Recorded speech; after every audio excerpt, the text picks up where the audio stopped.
The Book of Deuteronomy. Deuteronomy chapter 1. These are the words Moses spoke to all Israel in the wilderness east of the Jordan. That is, in the Arabah, opposite Suph, between Paran and Tophel-Laban, Hazeroth and Dizabad. It takes 11 days to go from Horeb to Kadesh Barnea by the Mount Seir road. In the 40th year, on the first day of the 11th month, Moses proclaimed to the Israelites all that the Lord had commanded him concerning them. This was after he had defeated Sihon, king of the Amorites, who reigned at Heshbon, and at Edrei had defeated Og, king of Bashan, who reigned in Ashtaroth. East of the Jordan in the territory of Moab, Moses began to expound this law, saying, "The Lord our God said to us at Horeb, 'You have stayed long enough at this mountain. Break camp and advance into the hill country of the Amorites. Go to all the neighboring peoples in the Arabah, in the mountains, in the western foothills, in the Negev and along the coast, to the land of the Canaanites and to Lebanon, as far as the great river, the Euphrates. See, I have given you this land. Go in and take possession of the land that the Lord swore he would give to your fathers, to Abraham, Isaac, and Jacob, and to their descendants after them.' At that time I said to you, 'You are too heavy a burden for me to carry alone. The Lord your God has increased your numbers, so that today you are as numerous as the stars in the sky. May the Lord, the God of your ancestors, increase you 1,000 times and bless you as he has promised. But how can I bear your problems and your burdens and your disputes all by myself? Choose some wise, understanding, and respected men from each of your tribes, and I will set them over you.' You answered me, 'What you propose to do is good.' So I took the leading men of your tribes, wise and respected men, and appointed them to have authority over you, as commanders of thousands, of hundreds, of fifties, and of tens, and as tribal officials. And I charged your judges at that time, 'Hear the disputes between your people and judge fairly, whether the case is between two Israelites or between an Israelite and a foreigner residing among you. Do not show partiality in judging. Hear both small and great alike. Do not be afraid of anyone, for judgment belongs to God. Bring me any case too hard for you, and I will hear it.' And at that time I told you everything you were to do.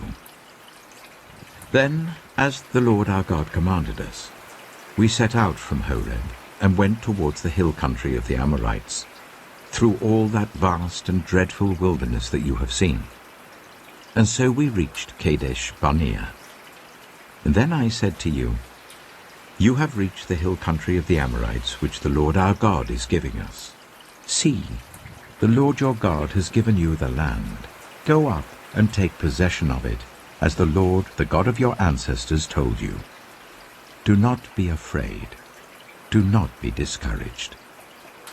Then all of you came to me and said, 'Let us send men ahead to spy out the land for us and bring back a report about the route we are to take and the towns we will come to.' The idea seemed good to me. So I selected 12 of you, one man from each tribe. They left and went up into the hill country and came to the valley of Eshcol and explored it. Taking with them some of the fruit of the land, they brought it down to us and reported, 'It is a good land that the Lord our God is giving us.' But you were unwilling to go up. You rebelled against the command of the Lord your God.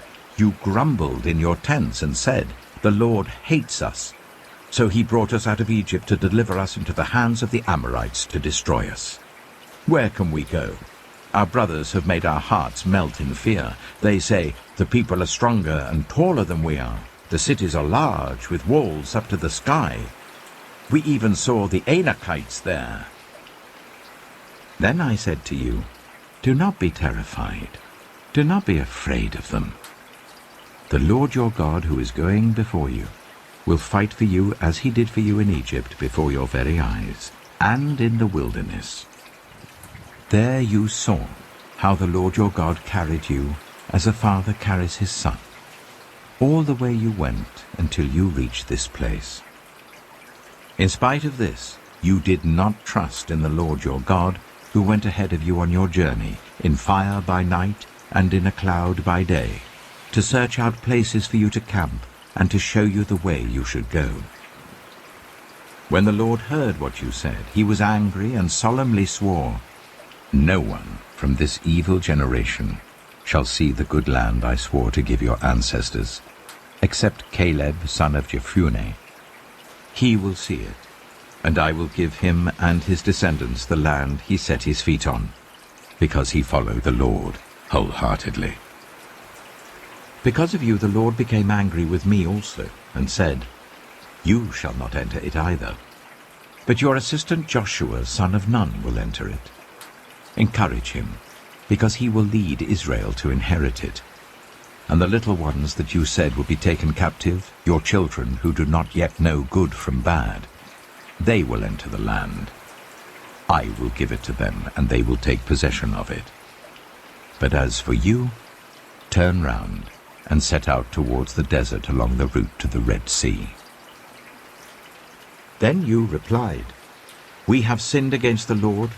We will go up and fight as the Lord our God commanded us." So every one of you put on his weapons, thinking it easy to go up into the hill country. But the Lord said to me, "Tell them, do not go up and fight, because I will not be with you. You will be defeated by your enemies." So I told you, but you would not listen. You rebelled against the Lord's command, and in your arrogance you marched up into the hill country. The Amorites who lived in those hills came out against you. They chased you like a swarm of bees, and beat you down from Seir all the way to Hormah. You came back and wept before the Lord, but he paid no attention to your weeping and turned a deaf ear to you. And so you stayed in Kadesh many days, all the time you spent there. Deuteronomy chapter 2. Then we turned back and set out towards the wilderness along the route to the Red Sea, as the Lord had directed me. For a long time we made our way around the hill country of Seir. Then the Lord said to me, "You have made your way around this hill country long enough. Now turn north. Give the people these orders. You are about to pass through the territory of your relatives, the descendants of Esau who live in Seir. They will be afraid of you, but be very careful. Do not provoke them to war. For I will not give you any of their land, not even enough to put your foot on. I have given Esau the hill country of Seir as his own. You are to pay them in silver for the food you eat and the water you drink. The Lord your God has blessed you in all the work of your hands.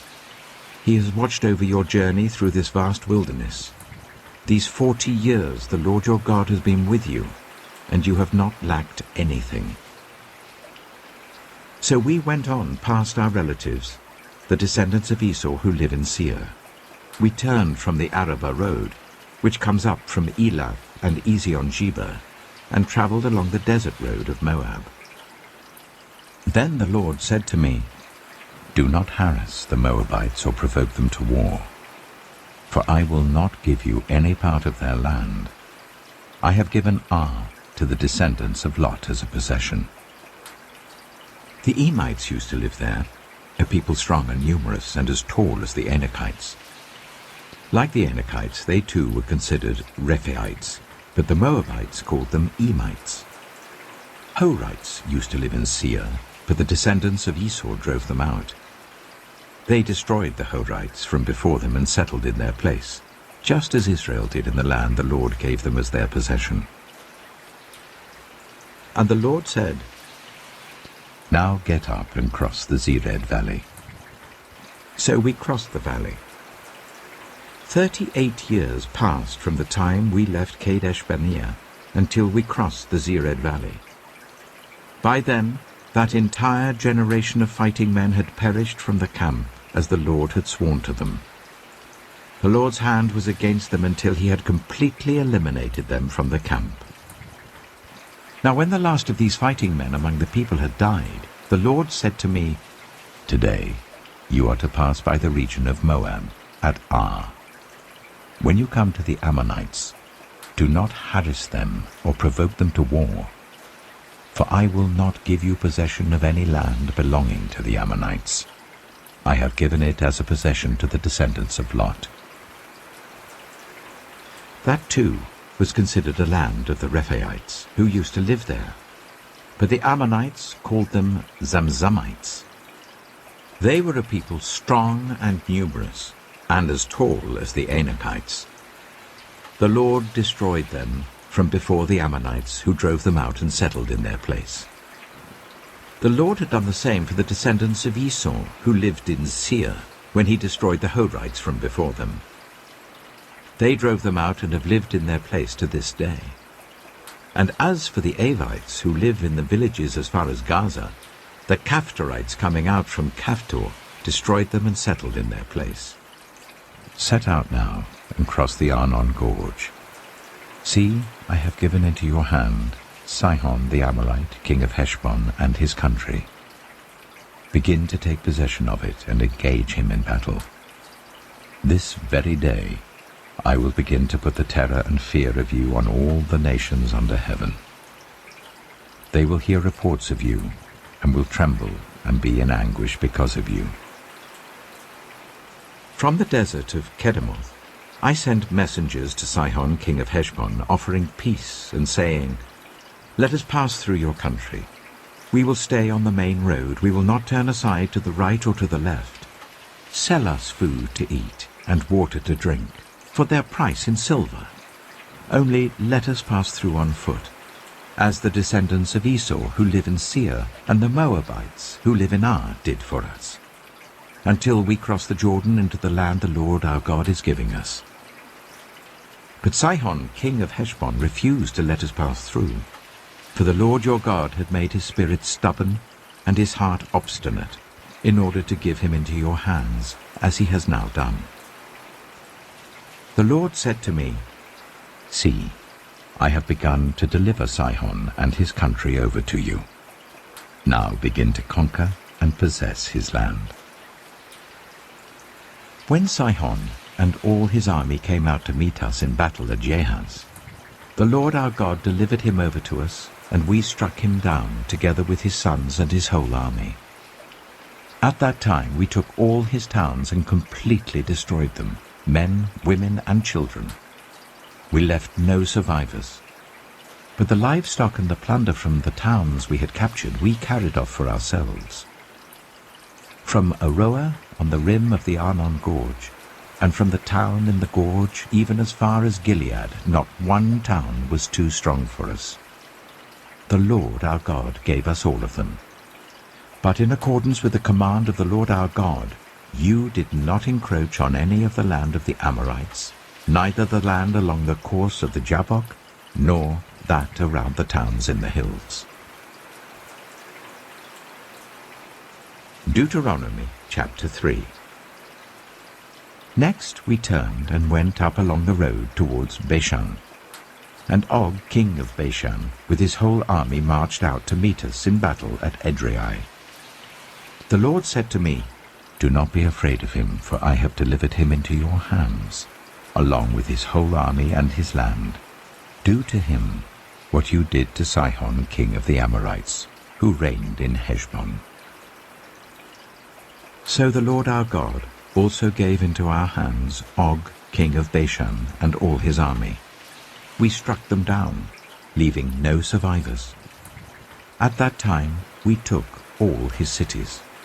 There was not one of the 60 cities that we did not take from them, the whole region of Argob, Og's kingdom in Bashan.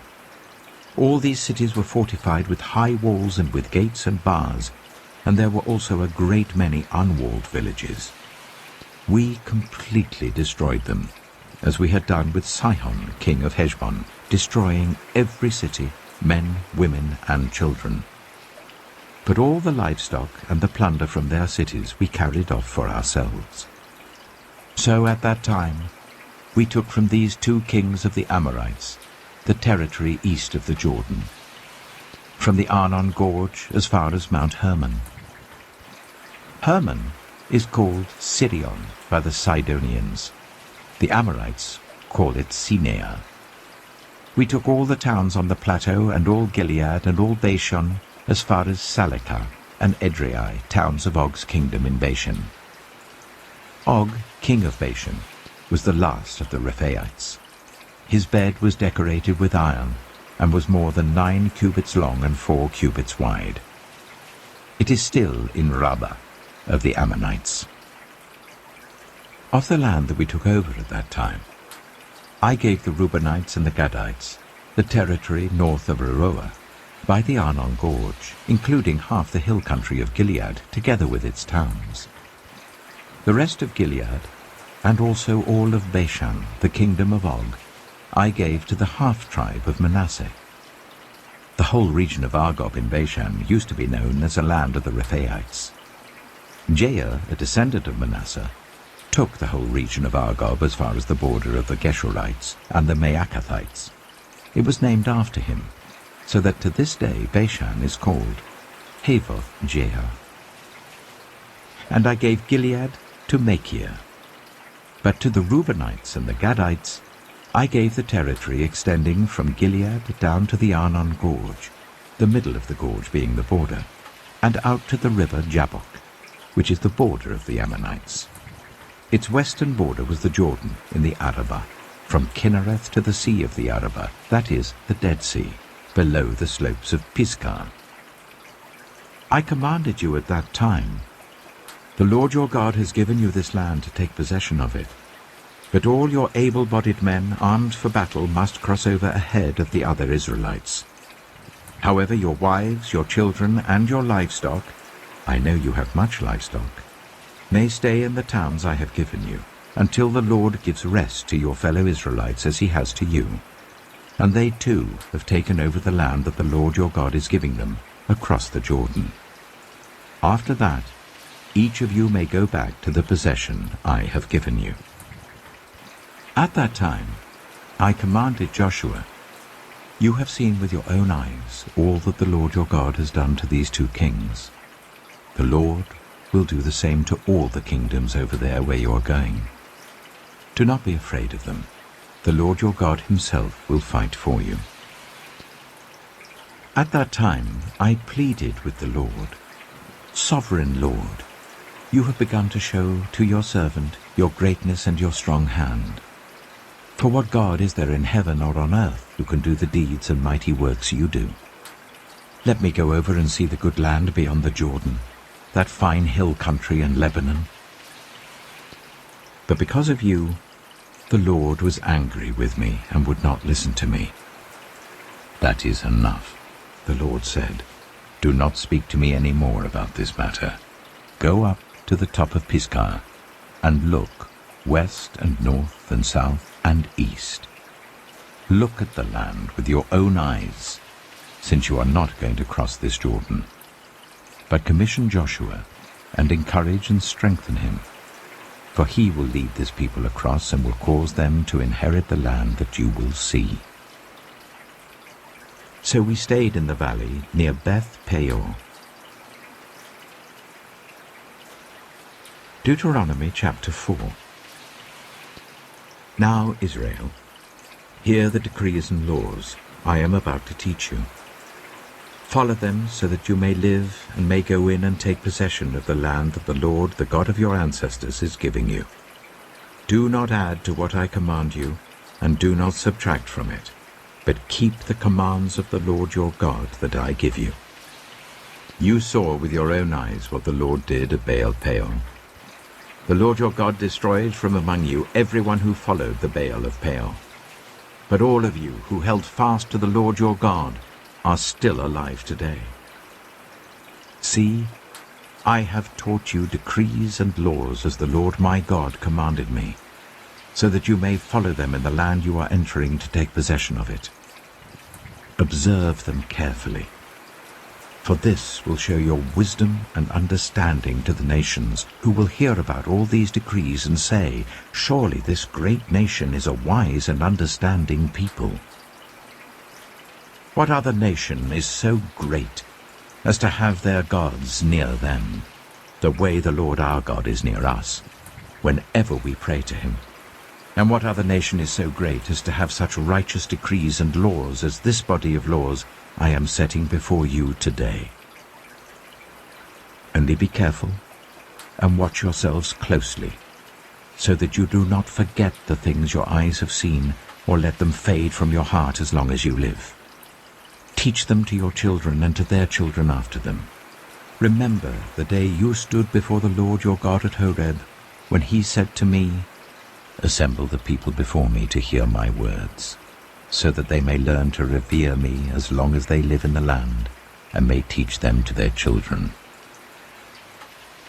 You came near and stood at the foot of the mountain, while it blazed with fire to the very heavens, with black clouds and deep darkness. Then the Lord spoke to you out of the fire. You heard the sounds of words, but saw no form. There was only a voice. He declared to you his covenant, the 10 Commandments, which he commanded you to follow, and then wrote them on 2 stone tablets. And the Lord directed me at that time to teach you the decrees and laws you are to follow in the land that you are crossing the Jordan to possess. You saw no form of any kind the day the Lord spoke to you at Horeb out of the fire.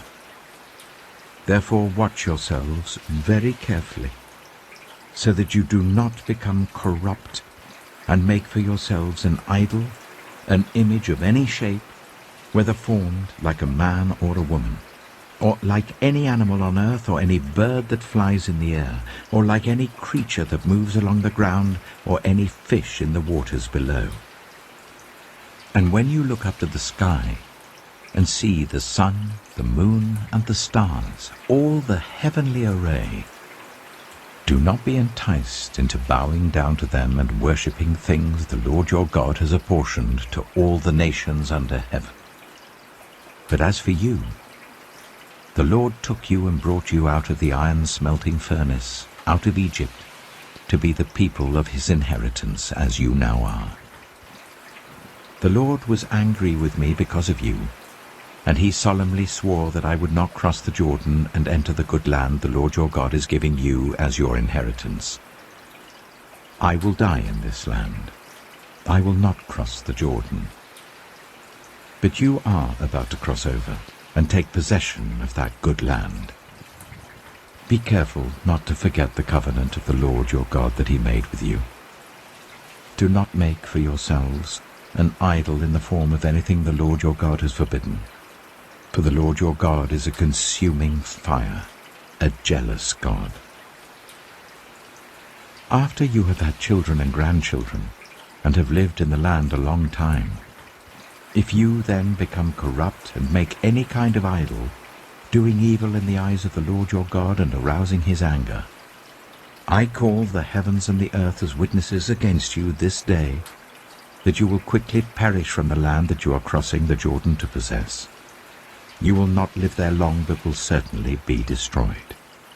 The Lord will scatter you among the peoples, and only a few of you will survive among the nations to which the Lord will drive you. There you will worship man-made gods of wood and stone, which cannot see or hear or eat or smell. But if from there you seek the Lord your God, you will find him if you seek him with all your heart and with all your soul. When you are in distress and all these things have happened to you, then in later days you will return to the Lord your God and obey him. For the Lord your God is a merciful God. He will not abandon or destroy you or forget the covenant with your ancestors, which he confirmed to them by oath. Ask now about the former days, long before your time, from the day God created human beings on the earth. Ask from one end of the heavens to the other, has anything so great as this ever happened? Or has anything like it ever been heard of? Has any other people heard the voice of God speaking out of fire as you have and lived? Has any God ever tried to take for himself one nation out of another nation by testings, by signs and wonders, by war, by a mighty hand and an outstretched arm, or by great and awesome deeds, like all the things the Lord your God did for you in Egypt before your very eyes? You were shown these things, so that you might know that the Lord is God. Besides him, there is no other. From heaven, he made you hear his voice to discipline you. On earth, he showed you his great fire, and you heard his words from out of the fire. Because he loved your ancestors and chose their descendants after them, he brought you out of Egypt by his presence and his great strength, to drive out before you nations greater and stronger than you, and to bring you into their land, to give it to you for your inheritance, as it is today. Acknowledge and take to heart this day that the Lord is God, in heaven above and on the earth below. There is no other. Keep his decrees and commands which I am giving you today, so that it may go well with you and your children after you, and that you may live long in the land the Lord your God gives you for all time. Then Moses set aside 3 cities east of the Jordan, to which anyone who had killed a person could flee, if they had unintentionally killed a neighbor without malice aforethought. They could flee into one of these cities and save their life. The cities were these: Bezer in the wilderness plateau for the Reubenites, Ramoth in Gilead for the Gadites, and Golan in Bashan for the Manassites. This is the law Moses set before the Israelites. These are the stipulations, decrees and laws Moses gave them when they came out of Egypt, and were in the valley near Beth-peor east of the Jordan, in the land of Sihon, king of the Amorites, who reigned in Heshbon and was defeated by Moses and the Israelites as they came out of Egypt. They took possession of his land, and the land of Og, king of Bashan, the 2 Amorite kings east of the Jordan. This land extended from Aroeh on the rim of the Arnon Gorge to Mount Sirion, that is, Hermon, and included all the Arabah east of the Jordan as far as the Dead Sea below the slopes of Pisgah.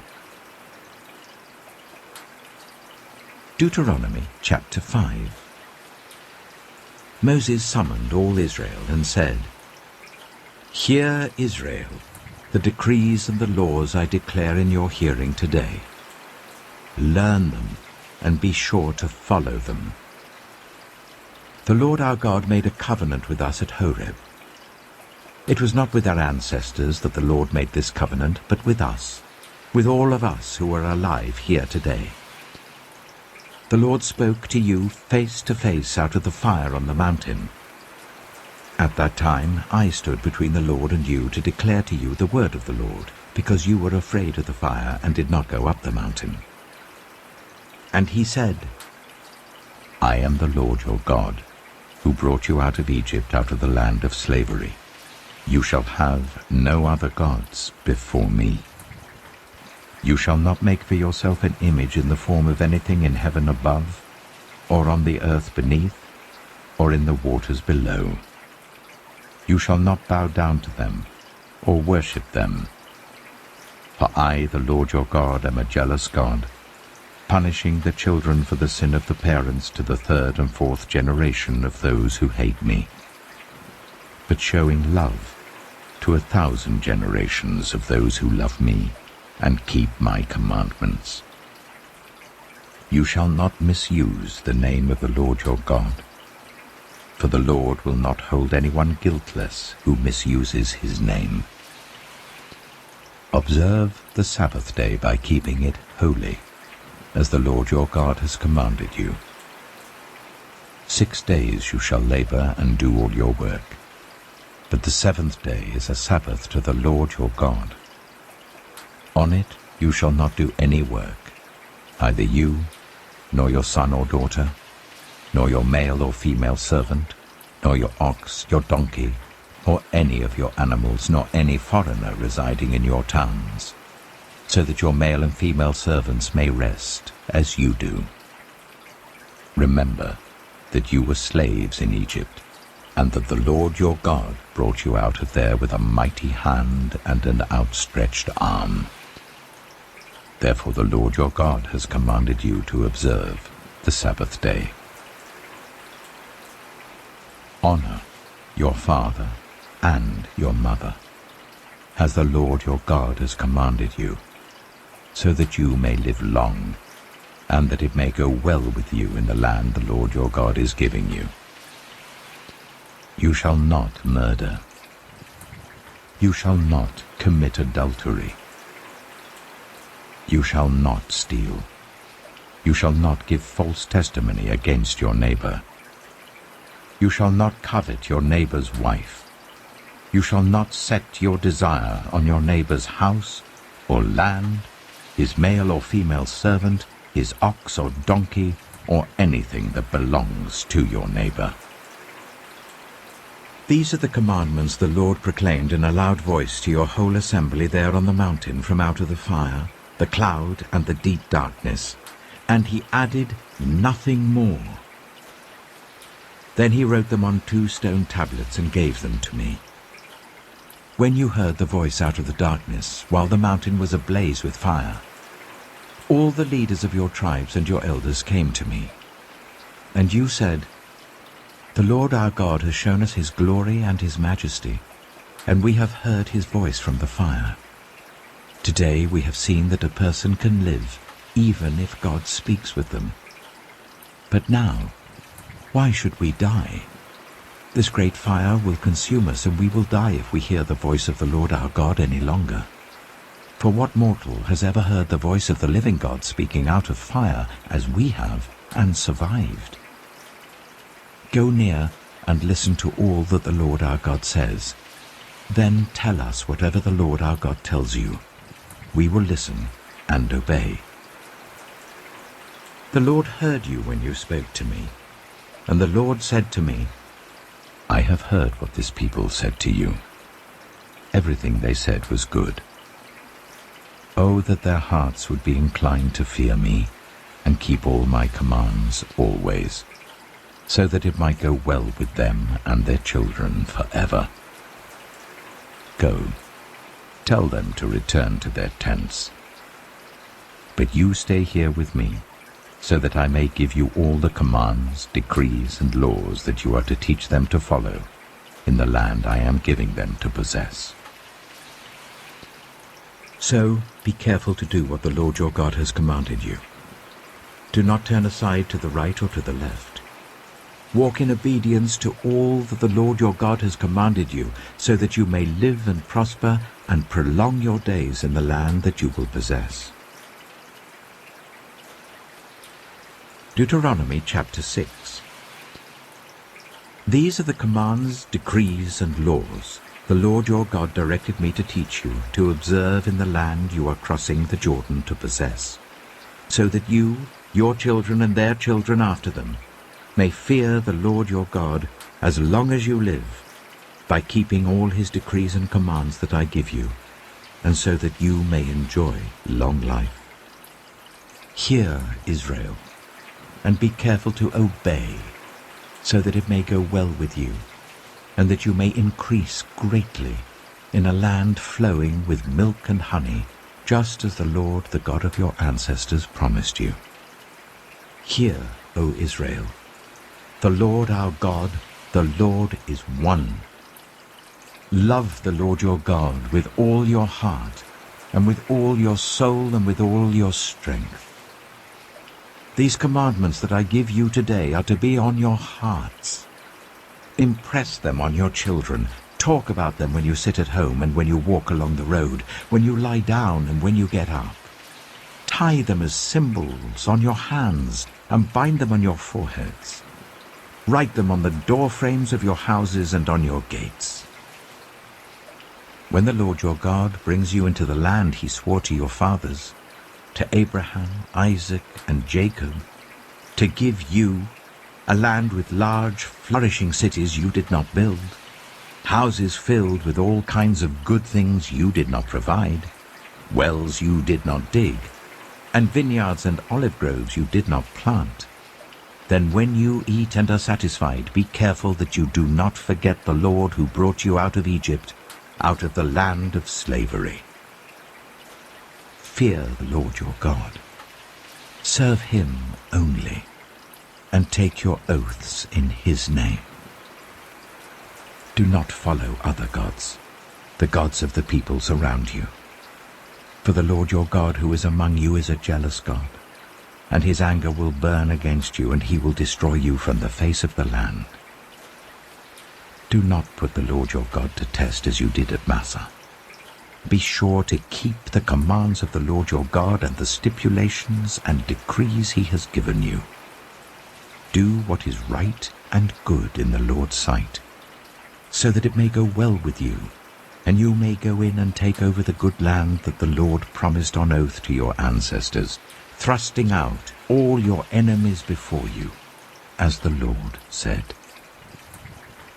In the future, when your son asks you, "What is the meaning of the stipulations, decrees, and laws the Lord our God has commanded you?"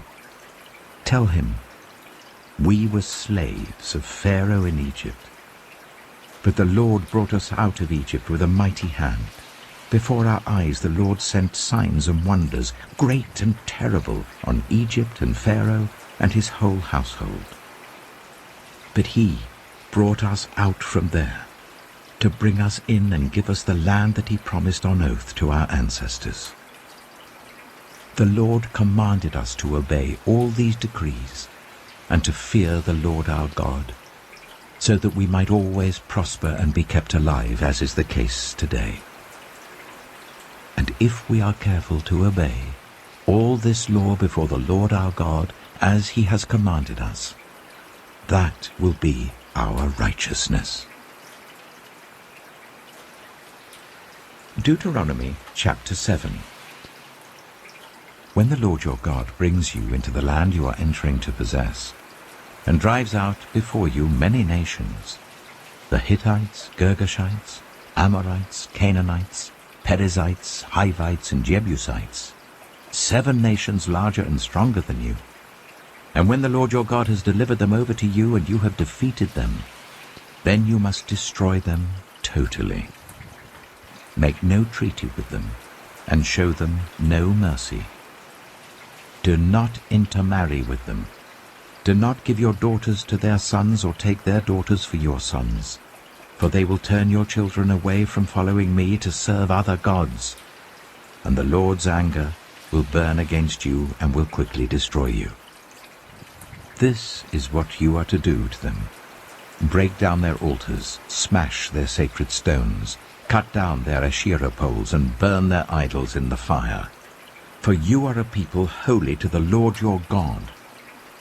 The Lord your God has chosen you out of all the peoples on the face of the earth to be his people, his treasured possession. The Lord did not set his affection on you and choose you because you were more numerous than other peoples, for you were the fewest of all peoples. But it was because the Lord loved you and kept the oath he swore to your ancestors, that he brought you out with a mighty hand and redeemed you from the land of slavery, from the power of Pharaoh, king of Egypt. Know therefore that the Lord your God is God. He is the faithful God, keeping his covenant of love to 1,000 generations of those who love him and keep his commandments. But those who hate him, he will repay to their face by destruction.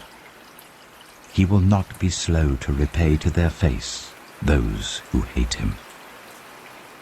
Therefore take care to follow the commands, decrees, and laws I give you today. If you pay attention to these laws and are careful to follow them, then the Lord your God will keep his covenant of love with you as he swore to your ancestors. He will love you and bless you and increase your numbers. He will bless the fruit of your womb, the crops of your land, your corn, new wine, and oil, the calves of your herds, and the lambs of your flocks in the land that he swore to your ancestors to give you. You will be blessed more than any other people.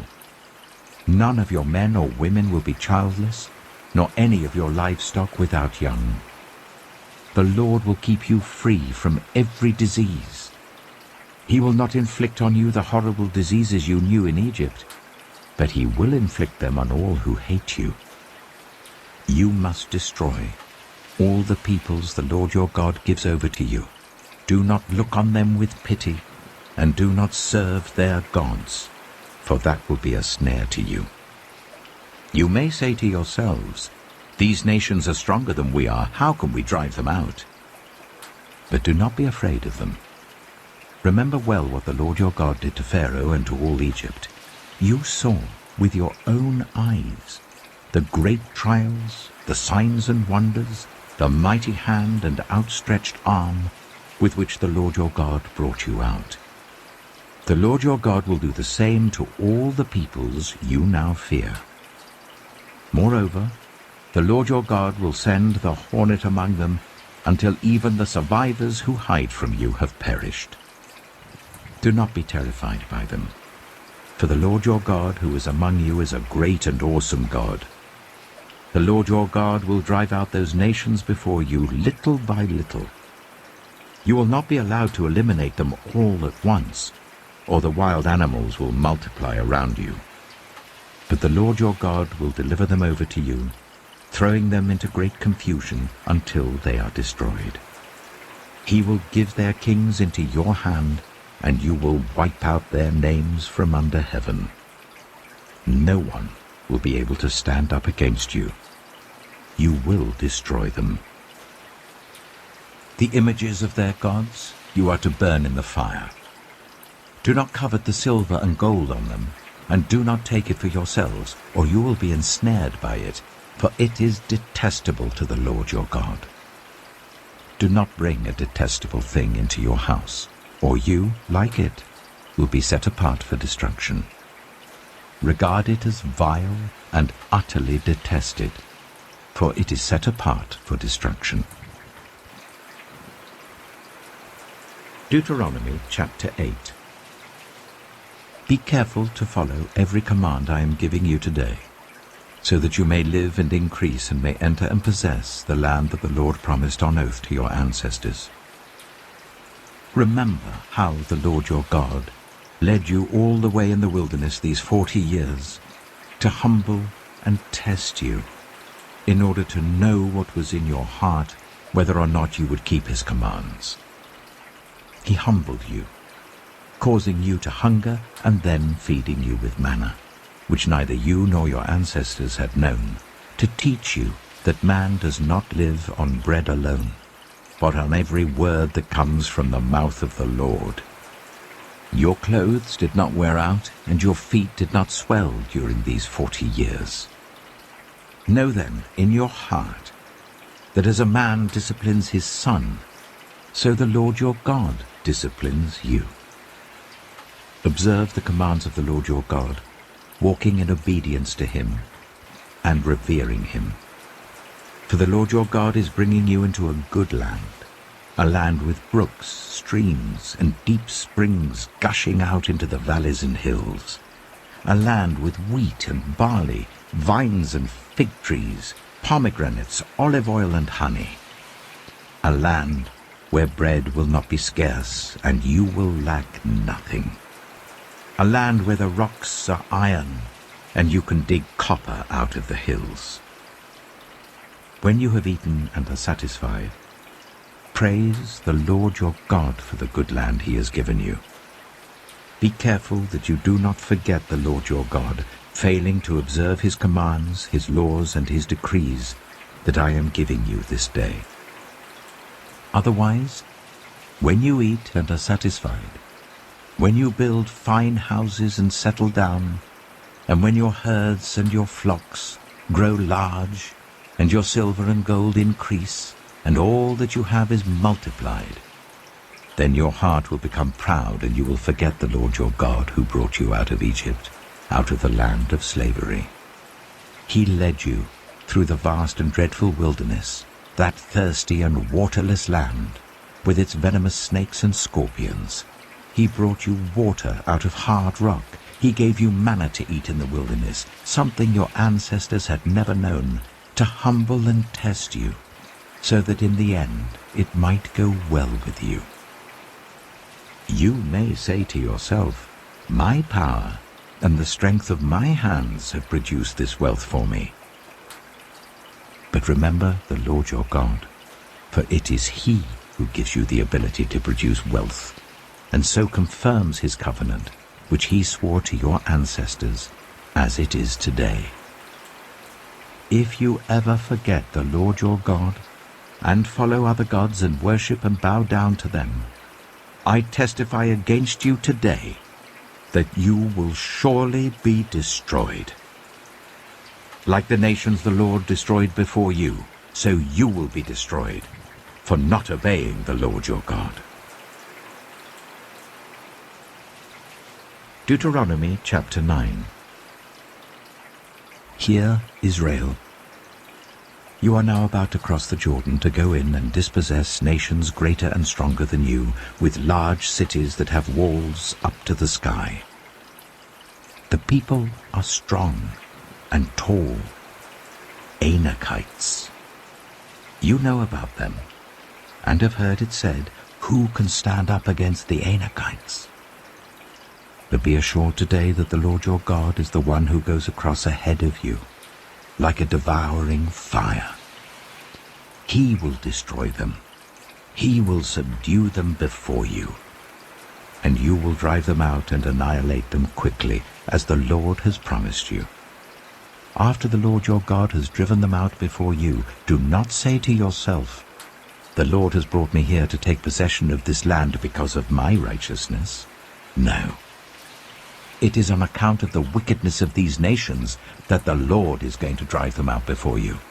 It is not because of your righteousness or your integrity that you are going in to take possession of their land, but on account of the wickedness of these nations, the Lord your God will drive them out before you, to accomplish what He swore to your fathers, to Abraham, Isaac, and Jacob. Understand, then, that it is not because of your righteousness that the Lord your God is giving you this good land to possess, for you are a stiff-necked people. Remember this, and never forget how you aroused the anger of the Lord your God in the wilderness. From the day you left Egypt until you arrived here, you have been rebellious against the Lord. At Horeb, you aroused the Lord's wrath so that He was angry enough to destroy you. When I went up on the mountain to receive the tablets of stone, the tablets of the covenant that the Lord had made with you, I stayed on the mountain for 40 days and 40 nights. I ate no bread and drank no water. The Lord gave me 2 stone tablets inscribed by the finger of God. On them were all the commandments the Lord proclaimed to you on the mountain out of the fire on the day of the assembly. At the end of the 40 days and 40 nights, the Lord gave me the 2 stone tablets, the tablets of the covenant. Then the Lord told me, "Go down from here at once, because your people whom you brought out of Egypt have become corrupt. They have turned away quickly from what I commanded them, and have made an idol for themselves."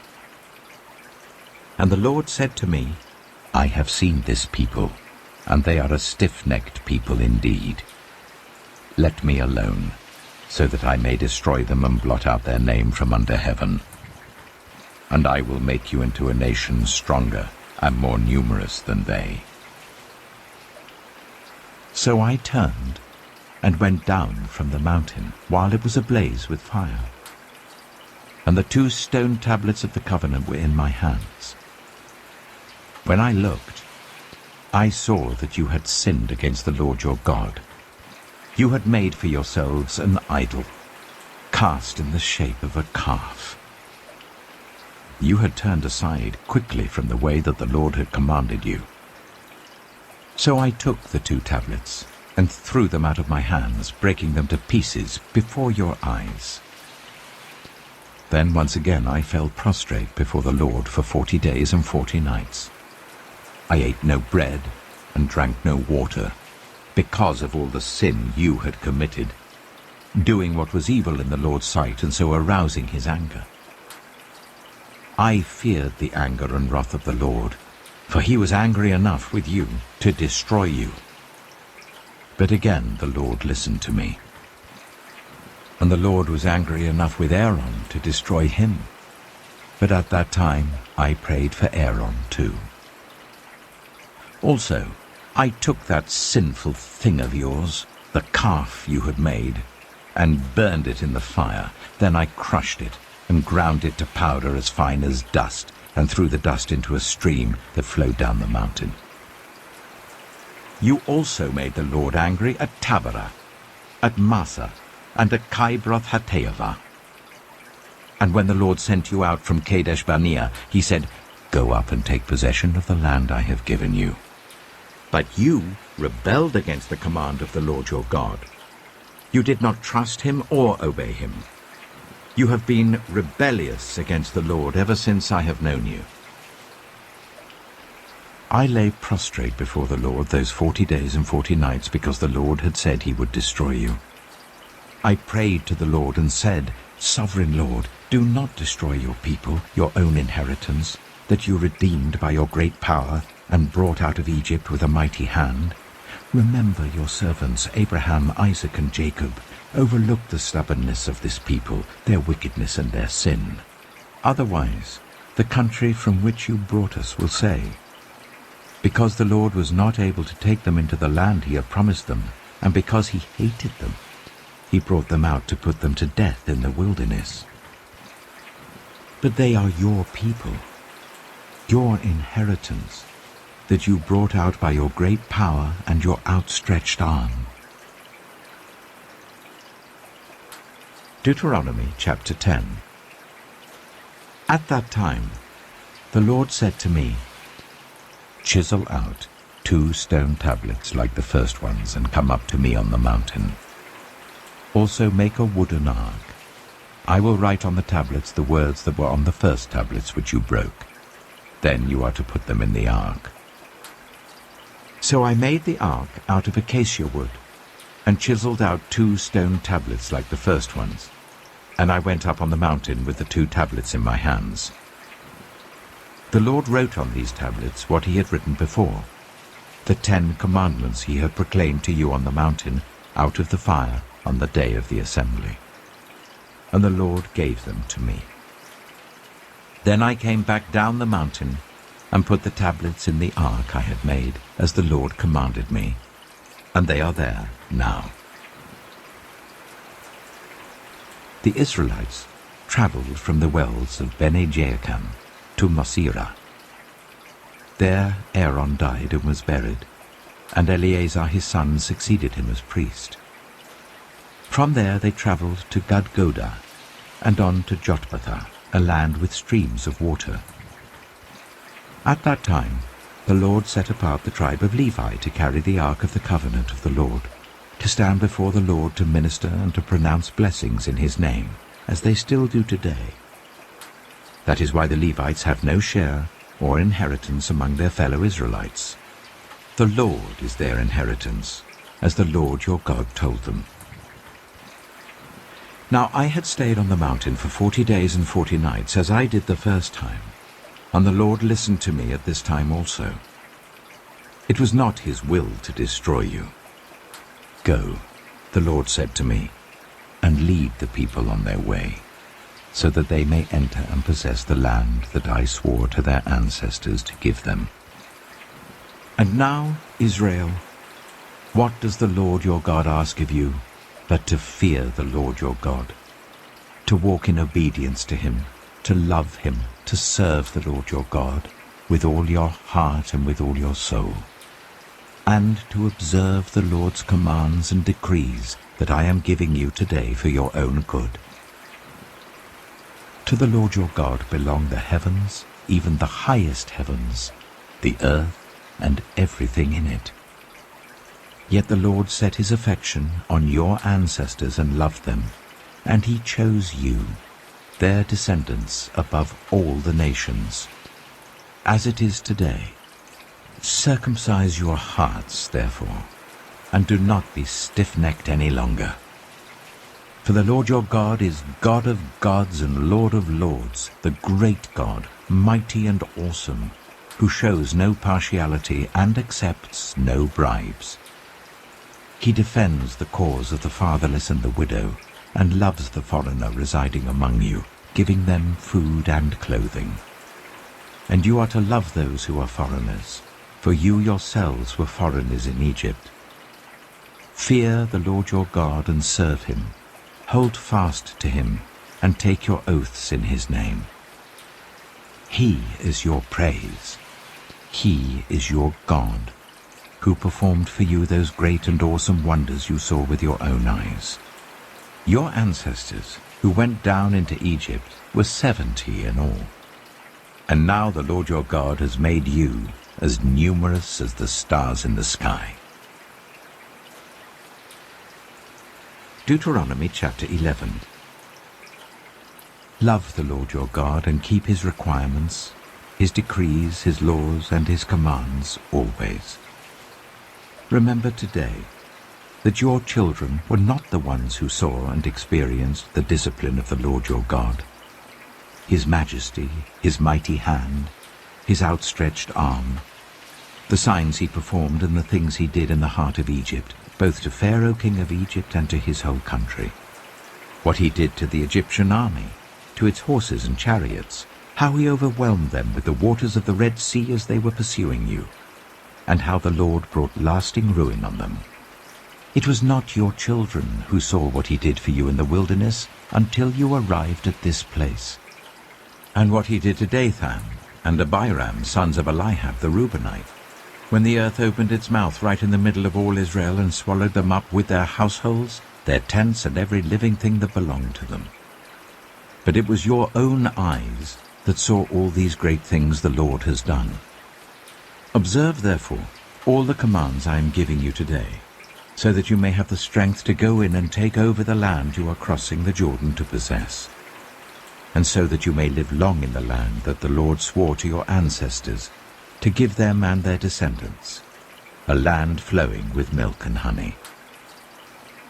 The land you are entering to take over is not like the land of Egypt from which you have come, where you planted your seed and irrigated it by foot, as in a vegetable garden. But the land you are crossing the Jordan to take possession of is a land of mountains and valleys that drinks rain from heaven. It is a land the Lord your God cares for. The eyes of the Lord your God are continually on it from the beginning of the year to its end. So if you faithfully obey the commands I am giving you today, to love the Lord your God and to serve him with all your heart and with all your soul, then I will send rain on your land in its season, both autumn and spring rains, so that you may gather in your corn, new wine, and olive oil. I will provide grass in the fields for your cattle, and you will eat and be satisfied. Be careful, or you will be enticed to turn away and worship other gods and bow down to them. Then the Lord's anger will burn against you, and he will shut up the heavens so that it will not rain, and the ground will yield no produce, and you will soon perish from the good land the Lord is giving you. Fix these words of mine in your hearts and minds. Tie them as symbols on your hands and bind them on your foreheads. Teach them to your children, talking about them when you sit at home and when you walk along the road, when you lie down and when you get up.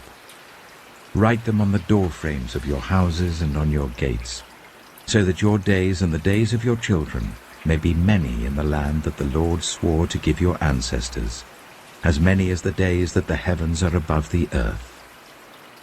If you carefully observe all these commands I am giving you to follow, to love the Lord your God, to walk in obedience to him and to hold fast to him, then the Lord will drive out all these nations before you, and you will dispossess nations larger and stronger than you. Every place where you set your foot will be yours. Your territory will extend from the desert to Lebanon, and from the river Euphrates to the Mediterranean Sea. no one will be able to stand against you. The Lord your God, as he promised you, will put the terror and fear of you on the whole land, wherever you go. See, I am setting before you today a blessing and a curse. The blessing, if you obey the commands of the Lord your God that I'm giving you today. The curse, if you disobey the commands of the Lord your God, and turn from the way that I command you today by following other gods, which you have not known. When the Lord your God has brought you into the land you are entering to possess, you are to proclaim on Mount Gerizim the blessings, and on Mount Ebal the curses. As you know, these mountains are across the Jordan, westward towards the setting sun, near the great trees of Moreh, in the territory of those Canaanites living in the Arabah, in the vicinity of Gilgal. You are about to cross the Jordan to enter and take possession of the land the Lord your God is giving you. When you have taken it over and are living there, be sure that you obey all the decrees and laws I am setting before you today. Deuteronomy chapter 12. These are the decrees and laws you must be careful to follow in the land that the Lord, the God of your ancestors, has given you to possess, as long as you live in the land. Destroy completely all the places on the high mountains, on the hills, and under every spreading tree, where the nations you are dispossessing worship their gods. Break down their altars, smash their sacred stones, and burn their Asherah poles in the fire. Cut down the idols of their gods and wipe out their names from those places. You must not worship the Lord your God in their way. But you are to seek the place the Lord your God will choose from among all your tribes to put his name there for his dwelling. To that place you must go. There bring your burnt offerings and sacrifices, your tithes and special gifts, what you have vowed to give, and your freewill offerings, and the firstborn of your herds and flocks. There, in the presence of the Lord your God, you and your families shall eat and shall rejoice in everything you have put your hand to, because the Lord your God has blessed you. You are not to do, as we do here today, everyone doing as they see fit, since you have not yet reached the resting place and the inheritance the Lord your God is giving you. But you will cross the Jordan and settle in the land the Lord your God is giving you as an inheritance, and he will give you rest from all your enemies around you, so that you will live in safety. Then, to the place the Lord your God will choose as a dwelling for his name, there you are to bring everything I command you, your burnt offerings and sacrifices, your tithes and special gifts, and all the choice possessions you have vowed to the Lord. And there rejoice before the Lord your God, you, your sons and daughters, your male and female servants, and the Levites from your towns, who have no land allotted to them or any inheritance of their own.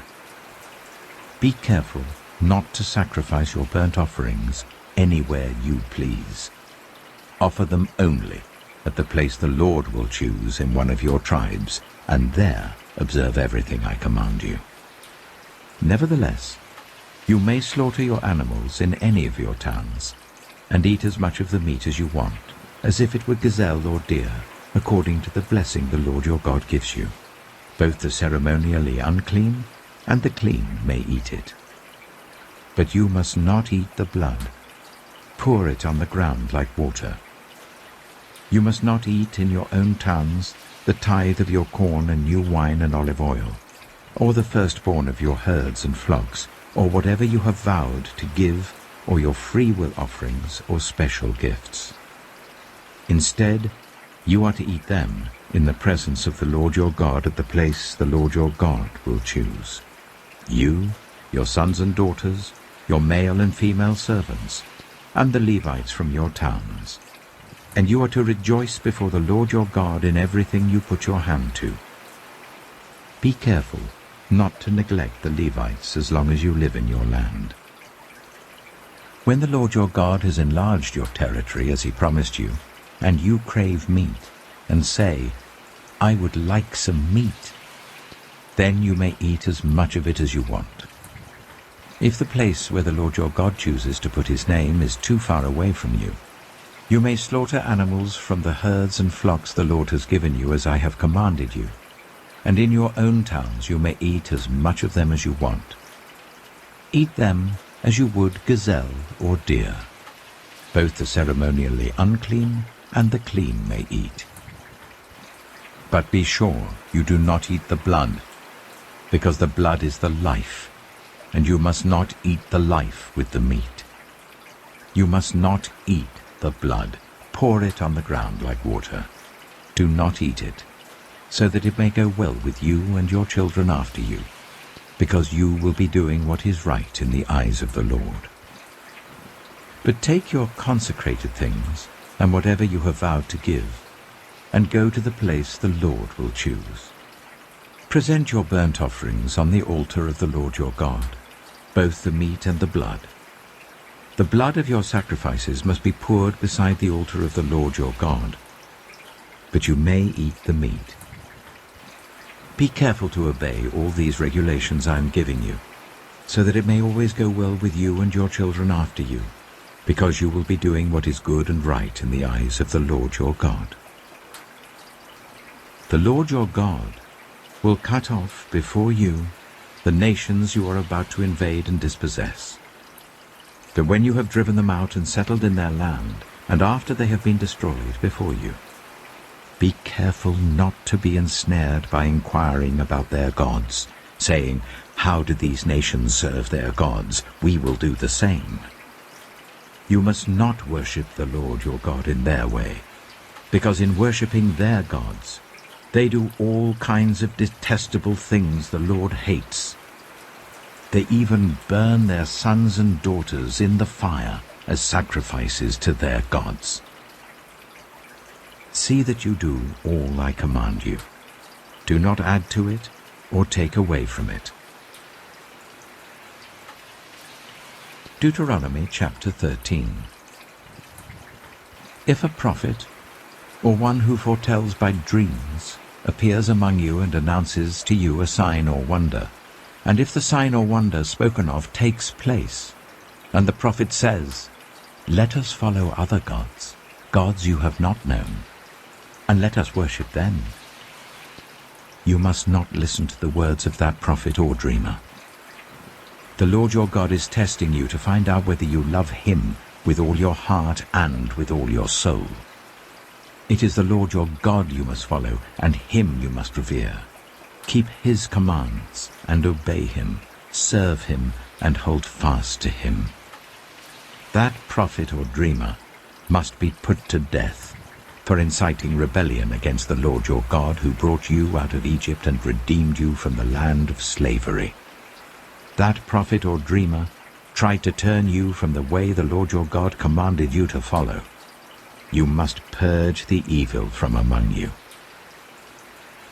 If your very own brother, or your son or daughter, or the wife you love, or your closest friend secretly entices you, saying, Let us go and worship other gods, gods that neither you nor your ancestors have known, gods of the peoples around you, whether near or far, from one end of the land to the other.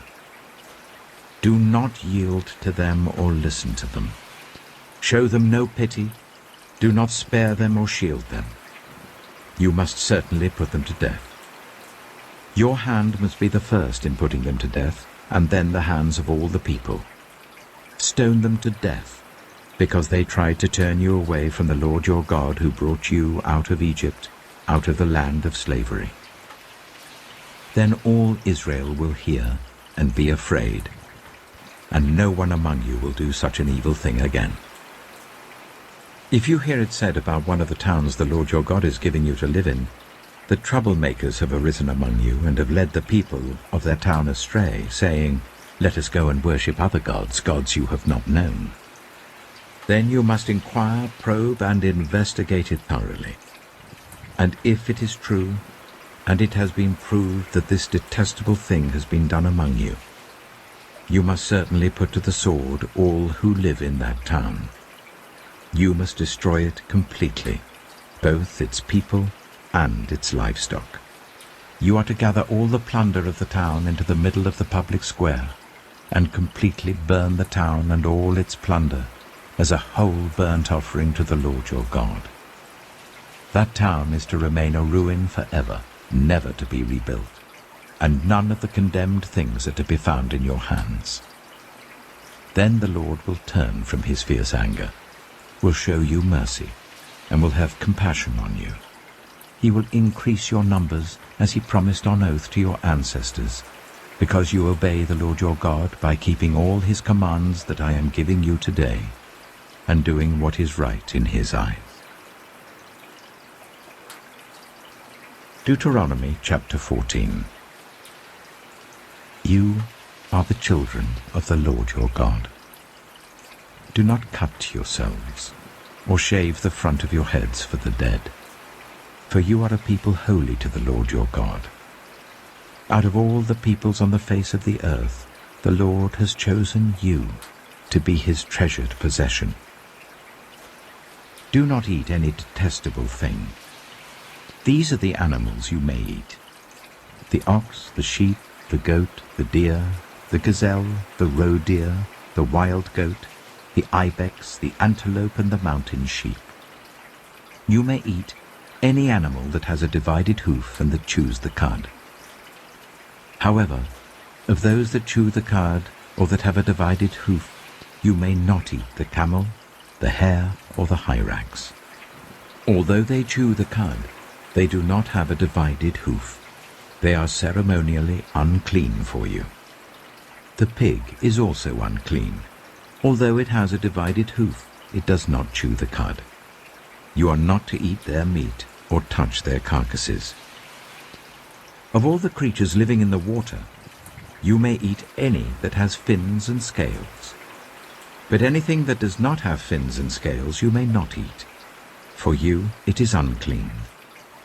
You may eat any clean bird, but these you may not eat: the eagle, the vulture, the black vulture, the red kite, the black kite, any kind of falcon, any kind of raven, the horned owl, the screech owl, the gull, any kind of hawk, the little owl, the great owl, the white owl, the desert owl, the osprey, the cormorant, the stork, any kind of heron, the hoopoe, and the bat.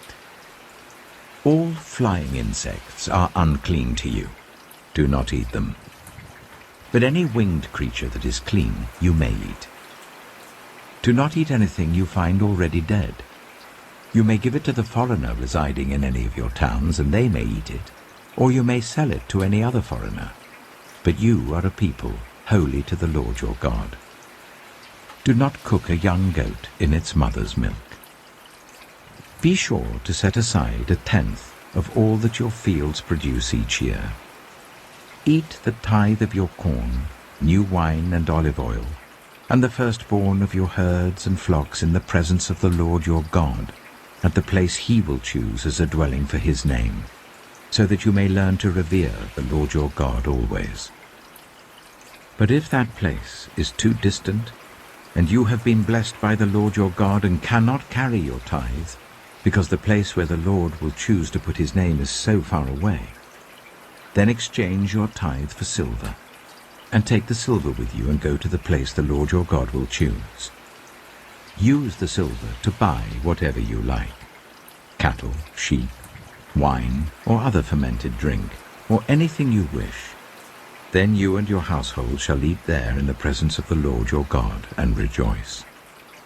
And do not neglect the Levites living in your towns, for they have no land allotted to them, or any inheritance of their own. At the end of every 3 years, bring all the tithes of that year's produce and store it in your towns, so that the Levites, who have no land allotted to them or any inheritance of their own, and the foreigners, the fatherless, and the widows who live in your towns, may come and eat and be satisfied, and so that the Lord your God may bless you in all the work of your hands. Deuteronomy chapter 15. At the end of every 7 years, you must cancel debts. This is how it is to be done. Every creditor shall cancel any loan they have made to a fellow Israelite. They shall not require payment from anyone among their own people, because the Lord's time for cancelling debts has been proclaimed. You may require payment from a foreigner, but you must cancel any debt your fellow Israelite owes you. However, there need be no poor people among you, for in the land the Lord your God is giving you to possess as your inheritance, he will richly bless you, if only you fully obey the Lord your God and are careful to follow all these commands I am giving you today. For the Lord your God will bless you as he promised, and you will lend to many nations, but will borrow from none. You will rule over many nations, but none will rule over you. If anyone is poor among your fellow Israelites, in any of the towns of the land that the Lord your God is giving you, do not be hard-hearted or tight-fisted towards them. Rather, be open-handed, and freely lend them whatever they need. Be careful not to harbor this wicked thought. The 7th year, the year for cancelling debts, is near, so that you do not show ill will towards the needy among your fellow Israelites and give them nothing. They may then appeal to the Lord against you, and you will be found guilty of sin. Give generously to them, and do so without a grudging heart. Then because of this, the Lord your God will bless you in all your work and in everything you put your hand to. There will always be poor people in the land. Therefore I command you to be open-handed towards your fellow Israelites, who are poor and needy in your land. If any of your people, Hebrew men or women, sell themselves to you and serve you for 6 years, in the 7th year you must let them go free. And when you release them, do not send them away empty-handed. Supply them liberally from your flock, your threshing floor, and your winepress. Give to them as the Lord your God has blessed you. Remember that you were slaves in Egypt, and the Lord your God redeemed you. That is why I give you this command today. But if your servant says to you, I do not want to leave you, because he loves you and your family, and is well off with you, then take an awl and push it through his earlobe into the door, and he will become your servant for life. Do the same for your female servant. Do not consider it a hardship to set your servant free, because their service to you these 6 years has been worth twice as much as that of a hired hand, and the Lord your God will bless you in everything you do. Set apart for the Lord your God every firstborn male of your herds and flocks. Do not put the firstborn of your oxen to work, and do not shear the firstborn of your sheep. Each year you and your family are to eat them in the presence of the Lord your God at the place he will choose. If an animal has a defect, is lame or blind, or has any serious flaw, you must not sacrifice it to the Lord your God. You are to eat it in your own towns. Both the ceremonially unclean and the clean may eat it, as if it were gazelle or deer. But you must not eat the blood. Pour it on the ground like water. Deuteronomy chapter 16. Observe the month of Aviv, and celebrate the Passover of the Lord your God, because in the month of Aviv he brought you out of Egypt by night. Sacrifice as the Passover to the Lord your God an animal from your flock or herd at the place the Lord will choose as a dwelling for his name. Do not eat it with bread made with yeast, but for 7 days eat unleavened bread, the bread of affliction, because you left Egypt in haste, so that all the days of your life you may remember the time of your departure from Egypt. Let no yeast be found in your possession in all your land for 7 days.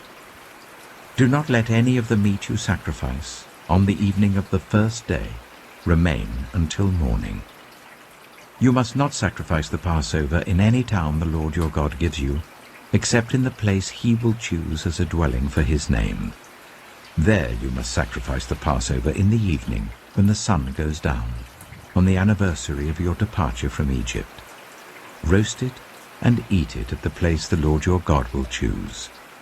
Then in the morning return to your tents. For 6 days eat unleavened bread, and on the 7th day hold an assembly to the Lord your God, and do no work. Count 7 weeks from the time you begin to put the sickle to the standing corn. Then celebrate the festival of weeks to the Lord your God, by giving a free will offering in proportion to the blessings the Lord your God has given you. And rejoice before the Lord your God at the place he will choose as a dwelling for his name, you, your sons and daughters, your male and female servants, the Levites in your towns, and the foreigners, the fatherless, and the widows living among you. Remember that you were slaves in Egypt, and follow carefully these decrees. Celebrate the festival of tabernacles for 7 days after you have gathered the produce of your threshing floor and your winepress. Be joyful at your festival, you, your sons and daughters, your male and female servants, and the Levites, the foreigners, the fatherless, and the widows who live in your towns.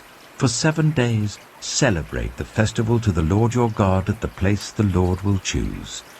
For the Lord your God will bless you in all your harvest and in all the work of your hands, and your joy will be complete. 3 times a year all your men must appear before the Lord your God at the place he will choose, at the festival of unleavened bread, the festival of weeks, and the festival of tabernacles. No one should appear before the Lord empty-handed. Each of you must bring a gift in proportion to the way the Lord your God has blessed you. Appoint judges and officials for each of your tribes in every town the Lord your God is giving you, and they shall judge the people fairly. Do not pervert justice or show partiality. Do not accept a bribe, for a bribe blinds the eyes of the wise and twists the words of the innocent. Follow justice and justice alone, so that you may live and possess the land the Lord your God is giving you. Do not set up any wooden Asherah pole beside the altar you build to the Lord your God, and do not erect a sacred stone, for these the Lord your God hates. Deuteronomy chapter 17. Do not sacrifice to the Lord your God an ox or a sheep that has any defect or flaw in it, for that would be detestable to him.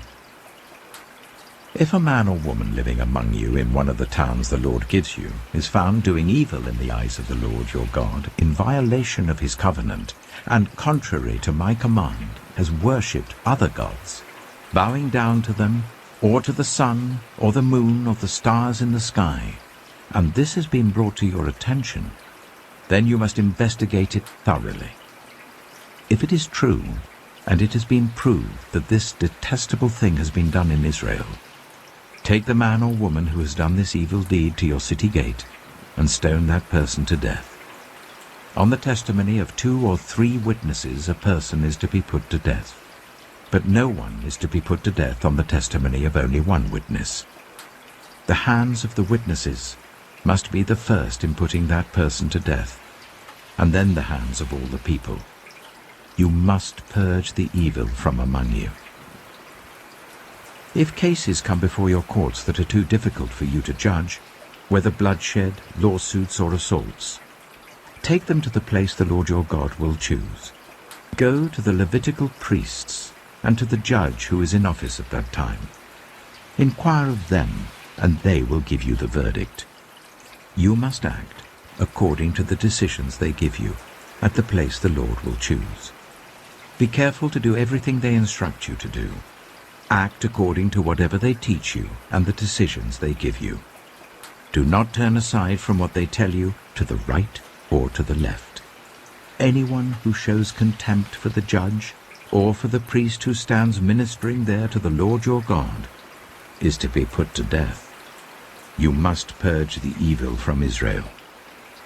All the people will hear and be afraid, and will not be contemptuous again. When you enter the land the Lord your God is giving you, and have taken possession of it and settled in it, and you say, "Let us set a king over us like all the nations around us," be sure to appoint over you a king the Lord your God chooses. He must be from among your fellow Israelites. Do not place a foreigner over you, one who is not an Israelite. The king, moreover, must not acquire great numbers of horses for himself, or make the people return to Egypt to get more of them. For the Lord has told you, you are not to go back that way again. He must not take many wives, or his heart will be led astray. He must not accumulate large amounts of silver and gold. When he takes the throne of his kingdom, he is to write for himself on a scroll a copy of this law, taken from that of the Levitical priests. It is to be with him, and he is to read it all the days of his life, so that he may learn to revere the Lord his God and follow carefully all the words of this law and these decrees, and not consider himself better than his fellow Israelites, and turn from the law to the right or to the left. Then he and his descendants will reign a long time over his kingdom in Israel. Deuteronomy chapter 18. The Levitical priests, indeed the whole tribe of Levi, are to have no land allotted to them or any inheritance with Israel.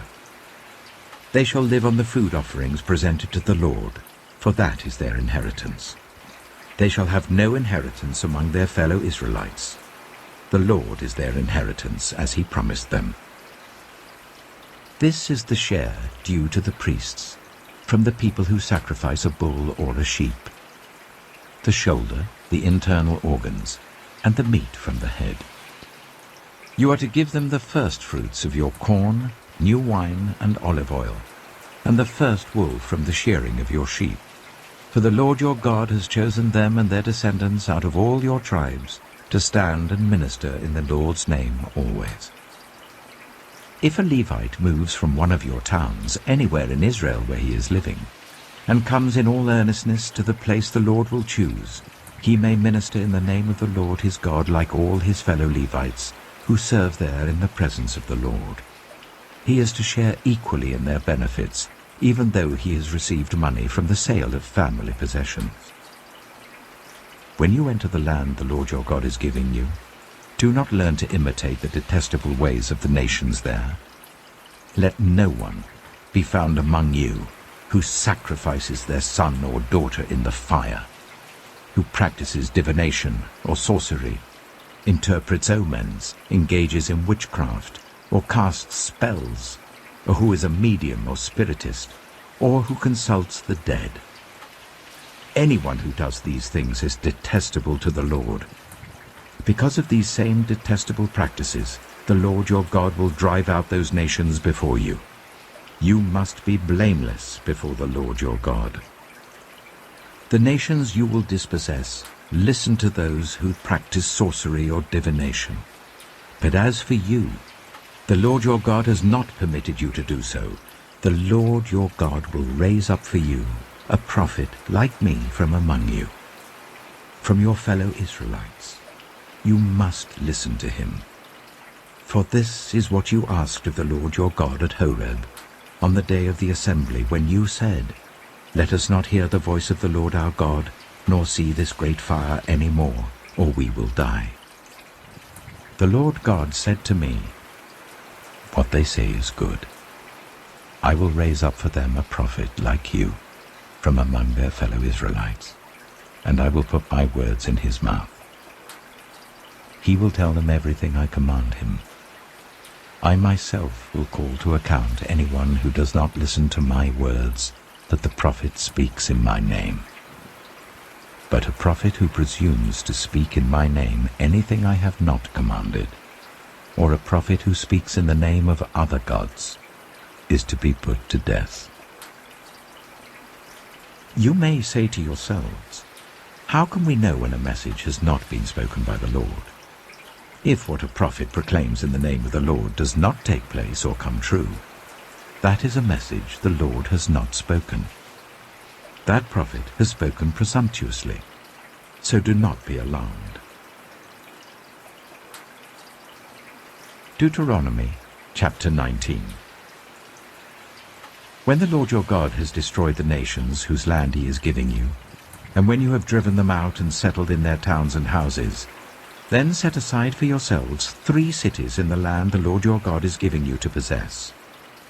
Determine the distances involved, and divide into 3 parts the land the Lord your God is giving you as an inheritance, so that a person who kills someone may flee for refuge to one of these cities. This is the rule concerning anyone who kills a person and flees there for safety. Anyone who kills a neighbor unintentionally, without malice aforethought. For instance, a man may go into the forest with his neighbor to cut wood, and as he swings his axe to fell a tree, the head may fly off and hit his neighbor and kill him. That man may flee to one of these cities and save his life. Otherwise, the avenger of blood might pursue him in a rage, overtake him if the distance is too great, and kill him even though he is not deserving of death, since he did it to his neighbor without malice aforethought. This is why I command you to set aside for yourselves 3 cities. If the Lord your God enlarges your territory, as he promised on oath to your ancestors, and gives you the whole land he promised them, because you carefully follow all these laws I command you today, to love the Lord your God and to walk always in obedience to him, then you are to set aside 3 more cities. Do this, so that innocent blood will not be shed in your land, which the Lord your God is giving you as your inheritance, and so that you will not be guilty of bloodshed. But if, out of hate, someone lies in wait, assaults and kills a neighbor, and then flees to one of these cities, the killer shall be sent for by one of the town elders, be brought back from the city, and be handed over to the avenger of blood to die. Show no pity. You must purge from Israel the guilt of shedding innocent blood, so that it may go well with you. Do not move your neighbor's boundary stones set up by your predecessors in the inheritance you receive in the land the Lord your God is giving you to possess. One witness is not enough to convict anyone accused of any crime or offense they may have committed. A matter must be established by the testimony of 2 or 3 witnesses. If a malicious witness takes the stand to accuse someone of a crime, the 2 people involved in the dispute must stand in the presence of the Lord before the priests and the judges who are in office at the time. The judges must make a thorough investigation, and if the witness proves to be a liar, giving false testimony against a fellow Israelite, then do to the false witness as that witness intended to do to the other party. You must purge the evil from among you. The rest of the people will hear of this and be afraid, and never again will such an evil thing be done among you. Show no pity. Life for life, eye for eye, tooth for tooth, hand for hand, foot for foot. Deuteronomy chapter 20. When you go to war against your enemies, and see horses and chariots, and an army greater than yours, do not be afraid of them, because the Lord your God who brought you up out of Egypt will be with you. When you are about to go into battle, the priest shall come forward and address the army. He shall say, "Hear, Israel, today you are going into battle against your enemies. Do not be faint-hearted or afraid. Do not panic or be terrified by them. For the Lord your God is the one who goes with you to fight for you against your enemies, to give you victory." The officers shall say to the army, "Has anyone built a new house and not yet begun to live in it? Let him go home, or he may die in battle and someone else may begin to live in it. Has anyone planted a vineyard and not begun to enjoy it? Let him go home, or he may die in battle and someone else enjoy it. Has anyone become pledged to a woman and not married her? Let him go home, or he may die in battle and someone else marry her." Then the officers shall add, "Is anyone afraid or faint-hearted? Let him go home, so that his fellow soldiers will not become disheartened too. When the officers have finished speaking to the army, they shall appoint commanders over it. When you march up to attack a city, make its people an offer of peace. If they accept and open their gates, all the people in it shall be subject to forced labor and shall work for you. If they refuse to make peace and they engage you in battle, lay siege to that city. When the Lord your God delivers it into your hand, put to the sword all the men in it. As for the women, the children, the livestock, and everything else in the city, you may take these as plunder for yourselves. And you may use the plunder the Lord your God gives you from your enemies. This is how you are to treat all the cities that are at a distance from you and do not belong to the nations nearby. However, in the cities of the nations the Lord your God is giving you as an inheritance, do not leave alive anything that breathes. Completely destroy them. The Hittites, Amorites, Canaanites, Perizzites, Hivites, and Jebusites, as the Lord your God has commanded you. Otherwise they will teach you to follow all the detestable things they do in worshipping their gods, and you will sin against the Lord your God. When you lay siege to a city for a long time, fighting against it to capture it, do not destroy its trees by putting an axe to them, because you can eat their fruit. Do not cut them down. Are the trees people that you should besiege them? However, you may cut down trees that you know are not fruit trees, and use them to build siege works until the city at war with you falls. Deuteronomy chapter 21.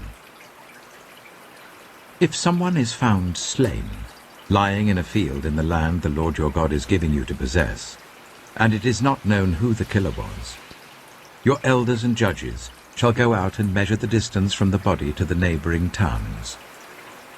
Then the elders of the town nearest the body shall take a heifer that has never been worked and has never worn a yoke, and lead it down to a valley that has not been ploughed or planted and where there is a flowing stream.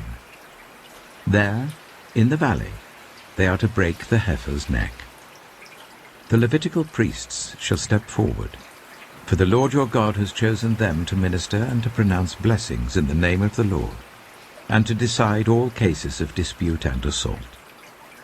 Then all the elders of the town nearest the body shall wash their hands over the heifer whose neck was broken in the valley, and they shall declare, Our hands did not shed this blood, nor did our eyes see it done. Accept this atonement for your people, Israel, whom you have redeemed, Lord, and do not hold your people guilty of the blood of an innocent person. Then the bloodshed will be atoned for, and you will have purged from yourselves the guilt of shedding innocent blood, since you have done what is right in the eyes of the Lord. When you go to war against your enemies, and the Lord your God delivers them into your hands, and you take captives, if you notice among the captives a beautiful woman and are attracted to her, you may take her as your wife. Bring her into your home, and make her shave her head, trim her nails, and put aside the clothes she was wearing when captured. After she has lived in your house and mourned her father and mother for a full month, then you may go to her and be her husband, and she shall be your wife. If you are not pleased with her, let her go wherever she wishes. You must not sell her or treat her as a slave, since you have dishonored her. If a man has 2 wives, and he loves one but not the other, and both bear him sons, but the firstborn is the son of the wife he does not love, when he wills his property to his sons, he must not give the rights of the firstborn to the son of the wife he loves, in preference to his actual firstborn, the son of the wife he does not love. He must acknowledge the son of his unloved wife as the firstborn by giving him a double share of all he has. That son is the first sign of his father's strength. The right of the firstborn belongs to him.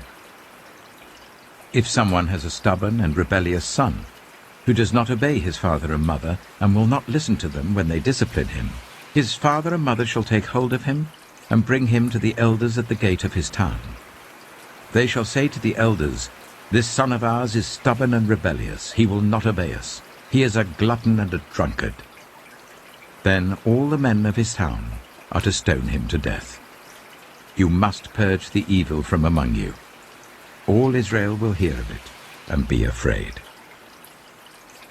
If someone guilty of a capital offense is put to death and their body is exposed on a pole, you must not leave the body hanging on the pole overnight. Be sure to bury it that same day, because anyone who is hung on a pole is under God's curse. You must not desecrate the land the Lord your God is giving you as an inheritance. Deuteronomy chapter 22. If you see your fellow Israelites' ox or sheep straying, do not ignore it, but be sure to take it back to its owner.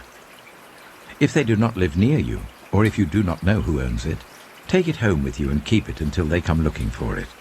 Then give it back. Do the same if you find their donkey or cloak or anything else they have lost. Do not ignore it. If you see your fellow Israelites' donkey or ox fallen on the road, do not ignore it. Help the owner to get it to its feet. A woman must not wear men's clothing, nor a man wear women's clothing, for the Lord your God detests anyone who does this. If you come across a bird's nest beside the road, either in a tree or on the ground, and the mother is sitting on the young or on the eggs, do not take the mother with the young. You may take the young, but be sure to let the mother go, so that it may go well with you and you may have a long life. When you build a new house, make a parapet around your roof, so that you may not bring the guilt of bloodshed on your house if someone falls from the roof. Do not plant two kinds of seed in your vineyard. If you do, not only the crops you plant, but also the fruit of the vineyard will be defiled. Do not plough with an ox and a donkey yoked together. Do not wear clothes of wool and linen woven together. Make tassels on the four corners of the cloak you wear. If a man takes a wife, and after sleeping with her dislikes her, and slanders her and gives her a bad name, saying, "I married this woman, but when I approached her, I did not find proof of her virginity," then the young woman's father and mother shall bring to the town elders at the gate proof that she was a virgin. Her father will say to the elders, "I gave my daughter in marriage to this man, but he dislikes her. Now he has slandered her and said, 'I did not find your daughter to be a virgin.' But here is the proof of my daughter's virginity." Then her parents shall display the cloth before the elders of the town, and the elders shall take the man and punish him. They shall fine him 100 shekels of silver, and give them to the young woman's father, because this man has given an Israelite virgin a bad name. She shall continue to be his wife. He must not divorce her as long as he lives. If, however, the charge is true, and no proof of the young woman's virginity can be found, she shall be brought to the door of her father's house, and there the men of her town shall stone her to death. She has done an outrageous thing in Israel by being promiscuous while still in her father's house. You must purge the evil from among you. If a man is found sleeping with another man's wife, both the man who slept with her and the woman must die. You must purge the evil from Israel. If a man happens to meet in a town a virgin pledged to be married and he sleeps with her, you shall take both of them to the gate of that town and stone them to death. The young woman because she was in a town and did not scream for help, and the man because he violated another man's wife. You must purge the evil from among you. But if out in the country a man happens to meet a young woman pledged to be married and rapes her, only the man who has done this shall die. Do nothing to the woman. She has committed no sin deserving death. This case is like that of someone who attacks and murders a neighbor. For the man found the young woman out in the country, and though the betrothed woman screamed, there was no one to rescue her. If a man happens to meet a virgin who is not pledged to be married and rapes her and they are discovered, he shall pay her father 50 shekels of silver. He must marry the young woman, for he has violated her. He can never divorce her as long as he lives. A man is not to marry his father's wife. He must not dishonor his father's bed. Deuteronomy chapter 23. No one who has been emasculated by crushing or cutting may enter the assembly of the Lord. No one born of a forbidden marriage, nor any of their descendants may enter the assembly of the Lord, not even in the 10th generation. No Ammonite or Moabite, or any of their descendants may enter the assembly of the Lord, not even in the 10th generation. For they did not come to meet you with bread and water on your way when you came out of Egypt. And they hired Balaam, son of Beor, from Pethor in Aram Naharaim, to pronounce a curse on you. However, the Lord your God would not listen to Balaam, but turned the curse into a blessing for you, because the Lord your God loves you. Do not seek a treaty of friendship with them as long as you live. Do not despise an Edomite, for the Edomites are related to you. Do not despise an Egyptian, because you resided as foreigners in their country. The 3rd generation of children born to them may enter the assembly of the Lord. When you set up camp against your enemies, keep away from everything impure. If one of your men is unclean because of a nocturnal emission, he is to go outside the camp and stay there. But as evening approaches, he is to wash himself, and at sunset he may return to the camp. Designate a place outside the camp where you can go to relieve yourself.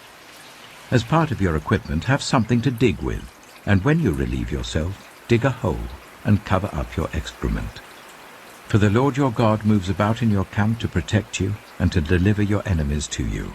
Your camp must be holy, so that he will not see among you anything indecent and turn away from you. If a slave has taken refuge with you, do not hand them over to their master. Let them live among you wherever they like, and in whatever town they choose. Do not oppress them. No Israelite man or woman is to become a shrine prostitute. You must not bring the earnings of a female prostitute or of a male prostitute into the house of the Lord your God to pay any vow, because the Lord your God detests them both. Do not charge a fellow Israelite interest, whether on money or food or anything else that may earn interest. You may charge a foreigner interest, but not a fellow Israelite, so that the Lord your God may bless you in everything you put your hand to, in the land you are entering to possess. If you make a vow to the Lord your God, do not be slow to pay it, for the Lord your God will certainly demand it of you, and you will be guilty of sin. But if you refrain from making a vow, you will not be guilty. Whatever your lips utter, you must be sure to do, because you made your vow freely to the Lord your God with your own mouth. If you enter your neighbor's vineyard, you may eat all the grapes you want, but do not put any in your basket. If you enter your neighbor's cornfield, you may pick the ears with your hands, but you must not put a sickle to their standing corn. Deuteronomy chapter 24. If a man marries a woman who becomes displeasing to him because he finds something indecent about her, and he writes her a certificate of divorce, gives it to her, and sends her from his house, and if after she leaves his house she becomes the wife of another man, and her second husband dislikes her, and writes her a certificate of divorce, gives it to her, and sends her from his house, or if he dies, then her first husband who divorced her is not allowed to marry her again after she has been defiled. That would be detestable in the eyes of the Lord. Do not bring sin upon the land the Lord your God is giving you as an inheritance. If a man has recently married, he must not be sent to war or have any other duty laid on him. For 1 year he is to be free to stay at home and bring happiness to the wife he has married. Do not take a pair of millstones, not even the upper one, as security for a debt, because that would be taking a person's livelihood as security. If someone is caught kidnapping a fellow Israelite and treating or selling them as a slave, The kidnapper must die. You must purge the evil from among you. In cases of defiling skin diseases, be very careful to do exactly as the Levitical priests instruct you. You must follow carefully what I have commanded them. Remember what the Lord your God did to Miriam along the way after you came out of Egypt. When you make a loan of any kind to your neighbor, do not go into their house to get what is offered to you as a pledge. Stay outside, and let the neighbor to whom you are making the loan bring the pledge out to you. If the neighbor is poor, do not go to sleep with their pledge in your possession. Return their cloak by sunset, so that your neighbor may sleep in it. Then they will thank you, and it will be regarded as a righteous act in the sight of the Lord your God. Do not take advantage of a hired worker who is poor and needy, whether that worker is a fellow Israelite or a foreigner residing in one of your towns. Pay them their wages each day before sunset, because they are poor and are counting on it. Otherwise they may cry to the Lord against you, and you will be guilty of sin. Parents are not to be put to death for their children, nor children put to death for their parents. Each will die for their own sin. Do not deprive the foreigner or the fatherless of justice, or take the cloak of the widow as a pledge. Remember that you were slaves in Egypt, and the Lord your God redeemed you from there. That is why I command you to do this. When you are harvesting in your field and you overlook a sheaf, do not go back to get it. Leave it for the foreigner, the fatherless, and the widow, so that the Lord your God may bless you in all the work of your hands. When you beat the olives from your trees, do not go over the branches a second time. Leave what remains for the foreigner, the fatherless, and the widow. When you harvest the grapes in your vineyard, do not go over the vines again. Leave what remains for the foreigner, the fatherless, and the widow. Remember that you were slaves in Egypt. That is why I command you to do this. Deuteronomy chapter 25.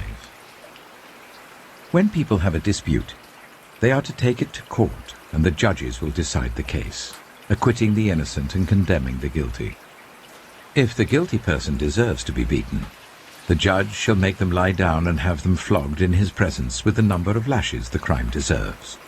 But the judge must not impose more than 40 lashes. If the guilty party is flogged more than that, your fellow Israelite will be degraded in your eyes. Do not muzzle an ox while it is treading out the grain. If brothers are living together and one of them dies without a son, his widow must not marry outside the family. Her husband's brother shall take her and marry her and fulfill the duty of a brother-in-law to her. The first son she bears shall carry on the name of the dead brother, so that his name will not be blotted out from Israel. However, if a man does not want to marry his brother's wife, she shall go to the elders at the town gate and say, "My husband's brother refuses to carry on his brother's name in Israel. He will not fulfill the duty of a brother-in-law to me." Then the elders of his town shall summon him and talk to him.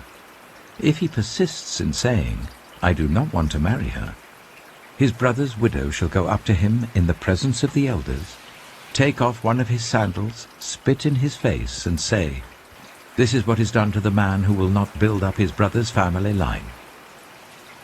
That man's line shall be known in Israel as the family of the unsandaled. If two men are fighting, and the wife of one of them comes to rescue her husband from his assailant, and she reaches out and seizes him by his private parts, you shall cut off her hand. Show her no pity. Do not have two differing weights in your bag, one heavy, one light. Do not have two differing measures in your house, one large, one small. You must have accurate and honest weights and measures, so that you may live long in the land the Lord your God is giving you.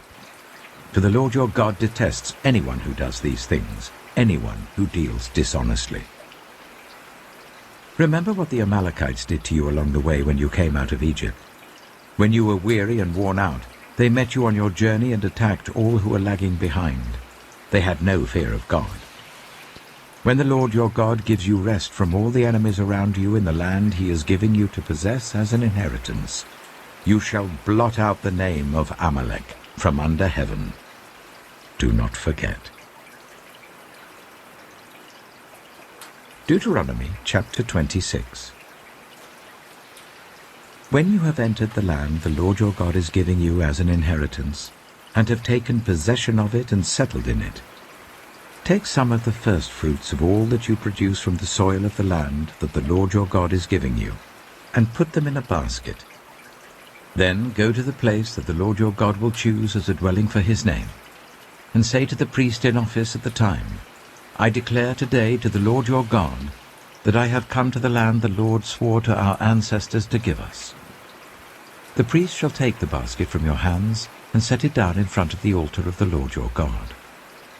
Then you shall declare before the Lord your God, My father was a wandering Aramean, and he went down into Egypt with a few people and lived there and became a great nation, powerful and numerous.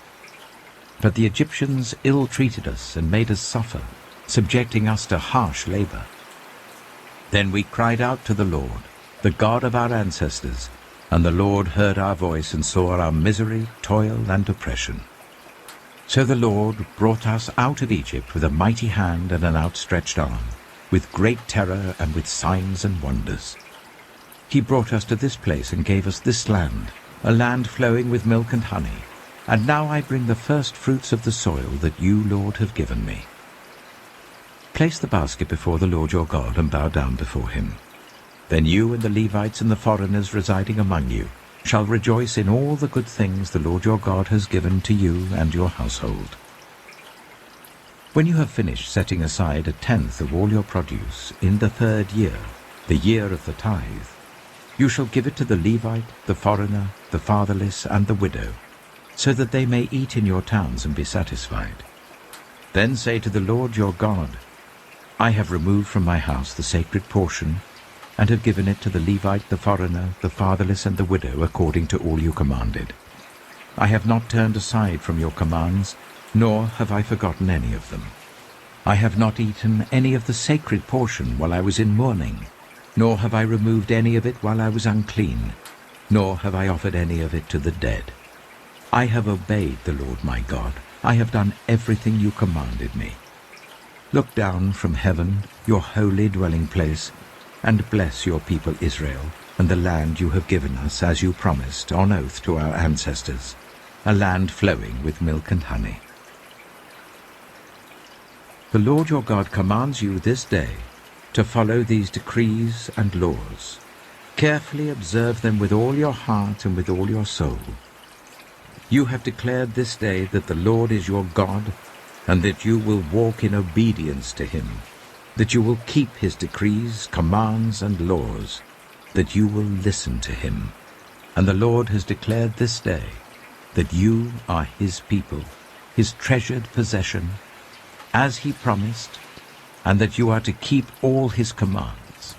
He has declared that he will set you in praise, fame, and honor, high above all the nations he has made, and that you will be a people holy to the Lord your God, as he promised. Deuteronomy chapter 27. Moses and the elders of Israel commanded the people, Keep all these commands that I give you today. When you have crossed the Jordan into the land of the Lord your God is giving you, set up some large stones and coat them with plaster. Write on them all the words of this law. When you have crossed over to enter the land the Lord your God is giving you, a land flowing with milk and honey, just as the Lord, the God of your ancestors, promised you. And when you have crossed the Jordan, set up these stones on Mount Ebal, as I command you today, and coat them with plaster. Build there an altar to the Lord your God, an altar of stones. Do not use any iron tool on them. Build the altar of the Lord your God with stones from the field, and offer burnt offerings on it to the Lord your God. Sacrifice fellowship offerings there, eating them and rejoicing in the presence of the Lord your God. And you shall write very clearly all the words of this law on these stones you have set up. Then Moses and the Levitical priests said to all Israel, "Be silent, Israel, and listen. You have now become the people of the Lord your God. Obey the Lord your God and follow his commands and decrees that I give you today."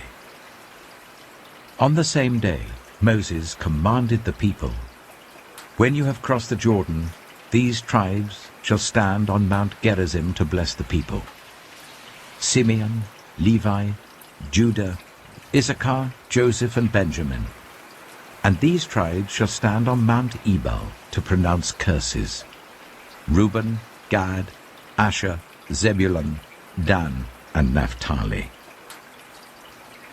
The Levites shall recite to all the people of Israel in a loud voice, "Cursed is anyone who makes an idol, a thing detestable to the Lord, the work of skilled hands, and sets it up in secret." Then all the people shall say, "Amen." "Cursed is anyone who dishonors their father and mother." Then all the people shall say, "Amen." "Cursed is anyone who moves their neighbor's boundary stone." Then all the people shall say, "Amen." "Cursed is anyone who leads the blind astray on the road." Then all the people shall say, "Amen." "Cursed is anyone who withholds justice from the foreigner, the fatherless, or the widow." Then all the people shall say, "Amen." "Cursed is anyone who sleeps with his father's wife, for he dishonors his father's bed." Then all the people shall say, "Amen." "Cursed is anyone who has sexual relations with any animal." Then all the people shall say, "Amen." "Cursed is anyone who sleeps with his sister, the daughter of his father or the daughter of his mother." Then all the people shall say, "Amen." "Cursed is anyone who sleeps with his mother-in-law." Then all the people shall say, "Amen." "Cursed is anyone who kills their neighbor secretly." Then all the people shall say, "Amen." "Cursed is anyone who accepts a bribe to kill an innocent person." Then all the people shall say, "Amen." "Cursed is anyone who does not uphold the words of this law by carrying them out." Then all the people shall say, "Amen." Deuteronomy chapter 28. If you fully obey the Lord your God, and carefully follow all his commands that I give you today, the Lord your God will set you high above all the nations on earth. All these blessings will come on you and accompany you if you obey the Lord your God. You will be blessed in the city and blessed in the country. The fruit of your womb will be blessed, and the crops of your land and the young of your livestock, the calves of your herds and the lambs of your flocks. Your basket and your kneading trough will be blessed. You will be blessed when you come in and blessed when you go out. The Lord will grant that the enemies who rise up against you will be defeated before you. They will come at you from one direction, but flee from you in 7. The Lord will send a blessing on your barns and on everything you put your hand to. The Lord your God will bless you in the land he is giving you. The Lord will establish you as his holy people, as he promised you on oath, if you keep the commands of the Lord your God and walk in obedience to him. Then all the peoples on earth will see that you are called by the name of the Lord, and they will fear you. The Lord will grant you abundant prosperity in the fruit of your womb, the young of your livestock, and the crops of your ground, in the land he swore to your ancestors to give you. The Lord will open the heavens, the storehouse of his bounty, to send rain on your land in season, and to bless all the work of your hands. You will lend to many nations, but will borrow from none. The Lord will make you the head, not the tail. If you pay attention to the commands of the Lord your God that I give you this day, and carefully follow them, you will always be at the top, never at the bottom. Do not turn aside from any of the commands I give you today, to the right or to the left, following other gods and serving them. However, if you do not obey the Lord your God, and do not carefully follow all his commands and decrees I am giving you today, all these curses will come on you and overtake you. You will be cursed in the city and cursed in the country. Your basket and your kneading trough will be cursed. The fruit of your womb will be cursed, and the crops of your land, and the calves of your herds, and the lambs of your flocks. You will be cursed when you come in, and cursed when you go out. The Lord will send on you curses, confusion, and rebuke in everything you put your hand to, until you are destroyed and come to sudden ruin because of the evil you have done in forsaking him. The Lord will plague you with diseases until he has destroyed you from the land you are entering to possess. The Lord will strike you with wasting disease, with fever and inflammation, with scorching heat and drought, with blight and mildew, which will plague you until you perish. The sky over your head will be bronze, the ground beneath you iron. The Lord will turn the rain of your country into dust and powder. It will come down from the skies until you are destroyed. The Lord will cause you to be defeated before your enemies. You will come at them from one direction, but flee from them in 7, and you will become a thing of horror to all the kingdoms on earth. Your carcasses will be food for all the birds and the wild animals, and there will be no one to frighten them away. The Lord will afflict you with the boils of Egypt, and with tumors, festering sores, and the itch from which you cannot be cured. The Lord will afflict you with madness, blindness, and confusion of mind. At midday you will grope about like a blind person in the dark. You will be unsuccessful in everything you do. Day after day you will be oppressed and robbed, with no one to rescue you. You will be pledged to be married to a woman, but another will take her and rape her. You will build a house, but you will not live in it. You will plant a vineyard, but you will not even begin to enjoy its fruit. Your ox will be slaughtered before your eyes, but you will eat none of it. Your donkey will be forcibly taken from you, and will not be returned. Your sheep will be given to your enemies, and no one will rescue them. Your sons and daughters will be given to another nation, and you will wear out your eyes watching for them day after day, powerless to lift a hand. A people that you do not know will eat what your land and labor produce, and you will have nothing but cruel oppression all your days. The sights you see will drive you mad. The Lord will afflict your knees and legs with painful boils that cannot be cured, spreading from the soles of your feet to the top of your head. The Lord will drive you and the king you set over you to a nation unknown to you or your ancestors. There you will worship other gods, gods of wood and stone. You will become a thing of horror, a byword, and an object of ridicule among the peoples where the Lord will drive you. You will sow much seed in the field, but you will harvest little, because locusts will devour it. You will plant vineyards and cultivate them, but you will not drink the wine or gather the grapes, because worms will eat them. You will have olive trees throughout your country, but you will not use the oil, because the olives will drop off. You will have sons and daughters, but you will not keep them, because they will go into captivity. Swarms of locusts will take over all your trees and the crops of your land. The foreigners who reside among you will rise above you higher and higher, but you will sink lower and lower. They will lend to you, but you will not lend to them. They will be the head, but you will be the tail. All these curses will come on you.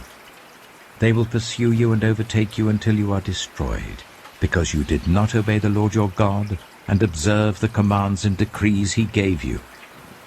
They will be a sign and a wonder to you and your descendants forever. Because you did not serve the Lord your God joyfully and gladly in the time of prosperity, therefore in hunger and thirst, in nakedness and dire poverty, you will serve the enemy the Lord sends against you. He will put an iron yoke on your neck until he has destroyed you. The Lord will bring a nation against you from far away, from the ends of the earth, like an eagle swooping down, a nation whose language you will not understand, a fierce-looking nation without respect for the old or pity for the young. They will devour the young of your livestock and the crops of your land until you are destroyed. They will leave you no corn, new wine, or olive oil, nor any calves of your herds or lambs of your flocks, until you are ruined. They will lay siege to all the cities throughout your land, until the high fortified walls in which you trust fall down. They will besiege all the cities throughout the land the Lord your God is giving you. Because of the suffering your enemy will inflict on you during the siege, you will eat the fruit of the womb, the flesh of the sons and daughters the Lord your God has given you. Even the most gentle and sensitive man among you will have no compassion on his own brother, or the wife he loves, or his surviving children, and he will not give to one of them any of the flesh of his children that he is eating. It will be all he has left, because of the suffering that your enemy will inflict on you during the siege of all your cities.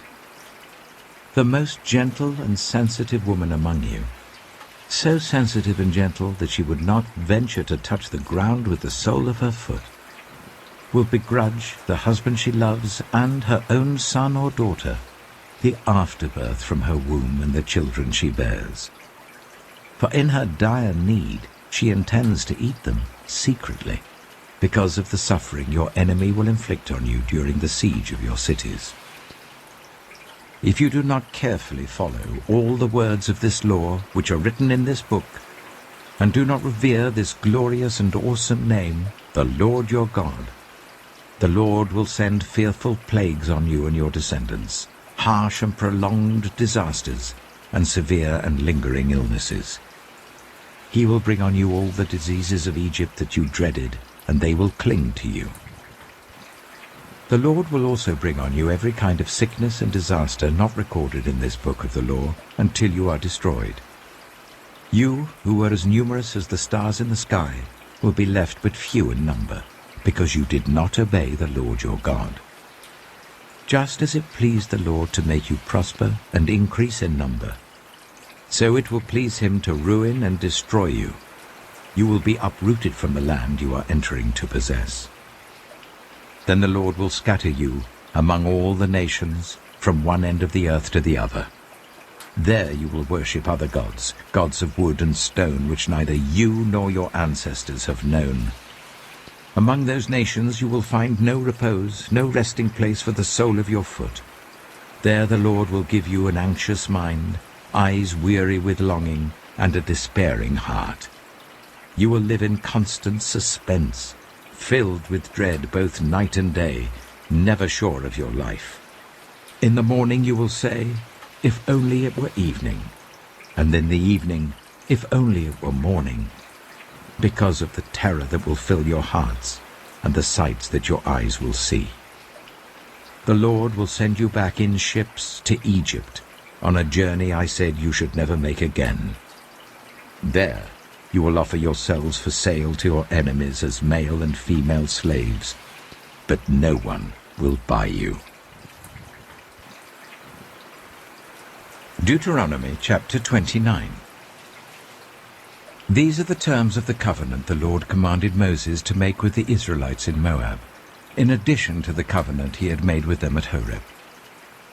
Moses summoned all the Israelites and said to them, Your eyes have seen all that the Lord did in Egypt to Pharaoh, to all his officials, and to all his land.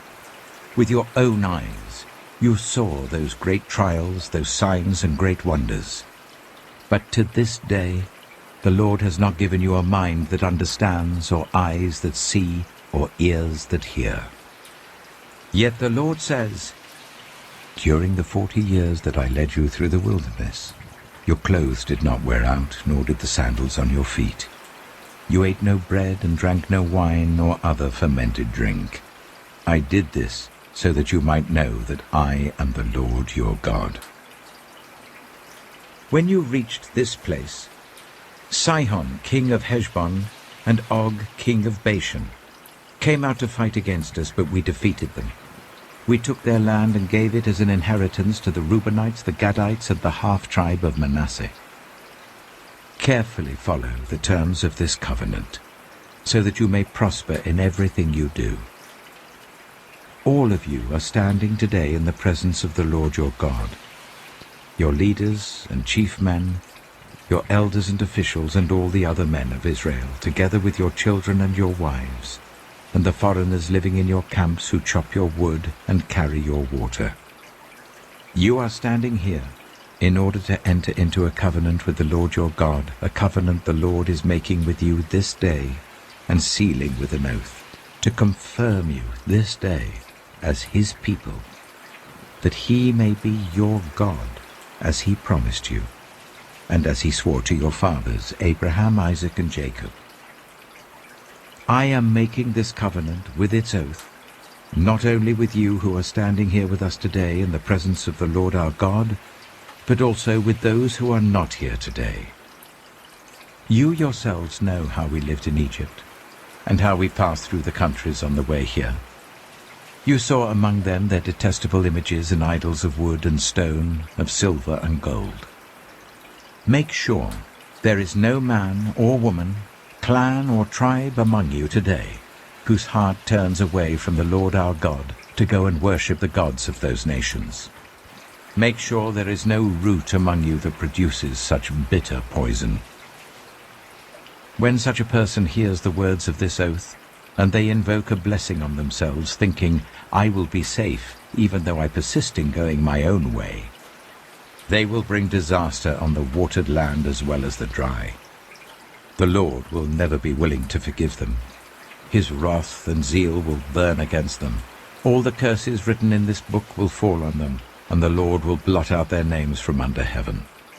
The Lord will single them out from all the tribes of Israel for disaster, according to all the curses of the covenant written in this book of the law. Your children who follow you in later generations, and foreigners who come from distant lands, will see the calamities that have fallen on the land, and the diseases with which the Lord has afflicted it. The whole land will be a burning waste of salt and sulfur, nothing planted, nothing sprouting, no vegetation growing on it. It will be like the destruction of Sodom and Gomorrah, Admah and Zeboim, which the Lord overthrew in fierce anger. All the nations will ask, why has the Lord done this to this land? Why this fierce burning anger? And the answer will be, it is because this people abandoned the covenant of the Lord, the God of their ancestors, the covenant he made with them when he brought them out of Egypt. They went off and worshipped other gods and bowed down to them, gods they did not know, gods he had not given them. Therefore the Lord's anger burned against this land, so that he brought on it all the curses written in this book. In furious anger and in great wrath, the Lord uprooted them from their land and thrust them into another land, as it is now. The secret things belong to the Lord our God, but the things revealed belong to us and to our children forever, that we may follow all the words of this law. Deuteronomy chapter 30. When all these blessings and curses I have set before you come on you, and you take them to heart, wherever the Lord your God disperses you among the nations, and when you and your children return to the Lord your God, and obey him with all your heart and with all your soul, according to everything I command you today, then the Lord your God will restore your fortunes, and have compassion on you, and gather you again from all the nations where he scattered you. Even if you have been banished to the most distant land under the heavens, from there the Lord your God will gather you and bring you back. He will bring you to the land that belonged to your ancestors, and you will take possession of it. He will make you more prosperous and numerous than your ancestors. The Lord your God will circumcise your hearts and the hearts of your descendants, so that you may love him with all your heart and with all your soul, and live. The Lord your God will put all these curses on your enemies who hate and persecute you. You will again obey the Lord, and follow all his commands I am giving you today. Then the Lord your God will make you most prosperous in all the work of your hands and in the fruit of your womb, the young of your livestock and the crops of your land. The Lord will again delight in you and make you prosperous, just as he delighted in your ancestors. If you obey the Lord your God and keep his commands and decrees that are written in this book of the law, and turn it to the Lord your God with all your heart and with all your soul. Now what I am commanding you today is not too difficult for you or beyond your reach. It is not up in heaven so that you have to ask, who will ascend into heaven to get it and proclaim it to us so that we may obey it? Nor is it beyond the sea so that you have to ask, who will cross the sea to get it and proclaim it to us so that we may obey it? No, the word is very near you. It is in your mouth and in your heart, so that you may obey it. See, I set before you today life and prosperity, death and destruction. For I command you today to love the Lord your God, to walk in obedience to him and to keep his commands, decrees and laws. Then you will live and increase, and the Lord your God will bless you in the land you are entering to possess. But if your heart turns away, and you are not obedient, and if you are drawn away to bow down to other gods and worship them, I declare to you this day that you will certainly be destroyed. You will not live long in the land you are crossing the Jordan to enter and possess. This day I call the heavens and the earth as witnesses against you that I have set before you life and death, blessings and curses. Now choose life, so that you and your children may live, and that you may love the Lord your God, listen to his voice, and hold fast to him. For the Lord is your life, and he will give you many years in the land he swore to give to your fathers, Abraham, Isaac, and Jacob. Deuteronomy chapter 31. Then Moses went out and spoke these words to all Israel. I am now 120 years old, and I am no longer able to lead you. The Lord has said to me, you shall not cross the Jordan. The Lord your God himself will cross over ahead of you. He will destroy these nations before you, and you will take possession of their land. Joshua also will cross over ahead of you, as the Lord said. And the Lord will do to them what he did to Sihon and Og, the kings of the Amorites, whom he destroyed along with their land. The Lord will deliver them to you, and you must do to them all that I have commanded you. Be strong and courageous. Do not be afraid or terrified because of them. For the Lord your God goes with you. He will never leave you nor forsake you. Then Moses summoned Joshua and said to him in the presence of all Israel, Be strong and courageous, for you must go with this people into the land that the Lord swore to their ancestors to give them, and you must divide it among them as their inheritance. The Lord himself goes before you and will be with you. He will never leave you nor forsake you. Do not be afraid. Do not be discouraged. So Moses wrote down this law and gave it to the Levitical priests, who carried the ark of the covenant of the Lord, and to all the elders of Israel. Then Moses commanded them, At the end of every 7 years, in the year for cancelling debts, during the festival of tabernacles, when all Israel comes to appear before the Lord your God at the place he will choose, you shall read this law before them in their hearing. Assemble the people, men, women, and children, and the foreigners residing in your towns, so that they can listen and learn to fear the Lord your God, and follow carefully all the words of this law. Their children, who do not know this law, must hear it and learn to fear the Lord your God as long as you live in the land you are crossing the Jordan to possess. The Lord said to Moses, Now the day of your death is near. Call Joshua and present yourselves at the tent of meeting, where I will commission him." So Moses and Joshua came and presented themselves at the tent of meeting. Then the Lord appeared at the tent in a pillar of cloud, and the cloud stood over the entrance to the tent. And the Lord said to Moses, "You are going to rest with your ancestors, and these people will soon prostitute themselves to the foreign gods of the land they are entering. They will forsake me and break the covenant I made with them. And in that day I will become angry with them and forsake them. I will hide my face from them, and they will be destroyed. Many disasters and calamities will come on them, and in that day they will ask, 'Have not these disasters come on us because our God is not with us?' And I will certainly hide my face in that day, because of all their wickedness in turning to other gods. Now write down this song, and teach it to the Israelites, and make them sing it, so that it may be a witness for me against them.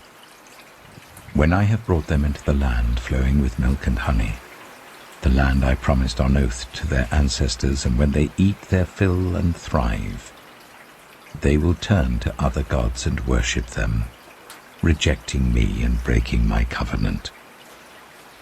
And when many disasters and calamities come on them, this song will testify against them, because it will not be forgotten by their descendants. I know what they are disposed to do even before I bring them into the land I promised them on oath."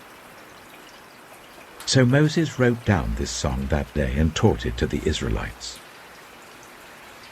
The Lord gave this command to Joshua son of Nun: "Be strong and courageous, for you will bring the Israelites into the land I promised them on oath, and I myself will be with you." After Moses finished writing in a book the words of this law from beginning to end, he gave this command to the Levites who carried the Ark of the Covenant of the Lord. "Take this book of the law and place it beside the Ark of the Covenant of the Lord your God. There it will remain as a witness against you. For I know how rebellious and stiff-necked you are. If you have been rebellious against the Lord while I am still alive and with you, how much more will you rebel after I die? Assemble before me all the elders of your tribes and all your officials, so that I can speak these words in their hearing, and call the heavens and the earth to testify against them. For I know that after my death you are sure to become utterly corrupt, and to turn from the way I have commanded you. In days to come, disaster will fall on you because you will do evil in the sight of the Lord, and arouse his anger by what your hands have made." And Moses recited the words of this song from beginning to end in the hearing of the whole assembly of Israel. Deuteronomy chapter 32. Listen, you heavens, and I will speak. Hear, you earth, the words of my mouth. Let my teaching fall like rain, and my words descend like dew, like showers on new grass, like abundant rain on tender plants. I will proclaim the name of the Lord. O praise the greatness of our God.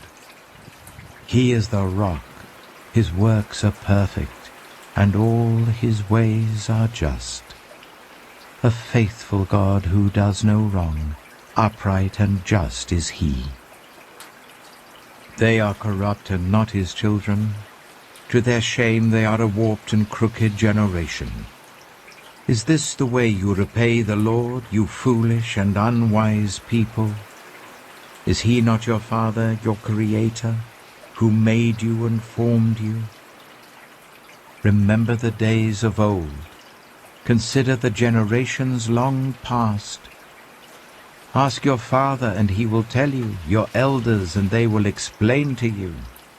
When the Most High gave the nations their inheritance, when he divided all mankind, he set up boundaries for the peoples according to the number of the sons of Israel. For the Lord's portion is his people, Jacob his allotted inheritance. In a desert land he found him, in a barren and howling waste. He shielded him and cared for him. He guarded him as the apple of his eye. Like an eagle that stirs up its nest and hovers over its young, that spread its wings to catch them and carries them on its pinions. The Lord alone led him, no foreign god was with him. He made him ride on the heights of the land, and fed him with the fruit of the fields. He nourished him with honey from the rock, and with oil from the flinty crag, with curds and milk from herds and flock, and with fattened lambs and goats, with choice rams of Bashan, and the finest grains of wheat. You drank the foaming blood of the grape. Jeshurun grew fat and kicked. Filled with food, they became heavy and sleek. They abandoned the God who made them, and rejected the rock, their Saviour. They made him jealous with their foreign gods, and angered him with their detestable idols. They sacrificed to false gods, which are not God, gods they had not known, gods that had recently appeared, gods your ancestors did not fear. You deserted the rock who fathered you. You forgot the God who gave you birth. The Lord saw this and rejected them because he was angered by his sons and daughters. I will hide my face from them, he said, and see what their end will be. For they are a perverse generation, children who are unfaithful. They made me jealous by what is no God, and angered me with their worthless idols. I will make them envious by those who are not a people. I will make them angry by a nation that has no understanding. For a fire will be kindled by my wrath, one that burns down to the realm of the dead below. It will devour the earth and its harvests, and set on fire the foundations of the mountains. I will heap calamities on them, and expend my arrows against them. I will send wasting famine against them, consuming pestilence and deadly plague. I will send against them the fangs of wild beasts, the venom of vipers that glide in the dust. In the street the sword will make them childless, in their homes terror will reign. The young men and young women will perish, the infants and those with grey hair. I said I would scatter them and erase their name from human memory. But I dreaded the taunt of the enemy, lest the adversary misunderstand, and say, our hand has triumphed. The Lord has not done all this. They are a nation without sense. There is no discernment in them. If only they were wise and would understand this and discern what their end will be. How could one man chase 1,000 or two put 10,000 to flight? Unless their rock had sold them, unless the Lord had given them up. For their rock is not like our rock, as even our enemies concede. Their vine comes from the vine of Sodom and from the fields of Gomorrah. Their grapes are filled with poison, and their clusters with bitterness. Their wine is the venom of serpents, the deadly poison of cobras. Have I not kept this in reserve, and sealed it in my vaults? It is mine to avenge. I will repay. In due time their foot will slip. Their day of disaster is near, and their doom rushes upon them. The Lord will vindicate his people and relent concerning his servants, when he sees their strength is gone and no one is left slave or free. He will say, now where are their gods, the rock they took refuge in, the gods who ate the fat of their sacrifices and drank the wine of their drink offerings? Let them rise up to help you. Let them give you shelter. See now that I myself am he.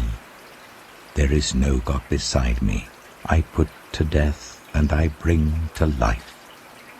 I have wounded, and I will heal, and no one can deliver out of my hand. I lift my hand to heaven and solemnly swear, as surely as I live forever, when I sharpen my flashing sword, and my hand grasps it in judgment, I will take vengeance on my adversaries and repay those who hate me.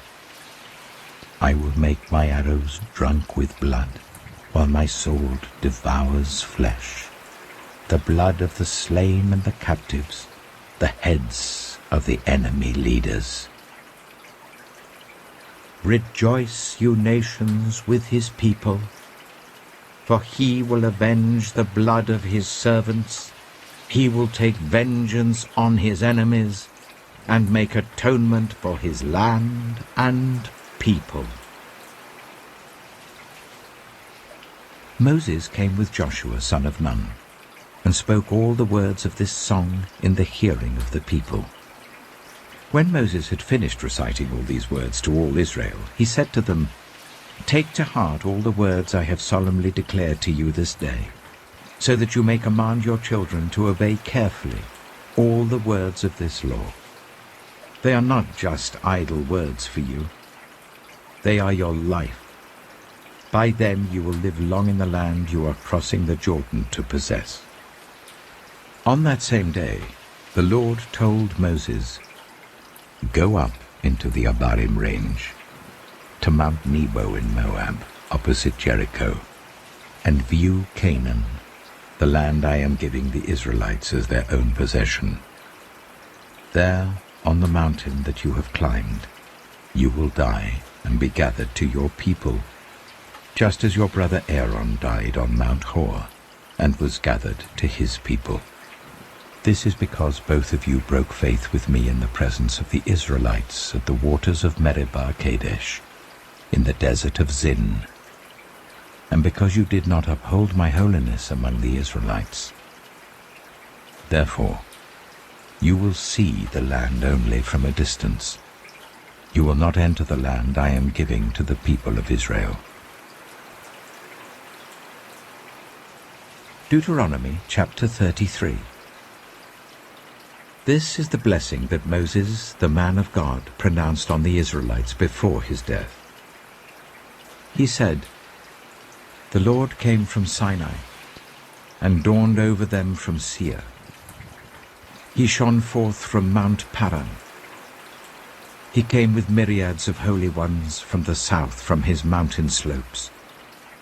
Surely it is you who love the people. All the holy ones are in your hand. At your feet they all bow down, and from you receive instruction, the law that Moses gave us, the possession of the assembly of Jacob. He was king over Jeshurun when the leaders of the people assembled, along with the tribes of Israel. Let Reuben live and not die, nor his people be few." And this he said about Judah, "Hear, Lord, the cry of Judah. Bring him to his people. With his own hands he defends his cause. O be his help against his foes." About Levi he said, "Your Thummim and Urim belong to your faithful servant. You tested him at Massah. You contended with him at the waters of Meribah. He said of his father and mother, 'I have no regard for them.' He did not recognize his brothers or acknowledge his own children, but he watched over your word and guarded your covenant.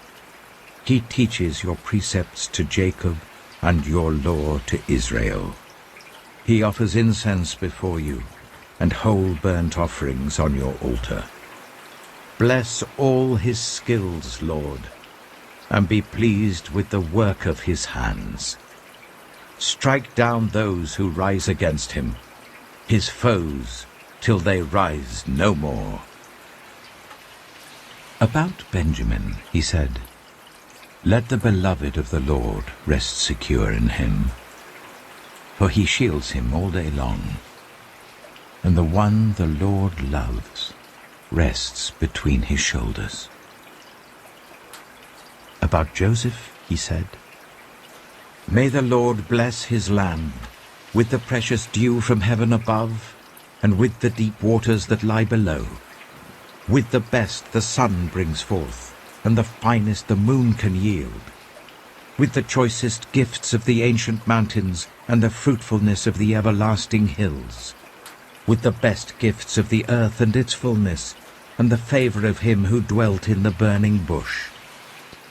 Let all these rest on the head of Joseph, on the brow of the prince among his brothers.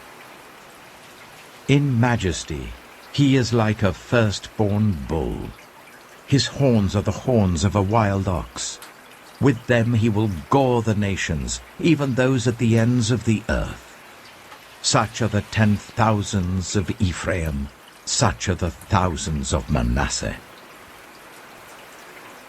About Zebulun he said, "Rejoice, Zebulun, in your going out, and you, Issachar, in your tents. They will summon peoples to the mountain and there offer the sacrifices of the righteous.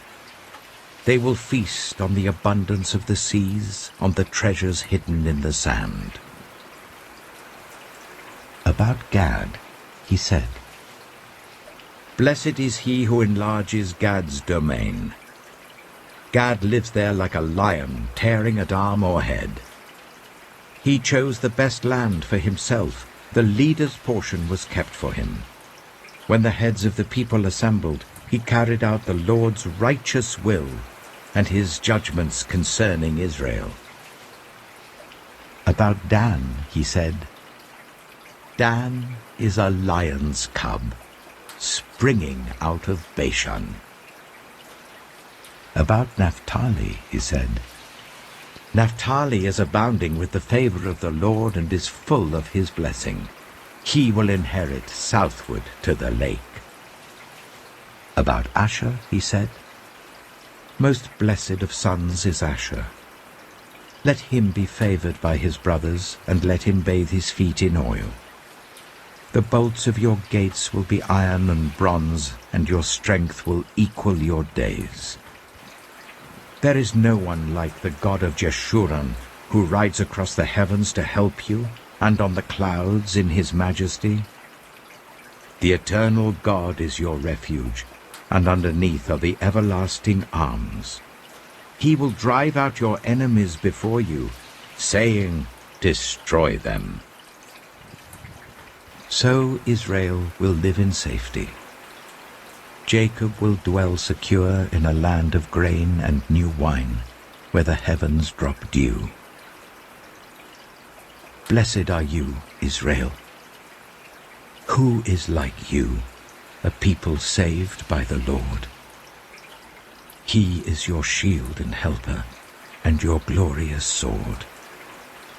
Your enemies will cower before you, and you will tread on their heights." Deuteronomy chapter 34. Then Moses climbed Mount Nebo from the plains of Moab to the top of Pisgah opposite Jericho.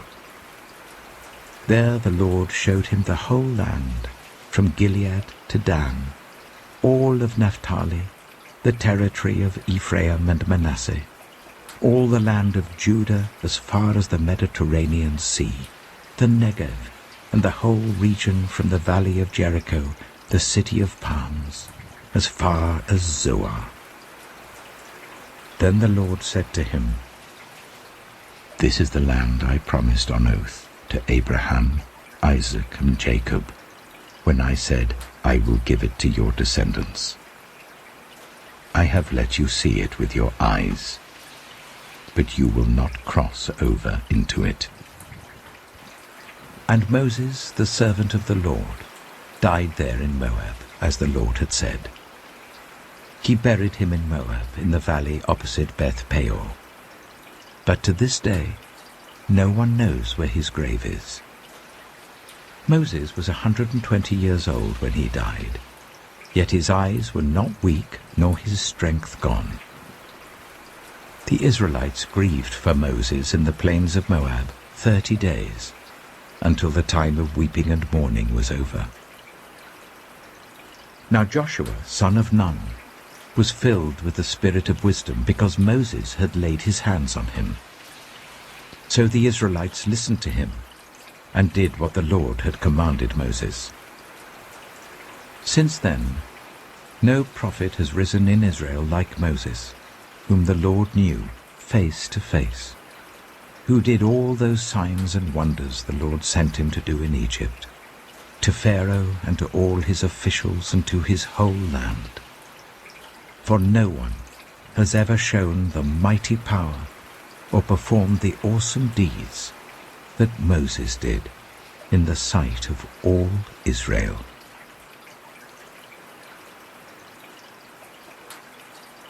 The Book of Joshua. Joshua chapter 1. After the death of Moses, the servant of the Lord said to Joshua, son of Nun, Moses' assistant, Moses, my servant, is dead.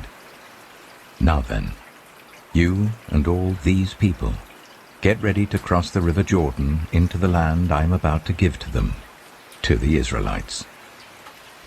I will give you every place where you set your foot, as I promised Moses. Your territory will extend from the desert to Lebanon, and from the great river, the Euphrates, all the Hittite country, to the Mediterranean Sea in the west. No one will be able to stand against you all the days of your life. As I was with Moses, so I will be with you.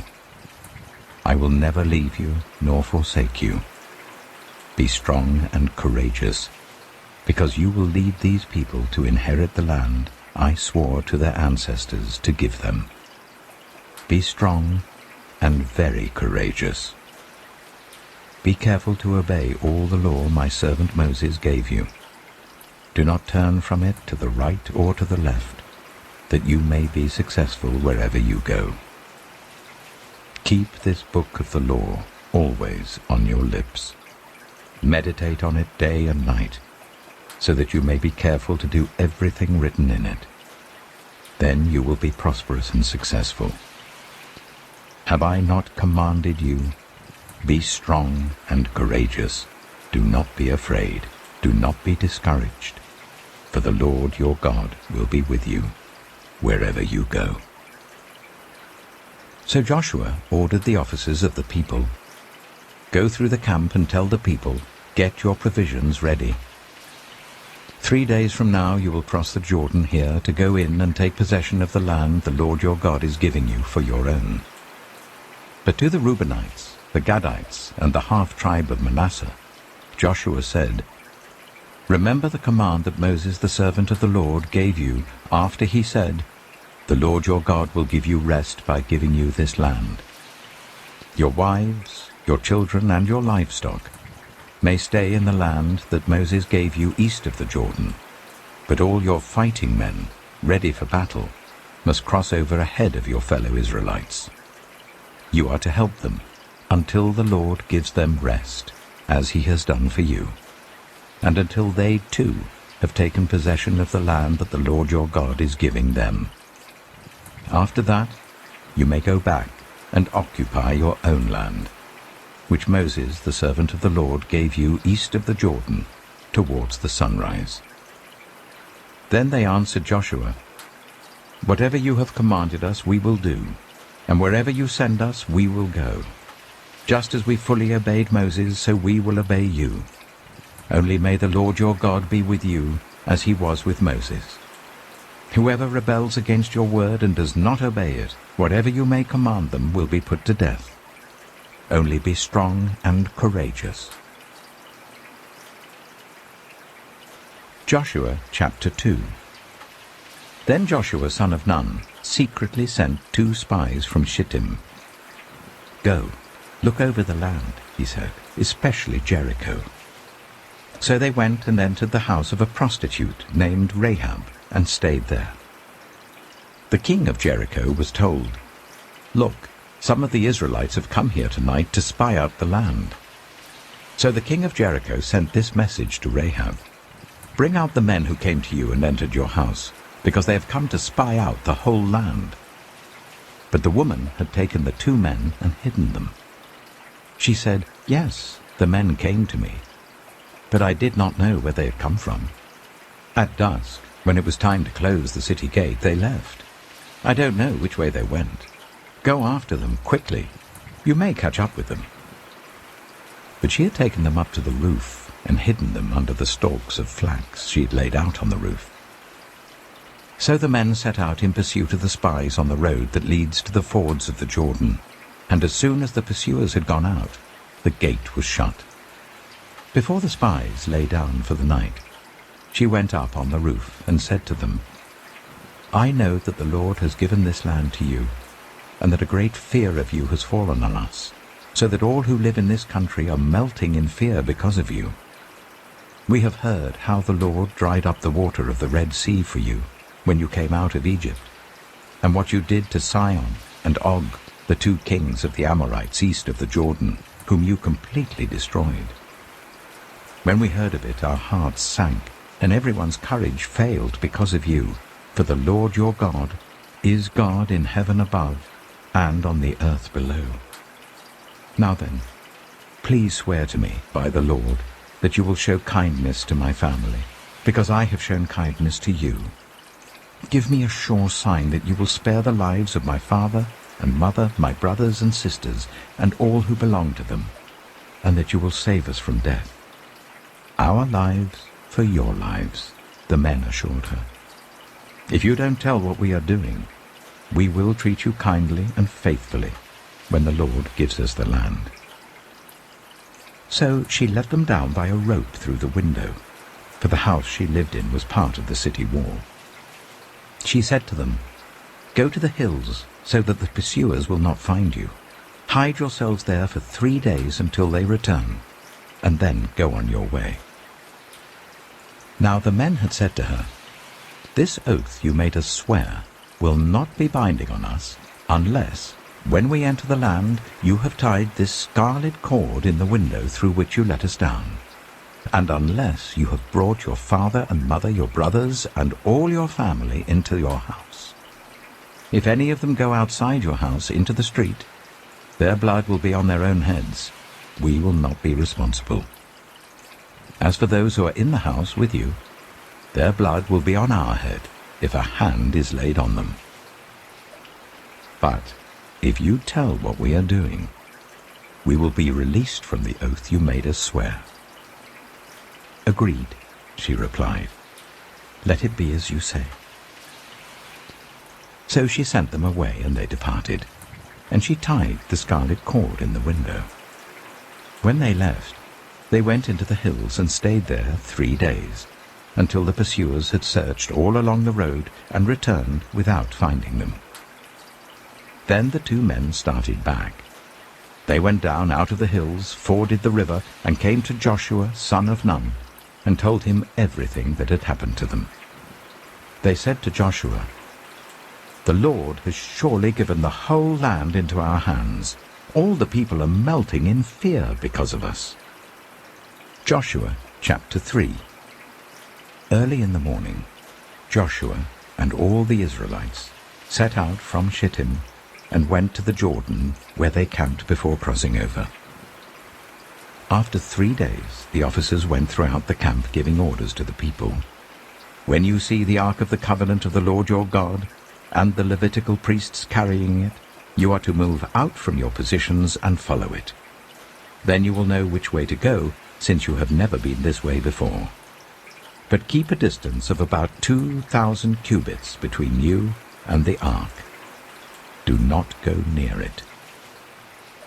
Joshua told the people, "Consecrate yourselves, for tomorrow the Lord will do amazing things among you."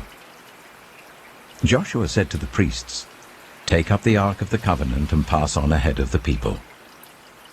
So they took it up and went ahead of them. And the Lord said to Joshua, "Today I will begin to exalt you in the eyes of all Israel. so that they may know that I am with you, as I was with Moses. Tell the priests who carry the Ark of the Covenant, when you reach the edge of the Jordan's waters, go and stand in the river." Joshua said to the Israelites, "Come here and listen to the words of the Lord your God. This is how you will know that the living God is among you, and that he will certainly drive out before you the Canaanites, Hittites, Hivites, Perizzites, Girgashites, Amorites, and Jebusites. See, the Ark of the Covenant of the Lord of all the earth will go into the Jordan ahead of you. Now then, choose 12 men from the tribes of Israel, one from each tribe. And as soon as the priests who carry the Ark of the Lord of all the earth, set foot in the Jordan, its waters flowing downstream will be cut off and stand up in a heap." So when the people broke camp to cross the Jordan, the priests carrying the Ark of the Covenant went ahead of them. Now the Jordan is in flood all during harvest. Yet as soon as the priests who carried the Ark reached the Jordan, and their feet touched the water's edge, the water from upstream stopped flowing. It piled up in a heap a great distance away at a town called Adam, in the vicinity of Zarethan, while the water flowing down to the sea of the Arabah, that is the Dead Sea, was completely cut off. So the people crossed over opposite Jericho. The priests who carried the Ark of the Covenant of the Lord stopped in the middle of the Jordan and stood on dry ground, while all Israel passed by until the whole nation had completed the crossing on dry ground. Joshua chapter 4. When the whole nation had finished crossing the Jordan, the Lord said to Joshua, "Choose 12 men from among the people, one from each tribe, and tell them to take up 12 stones from the middle of the Jordan, from right where the priests are standing, and carry them over with you and put them down at the place where you stay tonight." So Joshua called together the 12 men he had appointed from the Israelites, one from each tribe, and said to them, "Go over before the Ark of the Lord your God into the middle of the Jordan. Each of you is to take up a stone on his shoulder, according to the number of the tribes of the Israelites, to serve as a sign among you. In the future, when your children ask you, 'What do these stones mean?' tell them that the flow of the Jordan was cut off before the Ark of the Covenant of the Lord. When it crossed the Jordan, the waters of the Jordan were cut off. These stones are to be a memorial to the people of Israel forever." So the Israelites did as Joshua commanded them.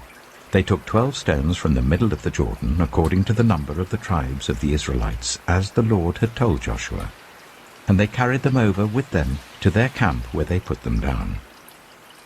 Joshua set up the 12 stones that had been in the middle of the Jordan at the spot where the priests who carried the Ark of the Covenant had stood, and they are there to this day. Now the priests who carried the Ark remained standing in the middle of the Jordan until everything the Lord had commanded Joshua was done by the people, just as Moses had directed Joshua. The people hurried over, and as soon as all of them had crossed, the Ark of the Lord and the priests came to the other side while the people watched. The men of Reuben, Gad, and the half-tribe of Manasseh crossed over, ready for battle, in front of the Israelites, as Moses had directed them. About 40,000 armed for battle crossed over before the Lord to the plains of Jericho for war. That day the Lord exalted Joshua in the sight of all Israel, and they stood in awe of him all the days of his life, just as they had stood in awe of Moses. Then the Lord said to Joshua, "Command the priests carrying the Ark of the Covenant law to come up out of the Jordan." So Joshua commanded the priests, "Come up out of the Jordan." And the priests came up out of the river carrying the Ark of the Covenant of the Lord. No sooner had they set their feet on the dry ground than the waters of the Jordan returned to their place and ran in flood as before. On the 10th day of the first month, the people went up from the Jordan and camped at Gilgal on the eastern border of Jericho. And Joshua set up at Gilgal the 12 stones they had taken out of the Jordan. He said to the Israelites, "In the future, when your descendants ask their parents, 'What do these stones mean?' tell them, 'Israel crossed the Jordan on dry ground.' For the Lord your God dried up the Jordan before you until you had crossed over.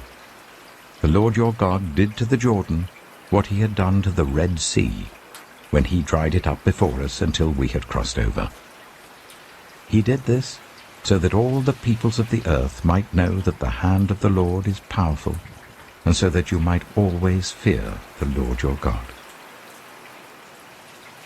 Joshua chapter 5.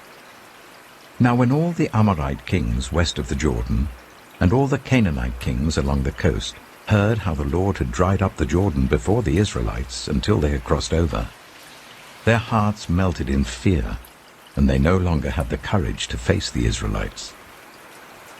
At that time the Lord said to Joshua, "Make flint knives, and circumcise the Israelites again." So Joshua made flint knives, and circumcised the Israelites at Gibeah the Haaraloth. Now this is why he did so. All those who came out of Egypt, all the men of military age, died in the wilderness on the way after leaving Egypt. All the people that came out had been circumcised, but all the people born in the wilderness during the journey from Egypt had not. The Israelites had moved about in the wilderness for 40 years, until all the men who were of military age when they left Egypt had died, since they had not obeyed the Lord. For the Lord had sworn to them that they would not see the land that he had solemnly promised their ancestors to give us, a land flowing with milk and honey. So he raised up their sons in their place, and these were the ones Joshua circumcised. They were still uncircumcised because they had not been circumcised on the way. And after the whole nation had been circumcised, they remained where they were in camp until they were healed. Then the Lord said to Joshua, "Today I have rolled away the reproach of Egypt from you." So the place has been called Gilgal to this day. On the evening of the 14th day of the month, while camped at Gilgal on the plains of Jericho, the Israelites celebrated the Passover. The day after the Passover, that very day, they ate some of the produce of the land, unleavened bread and roasted grain. The manna stopped the day after they ate this food from the land. There was no longer any manna for the Israelites, but that year they ate the produce of Canaan. Now when Joshua was near Jericho, he looked up and saw a man standing in front of him with a drawn sword in his hand. Joshua went up to him and asked, "Are you for us or for our enemies?" "Neither," he replied, "but as commander of the army of the Lord I have now come." Then Joshua fell face down to the ground in reverence and asked him, "What message does my Lord have for his servant?" The commander of the Lord's army replied, "Take off your sandals, for the place where you are standing is holy." And Joshua did so. Joshua chapter 6. Now the gates of Jericho were securely barred because of the Israelites. No one went out, and no one came in. Then the Lord said to Joshua, "See, I have delivered Jericho into your hands along with its king and its fighting men. March round the city once with all the armed men. Do this for 6 days. Make 7 priests carry trumpets of ram's horns in front of the ark. On the 7th day, march round the city 7 times, with the priests blowing the trumpets. When you hear them sound a long blast on the trumpets, make the whole army give a loud shout. Then the wall of the city will collapse, and the army will go up, everyone straight in." So Joshua, son of Nun, called the priests and said to them, "Take up the ark of the covenant of the Lord and make 7 priests carry trumpets in front of it." And he ordered the army, "Advance, march round the city with an armed guard going ahead of the ark of the Lord." When Joshua had spoken to the people, The 7 priests carrying the 7 trumpets before the Lord went forwards, blowing their trumpets, and the ark of the Lord's covenant followed them. The armed guard marched ahead of the priests who blew the trumpets, and the rear guard followed the ark.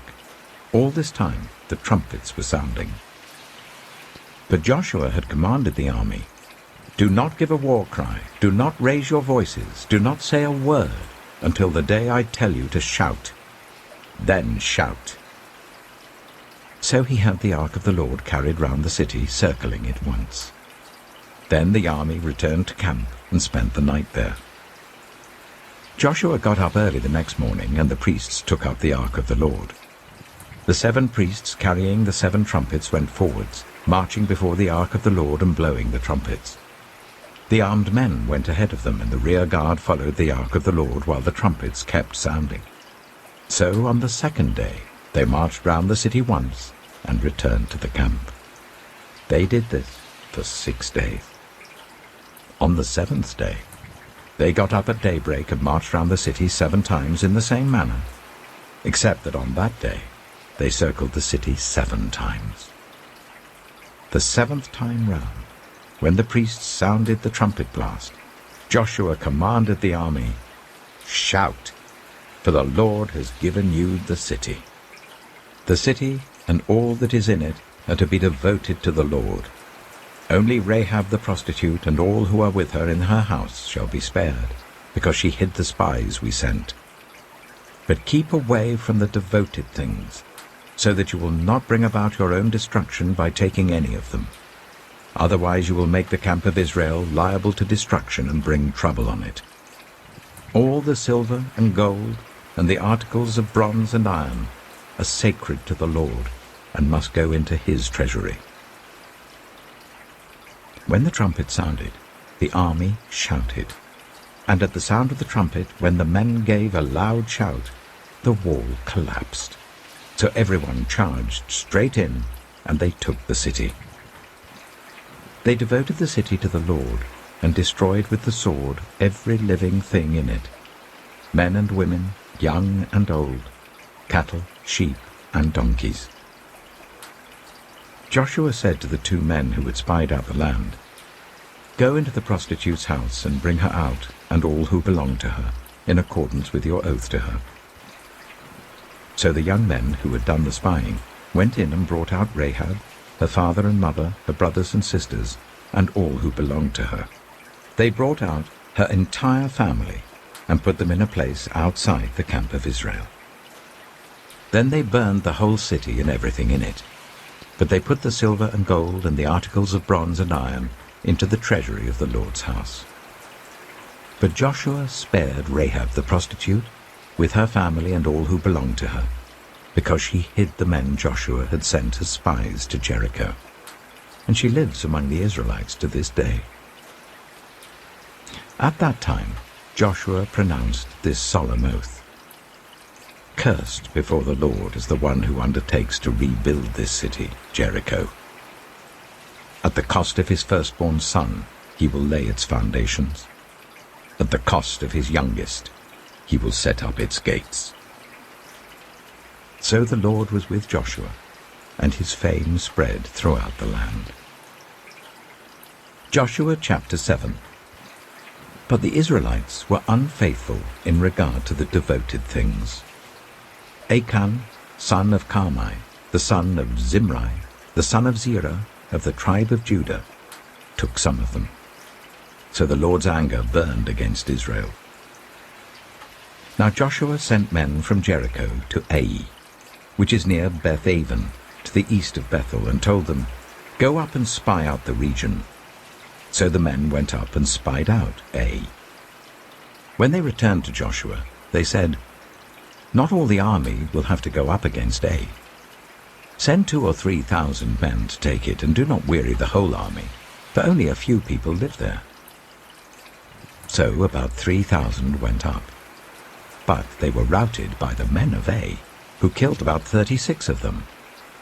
They chased the Israelites from the city gate as far as the stone quarries, and struck them down on the slopes. At this, the hearts of the people melted in fear and became like water. Then Joshua tore his clothes and fell face down to the ground before the ark of the Lord, remaining there till evening. The elders of Israel did the same and sprinkled dust on their heads. And Joshua said, "Alas, sovereign Lord, why did you ever bring this people across the Jordan to deliver us into the hands of the Amorites to destroy us? If only we had been content to stay on the other side of the Jordan. Pardon your servant, Lord. What can I say now that Israel has been routed by its enemies? The Canaanites and the other people of the country will hear about this, and they will surround us and wipe out our name from the earth. What then will you do for your own great name?" The Lord said to Joshua, "Stand up. What are you doing down on your face? Israel has sinned. They have violated my covenant which I commanded them to keep. They have taken some of the devoted things. They have stolen, they have lied, they have put them with their own possessions. That is why the Israelites cannot stand against their enemies. They turn their backs and run, because they have been made liable to destruction. I will not be with you any more, unless you destroy whatever among you is devoted to destruction. Go, consecrate the people. Tell them, consecrate yourselves in preparation for tomorrow. For this is what the Lord, the God of Israel, says. There are devoted things among you, Israel. You cannot stand against your enemies until you remove them. In the morning, present yourselves tribe by tribe. The tribe that the Lord chooses shall come forward, clan by clan. The clan that the Lord chooses shall come forward, family by family. And the family that the Lord chooses shall come forward, man by man. Whoever is caught with the devoted things shall be destroyed by fire, along with all that belongs to him. He has violated the covenant of the Lord and has done an outrageous thing in Israel." Early the next morning Joshua made Israel come forward by tribes, and Judah was chosen. The clans of Judah came forward, and the Zerhites were chosen. He made the clan of the Zerhites come forward by families, and Zimri was chosen. Joshua made his family come forward man by man, and Achan, son of Carmi, the son of Zimri, the son of Zerah, of the tribe of Judah, was chosen. Then Joshua said to Achan, "My son, give glory to the Lord, the God of Israel, and honor him. Tell me what you have done. Do not hide it from me." Achan replied, "It is true. I have sinned against the Lord, the God of Israel. This is what I have done. When I saw in the plunder a beautiful robe from Babylonia, 200 shekels of silver and a bar of gold weighing 50 shekels, I coveted them and took them. They are hidden in the ground inside my tent with the silver underneath." So Joshua sent messengers, and they ran to the tent, and there it was, hidden in his tent with the silver underneath. They took the things from the tent, brought them to Joshua and all the Israelites, and spread them out before the Lord. Then Joshua, together with all Israel, took Achan, son of Zerah, the silver, the robe, the gold bar, his sons and daughters, his cattle, donkeys and sheep, his tent, and all that he had, to the valley of Achor. Joshua said, "Why have you brought this trouble on us? The Lord will bring trouble on you today." Then all Israel stoned him, and after they had stoned the rest, they burned them. Over Achan they heaped up a large pile of rocks, which remains to this day. Then the Lord turned from his fierce anger. Therefore that place has been called the Valley of Achor ever since. Joshua chapter 8. Then the Lord said to Joshua, "Do not be afraid, do not be discouraged. Take the whole army with you and go up and attack Ai. For I have delivered into your hands the king of Ai, his people, his city, and his land. You shall do to Ai and its king as you did to Jericho and its king, except that you may carry off their plunder and livestock for yourself. Set an ambush behind the city." So Joshua and the whole army moved out to attack Ai. He chose 30,000 of his best fighting men and sent them out at night, with these orders. "Listen carefully. You are to set an ambush behind the city. Don't go very far from it. All of you be on the alert. I and all those with me will advance on the city, and when the men come out against us, as they did before, we will flee from them. They will pursue us until we have lured them away from the city, for they will say, 'They are running away from us as they did before.' So when we flee from them, you are to rise up from ambush and take the city. The Lord your God will give it into your hand. When you have taken the city, set it on fire. Do what the Lord has commanded. See to it. You have my orders." Then Joshua sent them off, and they went to the place of ambush and lay in wait between Bethel and Ai, to the west of Ai. But Joshua spent that night with the people. Early the next morning, Joshua mustered his army, and he and the leaders of Israel marched before them to Ai. The entire force that was with him marched up and approached the city and arrived in front of it. They set up camp north of Ai, with the valley between them and the city. Joshua had taken about 5,000 men and set them in ambush between Bethel and Ai to the west of the city.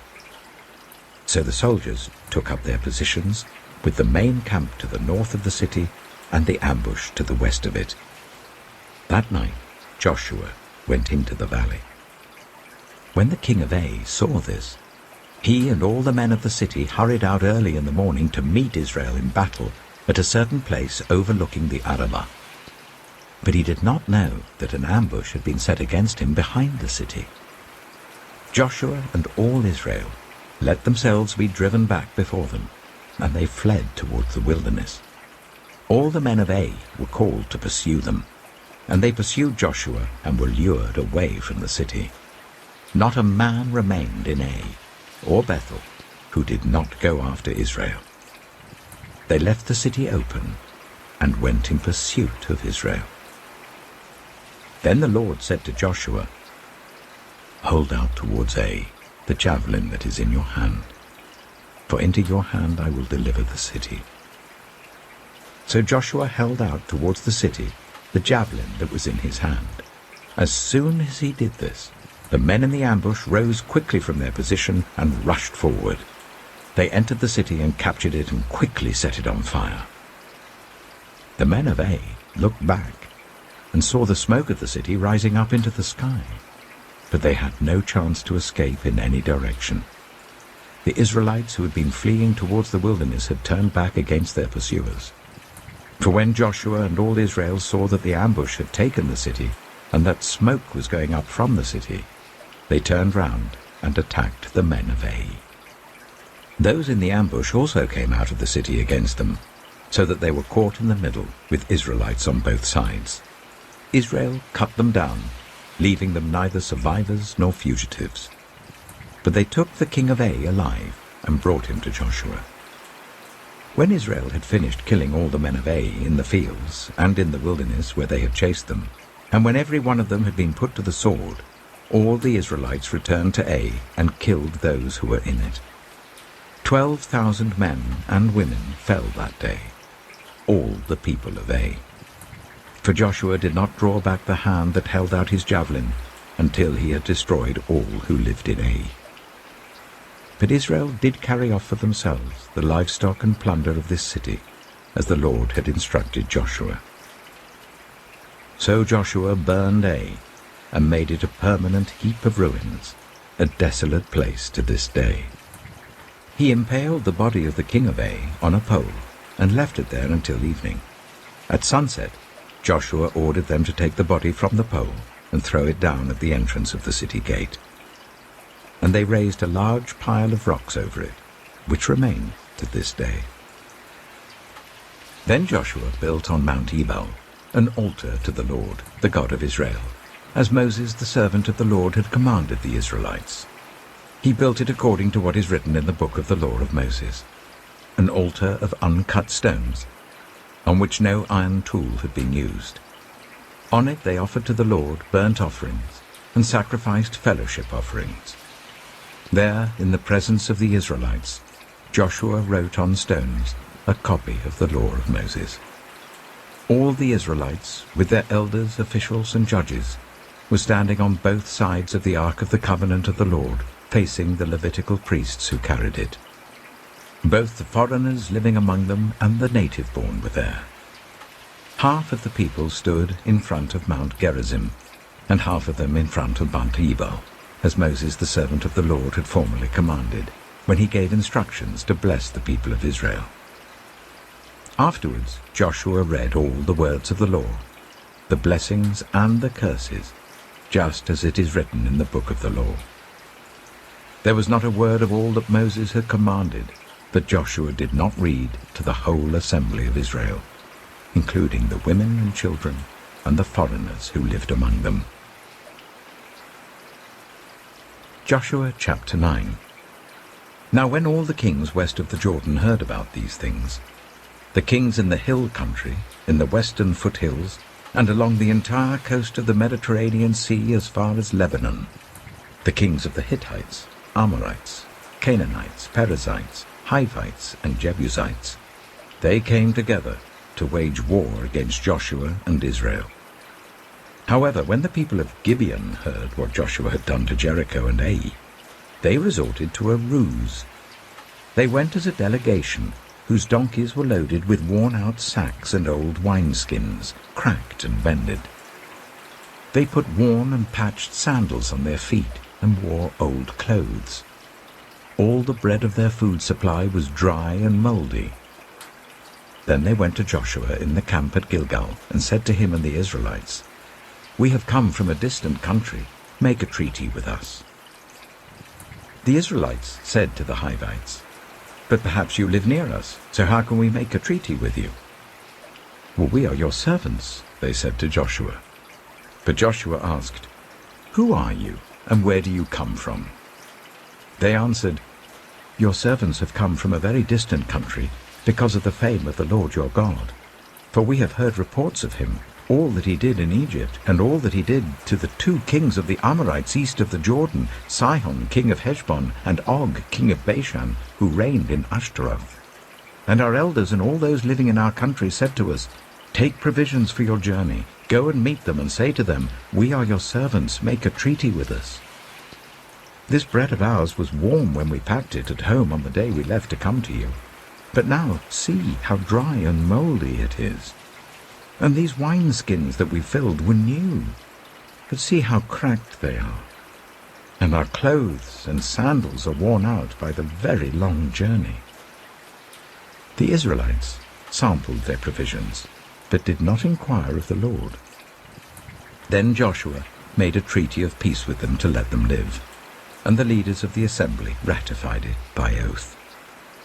3 days after they made the treaty with the Gibeonites, the Israelites heard that they were neighbors, living near them. So the Israelites set out, and on the 3rd day came to their cities, Gibeon, Kephirah, Beeroth, and Kiriath-Jearim. But the Israelites did not attack them, because the leaders of the assembly had sworn an oath to them by the Lord, the God of Israel. The whole assembly grumbled against the leaders, but all the leaders answered, "We have given them our oath by the Lord, the God of Israel, and we cannot touch them now. This is what we will do to them. We will let them live, so that God's wrath will not fall on us for breaking the oath we swore to them." They continued, "Let them live, but let them be woodcutters and water carriers in the service of the whole assembly." So the leaders' promise to them was kept. Then Joshua summoned the Gibeonites and said, "Why did you deceive us by saying, 'We live a long way from you,' while actually you live near us? You are now under a curse. You will never be released from service as woodcutters and water carriers for the house of my God." They answered Joshua, "Your servants were clearly told how the Lord your God had commanded his servant Moses to give you the whole land and to wipe out all its inhabitants from before you. So we feared for our lives because of you, and that is why we did this. We are now in your hands. Do to us whatever seems good and right to you." So Joshua saved them from the Israelites, and they did not kill them. That day he made the Gibeonites woodcutters and water carriers for the assembly, to provide for the needs of the altar of the Lord at the place the Lord would choose. And that is what they are to this day. Joshua chapter 10. Now Adonizedek, king of Jerusalem, heard that Joshua had taken Ai and totally destroyed it, doing to Ai and its king as he had done to Jericho and its king, and that the people of Gibeon had made a treaty of peace with Israel and had become their allies. He and his people were very much alarmed at this, because Gibeon was an important city, like one of the royal cities. It was larger than Ai, and all its men were good fighters. So Adonizedek, king of Jerusalem, appealed to Hoham, king of Hebron, Piram, king of Jarmuth, Japhiah, king of Lachish, and Debir, king of Eglon. "Come up and help me attack Gibeon," he said, because it has made peace with Joshua and the Israelites. Then the 5 kings of the Amorites, the kings of Jerusalem, Hebron, Jarmuth, Lachish, and Eglon, joined forces. They moved up with all their troops and took up positions against Gibeon and attacked it. The Gibeonites then sent word to Joshua in the camp at Gilgal, "Do not abandon your servants. Come up to us quickly and save us. Help us, because all the Amorite kings from the hill country have joined forces against us." So Joshua marched up from Gilgal with his entire army, including all the best fighting men. The Lord said to Joshua, "Do not be afraid of them. I have given them into your hand. Not one of them will be able to withstand you." After an all-night march from Gilgal, Joshua took them by surprise. The Lord threw them into confusion before Israel. So Joshua and the Israelites defeated them completely at Gibeon. Israel pursued them all along the road going up to Beth-horon, and cut them down all the way to Azekah and Makkedah. As they fled before Israel on the road down from Beth-horon to Azekah, the Lord hurled large hailstones down on them, and more of them died from the hail than were killed by the swords of the Israelites. On the day the Lord gave the Amorites over to Israel, Joshua said to the Lord in the presence of Israel, "Sun, stand still over Gibeon, and you, moon, over the valley of Ajalon." So the sun stood still, and the moon stopped, till the nation avenged itself on its enemies, as it is written in the book of Jasher. The sun stopped in the middle of the sky, and delayed going down about a full day. There has never been a day like it before or since, a day when the Lord listened to a human being. Surely the Lord was fighting for Israel. Then Joshua returned with all Israel to the camp at Gilgal. Now the 5 kings had fled and hidden in the cave at Makkedah. When Joshua was told that the 5 kings had been found hiding in the cave at Makkedah, he said, "Roll large rocks up to the mouth of the cave and post some men there to guard it. But don't stop. Pursue your enemies. Attack them from the rear, and don't let them reach their cities, for the Lord your God has given them into your hand."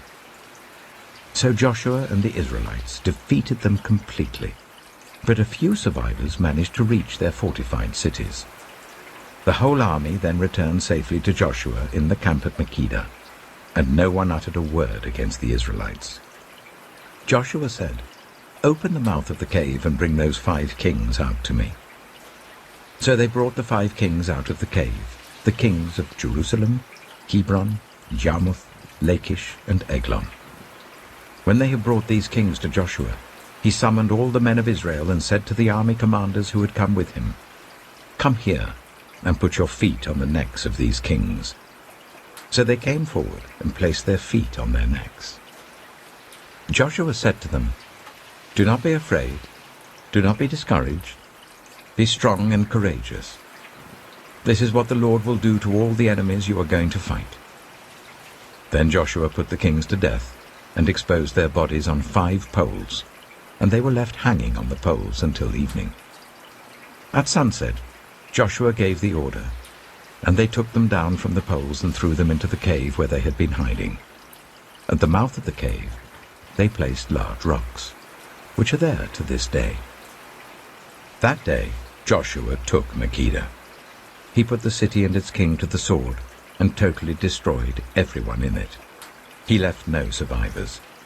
And he did to the king of Makkedah as he had done to the king of Jericho. Then Joshua and all Israel with him moved on from Makkedah to Libnah and attacked it. The Lord also gave that city and its king into Israel's hand. The city and everyone in it Joshua put to the sword. He left no survivors there. And he did to its king as he had done to the king of Jericho. Then Joshua and all Israel with him moved on from Libnah to Lachish. He took up positions against it and attacked it. The Lord gave Lachish into Israel's hands, and Joshua took it on the second day. The city and everyone in it he put to the sword, just as he had done to Libnah. Meanwhile, Horam, king of Gezer, had come up to help Lachish, but Joshua defeated him and his army until no survivors were left. Then Joshua and all Israel with him moved on from Lachish to Eglon. They took up positions against it and attacked it. They captured it that same day and put it to the sword and totally destroyed everyone in it, just as they had done to Lachish. Then Joshua and all Israel with him went up from Eglon to Hebron and attacked it. They took the city and put it to the sword together with its king, its villages, and everyone in it. They left no survivors. Just as at Eglon, they totally destroyed it and everyone in it. Then Joshua and all Israel with him turned round and attacked Debir. They took the city, its king, and its villages, and put them to the sword. Everyone in it they totally destroyed. They left no survivors. They did to Debir and its king as they had done to Libnah and its king, and to Hebron. So Joshua subdued the whole region, including the hill country, the Negev, the western foothills, and the mountain slopes, together with all their kings. He left no survivors. He totally destroyed all who breathed, just as the Lord, the God of Israel, had commanded. Joshua subdued them from Kadesh Barnea to Gaza, and from the whole region of Goshen to Gibeon. All these kings and their lands Joshua conquered in one campaign, because the Lord, the God of Israel, fought for Israel. Then Joshua returned with all Israel to the camp at Gilgal. Joshua chapter 11. When Jabin, king of Hazor, heard of this, he sent word to Jobab, king of Madon, to the kings of Shimron and Akshaph, and to the northern kings who were in the mountains, in the Arabah south of Kinnereth, in the western foothills, and in Naphoth Dor on the west, to the Canaanites in the east and west, to the Amorites, Hittites, Perizzites, and Jebusites in the hill country, and to the Hivites below Hermon in the region of Mizpah. They came out with all their troops, and a large number of horses and chariots, a huge army, as numerous as the sand on the seashore. All these kings joined forces and made camp together at the waters of Merom to fight against Israel. The Lord said to Joshua, "Do not be afraid of them, because by this time tomorrow I will hand all of them, slain, over to Israel. You are to hamstring their horses and burn their chariots." So Joshua and his whole army came against them suddenly at the waters of Merom and attacked them, and the Lord gave them into the hand of Israel. They defeated them and pursued them all the way to Greater Sidon, to Misrephoth Maim, and to the valley of Mizpah on the east, until no survivors were left. Joshua did to them as the Lord had directed. He hamstrung their horses and burned their chariots. At that time, Joshua turned back and captured Hazor and put its king to the sword. Hazor had been the head of all these kingdoms. Everyone in it they put to the sword. They totally destroyed them, not sparing anyone that breathed, and he burned Hazor itself. Joshua took all these royal cities and their kings and put them to the sword. He totally destroyed them, as Moses, the servant of the Lord, had commanded. Yet Israel did not burn any of the cities built on their mounds, except Hazor, which Joshua burned. The Israelites carried off for themselves all the plunder and livestock of these cities, but all the people they put to the sword, until they completely destroyed them. not sparing anyone that breathed. As the Lord commanded his servant Moses, so Moses commanded Joshua, and Joshua did it. He left nothing undone of all that the Lord commanded Moses. So Joshua took this entire land, the hill country, all the Negev, the whole region of Goshen, the western foothills, the Arabah, and the mountains of Israel with their foothills, from Mount Halak, which rises towards Seir, to Baal Gad in the valley of Lebanon below Mount Hermon. He captured all their kings and put them to death. Joshua waged war against all these kings for a long time. Except for the Hivites living in Gibeon, not one city made a treaty of peace with the Israelites, who took them all in battle. For it was the Lord himself who hardened their hearts to wage war against Israel, so that he might destroy them totally, exterminating them without mercy, as the Lord had commanded Moses. At that time Joshua went and destroyed the Anakites from the hill country, from Hebron, Debir, and Anab, from all the hill country of Judah, and from all the hill country of Israel. Joshua totally destroyed them and their towns. No Anakites were left in Israelite territory. Only in Gaza, Gath, and Ashdod did any survive. So Joshua took the entire land, just as the Lord had directed Moses, and he gave it as an inheritance to Israel, according to their tribal divisions. Then the land had rest from war. Joshua chapter 12.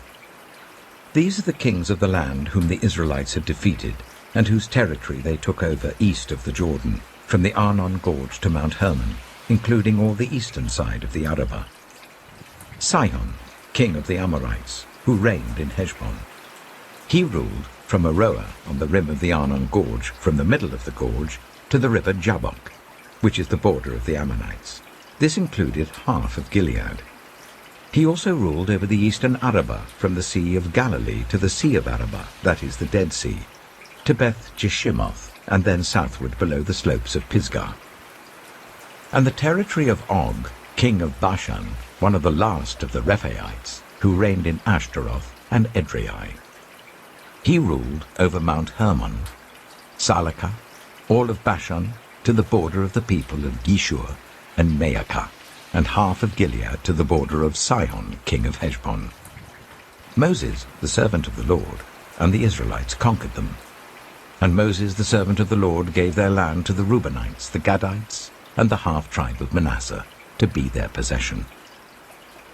Here is a list of the kings of the land that Joshua and the Israelites conquered on the west side of the Jordan, from Baal Gad in the valley of Lebanon to Mount Halak, which rises towards Seir. Joshua gave their lands as an inheritance to the tribes of Israel according to their tribal divisions. The lands included the hill country, the western foothills, the Arabah, the mountain slopes, the wilderness, and the Negev. These were the lands of the Hittites, Amorites, Canaanites, Perizzites, Hivites, and Jebusites. These were the kings. The king of Jericho, 1. The king of Ai, near Bethel, 1. The king of Jerusalem, 1. The king of Hebron, 1. The king of Jarmuth, 1. The king of Lachish, 1. The king of Eglon, 1. The king of Gezer, 1. The king of Debir, 1. The king of Gede, 1. The king of Hormah, 1. The king of Arad, 1. The king of Libnah, 1. The king of Adullam, 1. The king of Makkedah, 1. The king of Bethel, 1. The king of Tappuah, 1. The king of Hepher, 1. The king of Aphek, 1. The king of Lasharon, 1. The king of Madon, 1. The king of Hazor, 1. The king of Shimron Meron, 1. The king of Akshaph, 1. The king of Teanach, 1. The king of Megiddo, 1. The king of Kedesh, 1. The king of Jokneam in Carmel, 1. The king of Dor in Naphoth Dor, 1. The king of Goyim in Gilgal, 1.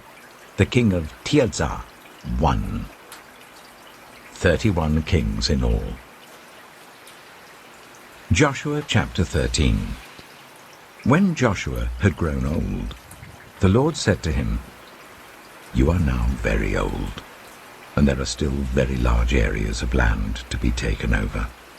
This is the land that remains, all the regions of the Philistines and Geshurites, from the river Shihor on the east of Egypt to the territory of Ekron in the north, all of it counted as Canaanite, though held by 5 Philistine rulers in Gaza, Ashdod, Ashkelon, Gath, and Ekron, the territory of the Avites on the south, all the land of the Canaanites, from Arah of the Sidonians, as far as Aphek and the border of the Amorites, the area of Byblos, and all Lebanon to the east, from Baal-Gad below Mount Hermon to Lebo Hamath.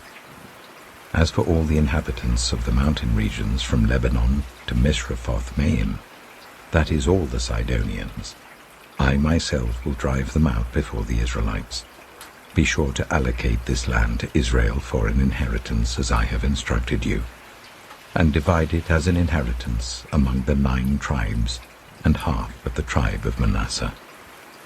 The other half of Manasseh, the Reubenites and the Gadites, had received the inheritance that Moses had given them east of the Jordan, as he, the servant of the Lord, had assigned it to them.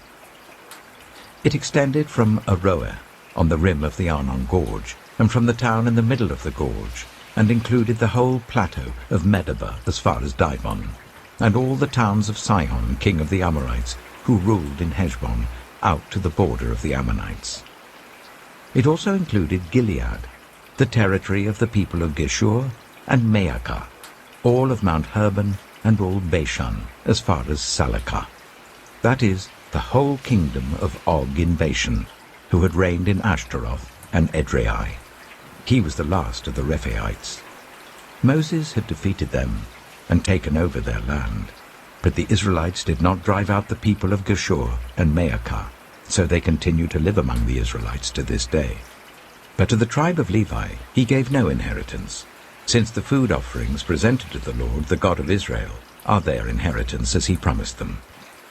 This is what Moses had given to the tribe of Reuben according to its clans: the territory from Aroer on the rim of the Arnon Gorge, and from the town in the middle of the gorge, and the whole plateau past Medeba to Heshbon, and all its towns on the plateau, including Dibon, Bamoth Baal, Beth Baal Meon, Jahaz, Kedemoth, Mephaiah, Kiriathaim, Sibmah, Zereth Shehar on the hill in the valley, Beth Peor, the slopes of Pisgah, and Beth Jeshimoth, all the towns on the plateau, and the entire realm of Sihon, king of the Amorites, who ruled at Heshbon.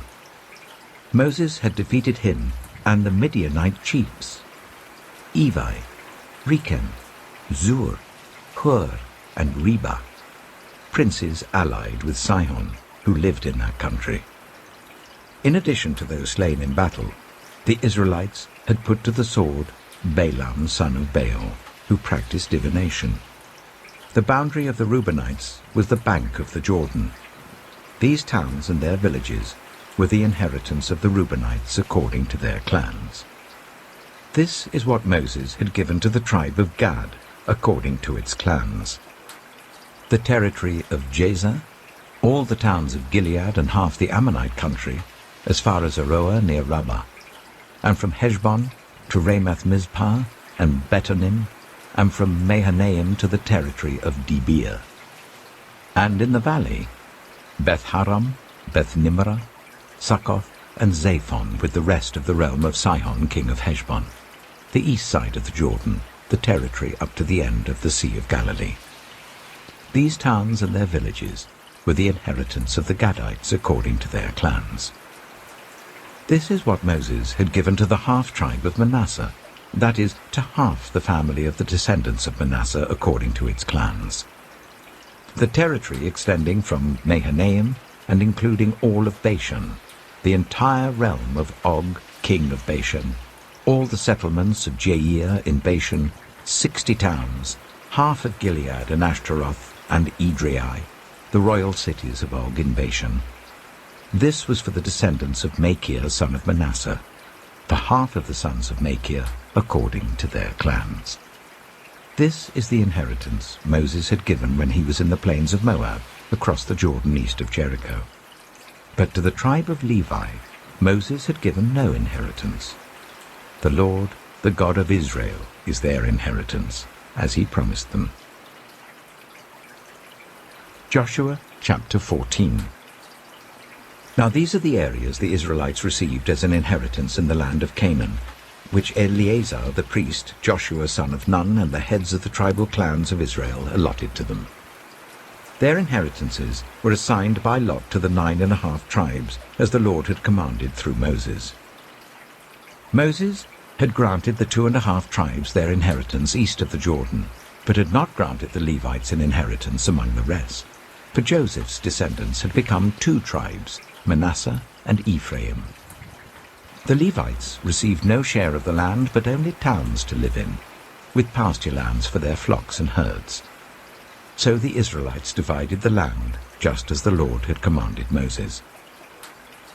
Now the people of Judah approached Joshua at Gilgal, and Caleb, son of Jephunneh the Kenizzite, said to him, "You know what the Lord said to Moses, the man of God, at Kadesh Barnea about you and me.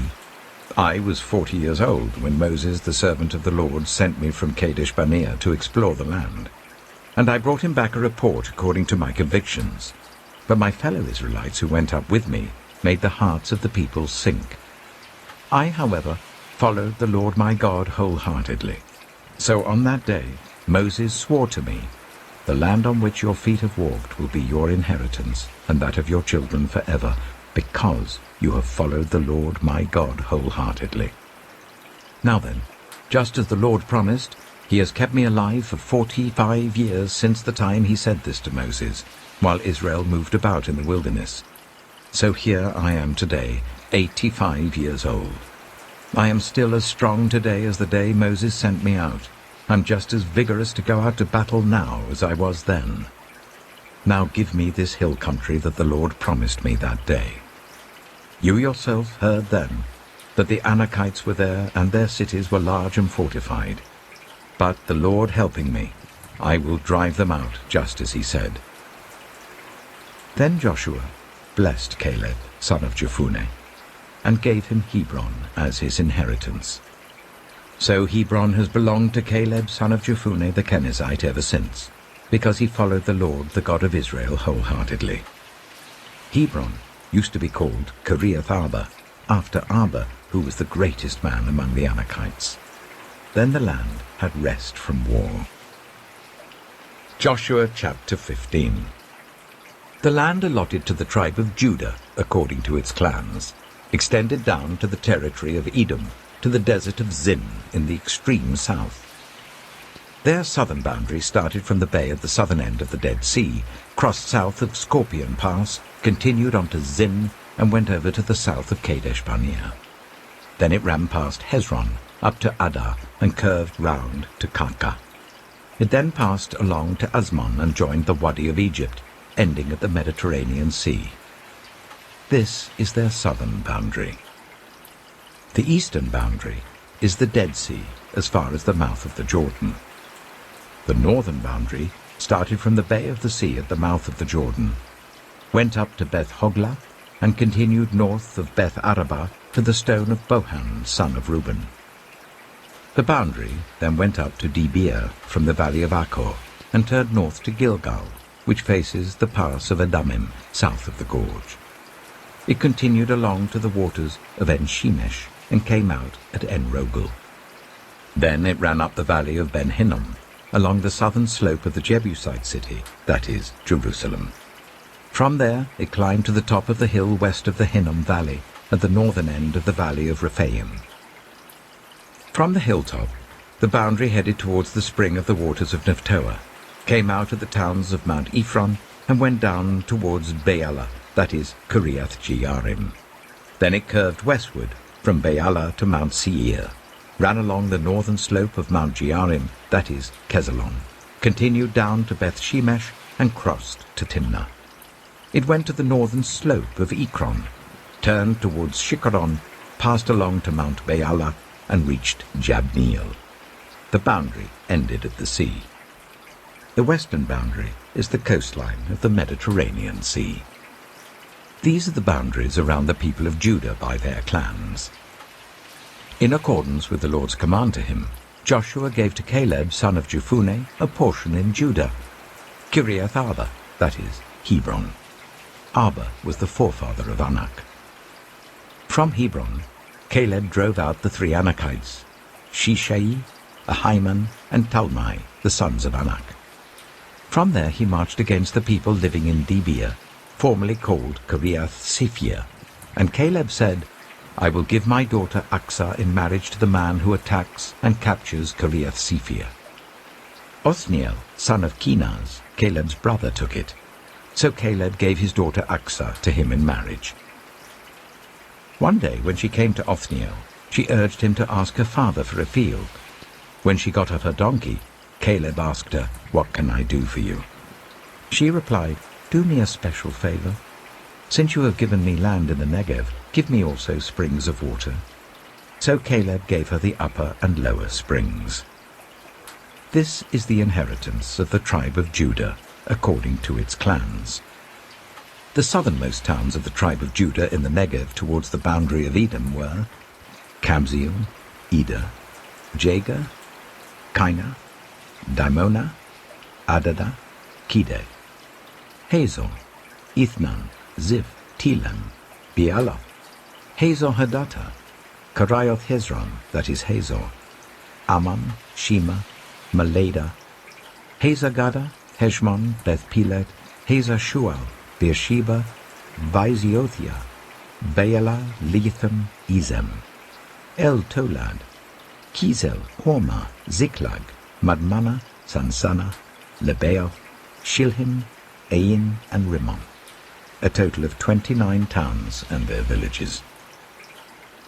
In the western foothills, Eshtaol, Zorah, Ashna, Zanoah, and Ganim, Tapua, Enam, Jarmuth, Adullam, Sokoh, Esika, Shearaim, Adithaim, and Gedera, or Gederothaim, 14 towns and their villages. Zenan, Hadashah, Migdal-Gad, Dilian, Mizpah, Joktheel, Lachish, Bozkath, Eglon, Kabon, Lamas, Kitlish, Gederoth, Beth-Dagon, Neamah, and Makkedah, 16 towns and their villages. Libnah, Ether, Ashan, Iptha, Ashna, Nizib, Keilah, Aksib, and Marisha, 9 towns and their villages. Ekron, with its surrounding settlements and villages. West of Ekron, all that were in the vicinity of Ashdod, together with their villages. Ashdod, its surrounding settlements and villages, and Gaza, its settlements and villages as far as the Wadi of Egypt and the coastline of the Mediterranean Sea. In the hill country, Shemi, Jatta, Soka, Dana, Kiriath Sana, that is Debir, Anab, Eshtemoh, Ainim, Goshan, Holon, and Gilo, 11 towns and their villages. Arab, Duma, Ishan, Janin, Beth Tappuah, Aphekah, Hamtar, Kiriath Arba, that is Hebron, and Zior, 9 towns and their villages. Maon, Carmel, Ziph, Jatta, Jezreel, Yokdeam, Zanoah, Kain, Gibeah, and Timnah, 10 towns and their villages. Halchul, Beth-zur, Jidor, Meerath, Beth-Anoth, and Eltekon, 6 towns and their villages. Kiriath Baal, that is Kiriath Jearim, and Rabbah, 2 towns and their villages. In the wilderness, Beth Arabah, Middin, Sikika, Nibshan, the city of salt, and En-Gedi, 6 towns and their villages. Judah could not dislodge the Jebusites who were living in Jerusalem. To this day, the Jebusites live there with the people of Judah. Joshua chapter 16. The land allotted to Joseph began at the Jordan east of the springs of Jericho, and went up from there through the desert into the hill country of Bethel. It went on from Bethel, that is, Luz, crossed over to the territory of the Arkites in Ataroth, descended westwards to the territory of the Japhletites as far as the region of Lower Beth-horon and on to Gezer, ending at the Mediterranean Sea. So Manasseh and Ephraim, the descendants of Joseph, received their inheritance. This was the territory of Ephraim according to its clans. The boundary of their inheritance went from Ataroth-addar in the east to Upper Beth-horon and continued to the Mediterranean Sea. From Michmethath on the north, it curved eastward to Taanath-shiloh, passing by it to Genoa on the east. Then it went down from Genoa to Ataroth and Nearah, touched Jericho, and came out of the Jordan. From Tappuah, the border went west to the Keah ravine and ended at the Mediterranean Sea. This was the inheritance of the tribe of the Ephraimites, according to its clans. It also included all the towns and their villages that were set aside for the Ephraimites within the inheritance of the Manassites. They did not dislodge the Canaanites living in Gezer. To this day, the Canaanites live among the people of Ephraim, but are required to do forced labor. Joshua chapter 17. This was the land allotted to the tribe of Manasseh as Joseph's firstborn, that is, for Machir, Manasseh's firstborn. Machir was the ancestor of the Gileadites, who had received Gilead and Bashan, because the Machirites were great soldiers. So this land was allotted to the rest of the people of Manasseh. The clans of Abiezer, Helek, Asriel, Shechem, Hepher, and Shemaiah. These are the other male descendants of Manasseh, son of Joseph by their clans. Now Zelophehad, son of Hepher, the son of Gilead, the son of Machir, the son of Manasseh, had no sons but only daughters, whose names were Mahlah, Noah, Hoglah, Milcah, and Tirzah. They went to Eleazar the priest, Joshua son of Nun, and the leaders, and said, "The Lord commanded Moses to give us an inheritance amongst our relatives." So Joshua gave them an inheritance along with the brothers of their father, according to the Lord's command. Manasseh's share consisted of 10 tracts of land, besides Gilead and Bashan east of the Jordan, because the daughters of the tribe of Manasseh received an inheritance among the sons. The land of Gilead belonged to the rest of the descendants of Manasseh.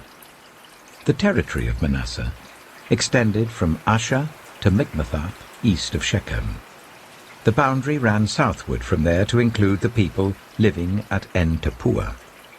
Manasseh had the land of Tappuah, but Tappuah itself on the boundary of Manasseh belonged to the Ephraimites. Then the boundary continued south to the Keah ravine. There were towns belonging to Ephraim lying among the towns of Manasseh, but the boundary of Manasseh was the northern side of the ravine and ended at the Mediterranean Sea.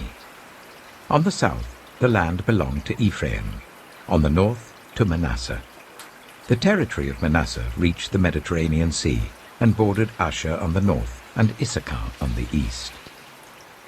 Within Issachar and Asher, Manasseh also had Bethshan, Ibleam, and the people of Dor, Endor, Taanach, and Megiddo, together with their surrounding settlements. The third in the list is Naphoth. Yet the Manassites were not able to occupy these towns, for the Canaanites were determined to live in that region.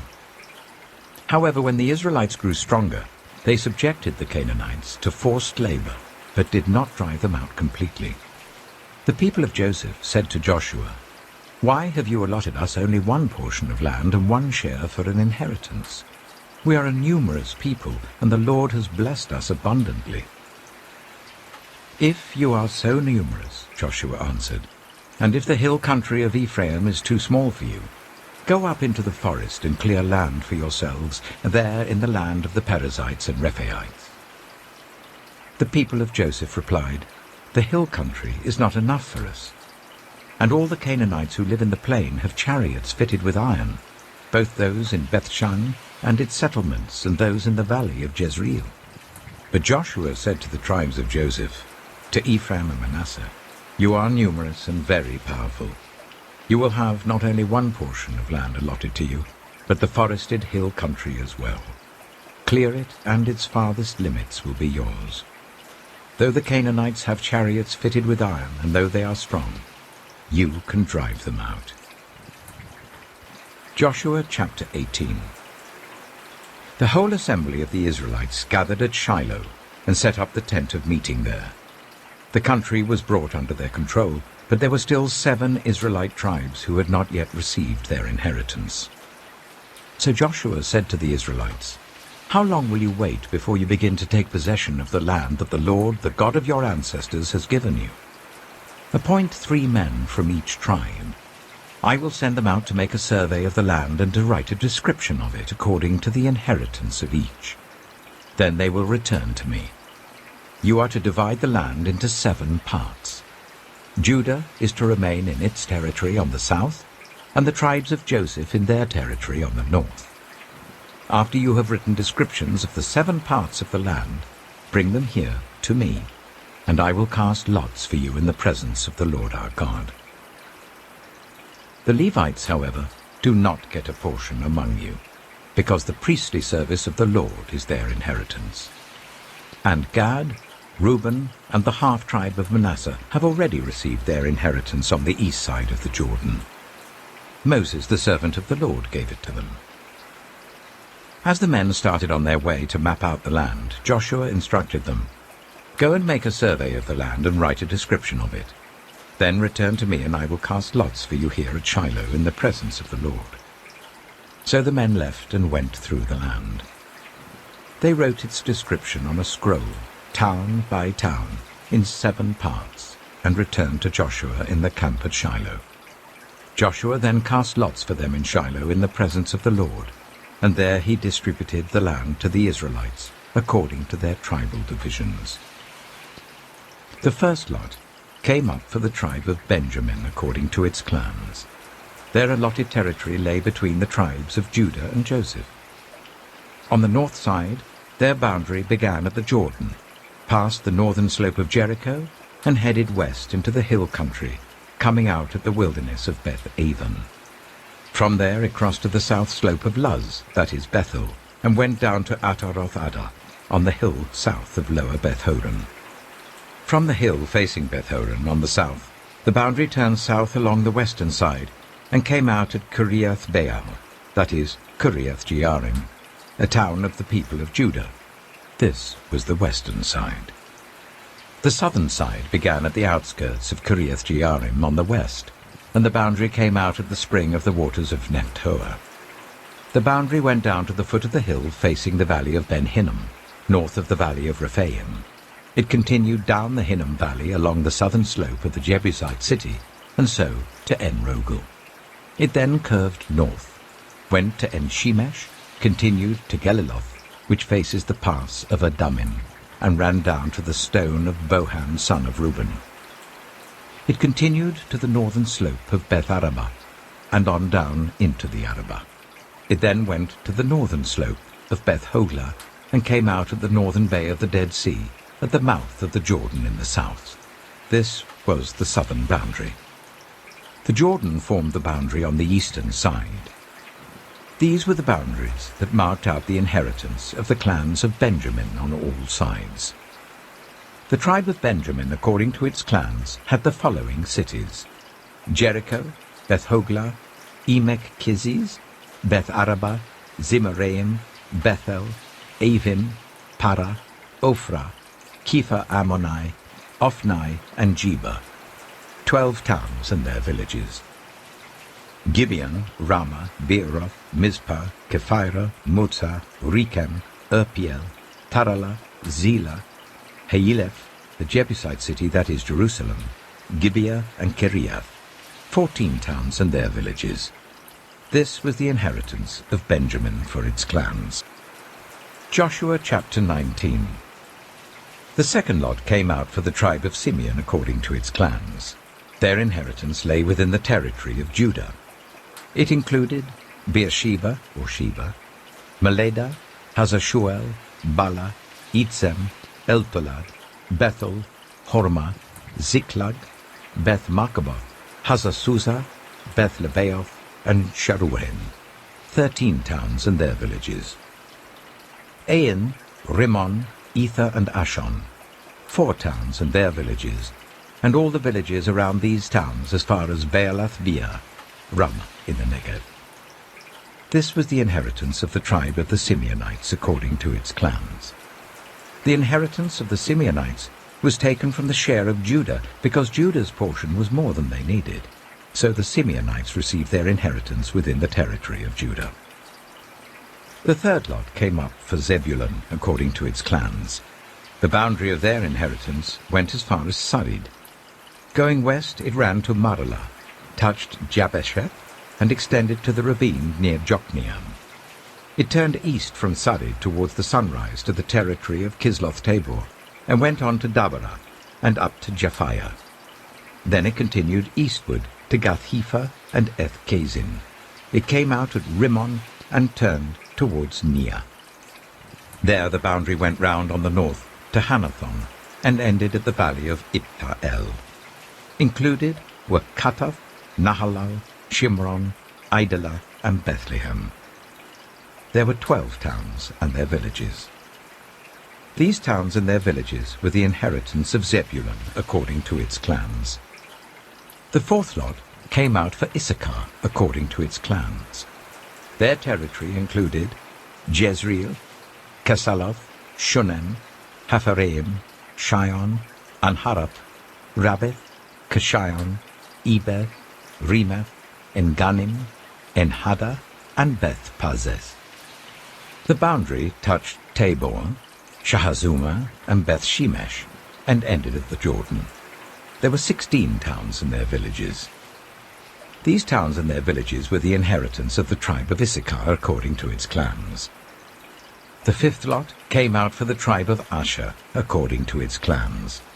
Their territory included Helkath, Halai, Beaton, Akshaph, Alamelech, Amad, and Mishal.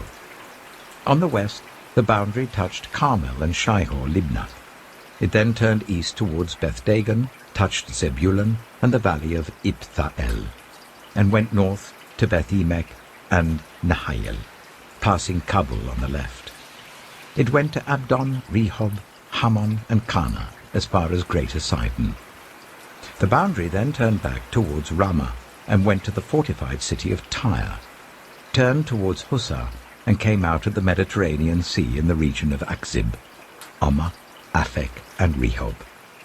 There were 22 towns and their villages.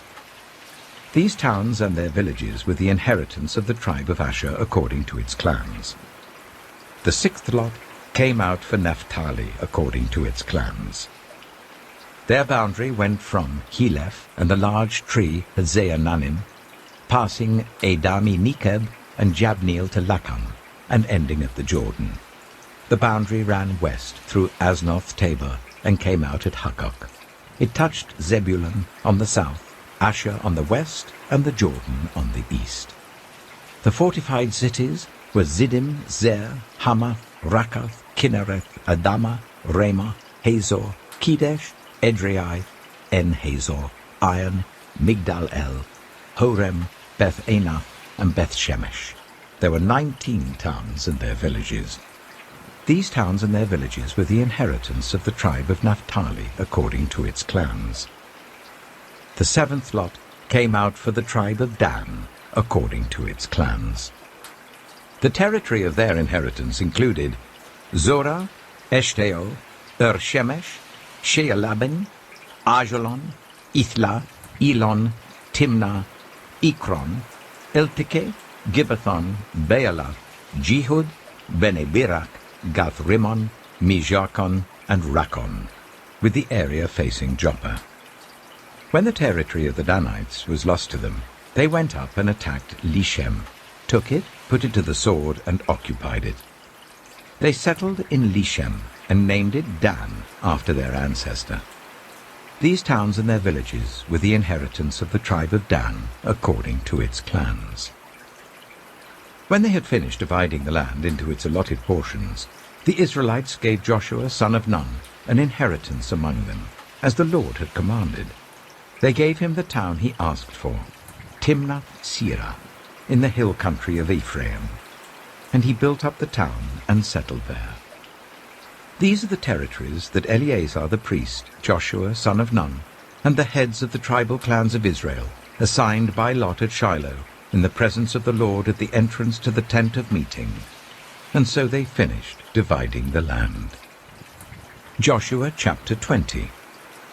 Then the Lord said to Joshua, "Tell the Israelites to designate the cities of refuge, as I instructed you through Moses, so that anyone who kills a person accidentally and unintentionally may flee there and find protection from the avenger of blood.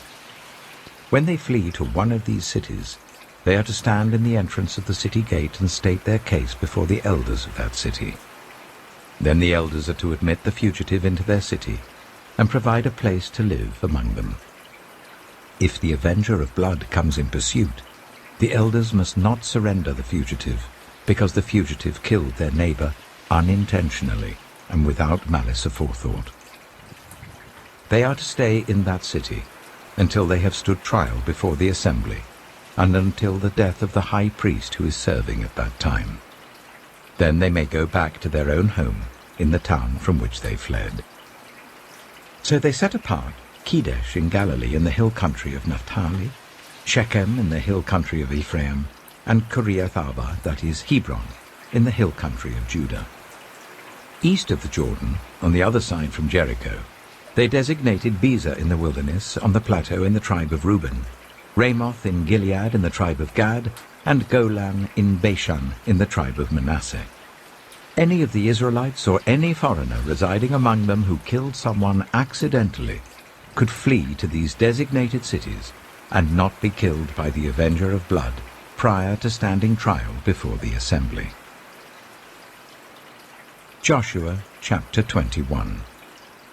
Now the family heads of the Levites approached Eleazar the priest, Joshua son of Nun, and the heads of the other tribal families of Israel at Shiloh in Canaan, and said to them, "The Lord commanded through Moses that you give us towns to live in with pasture lands for our livestock."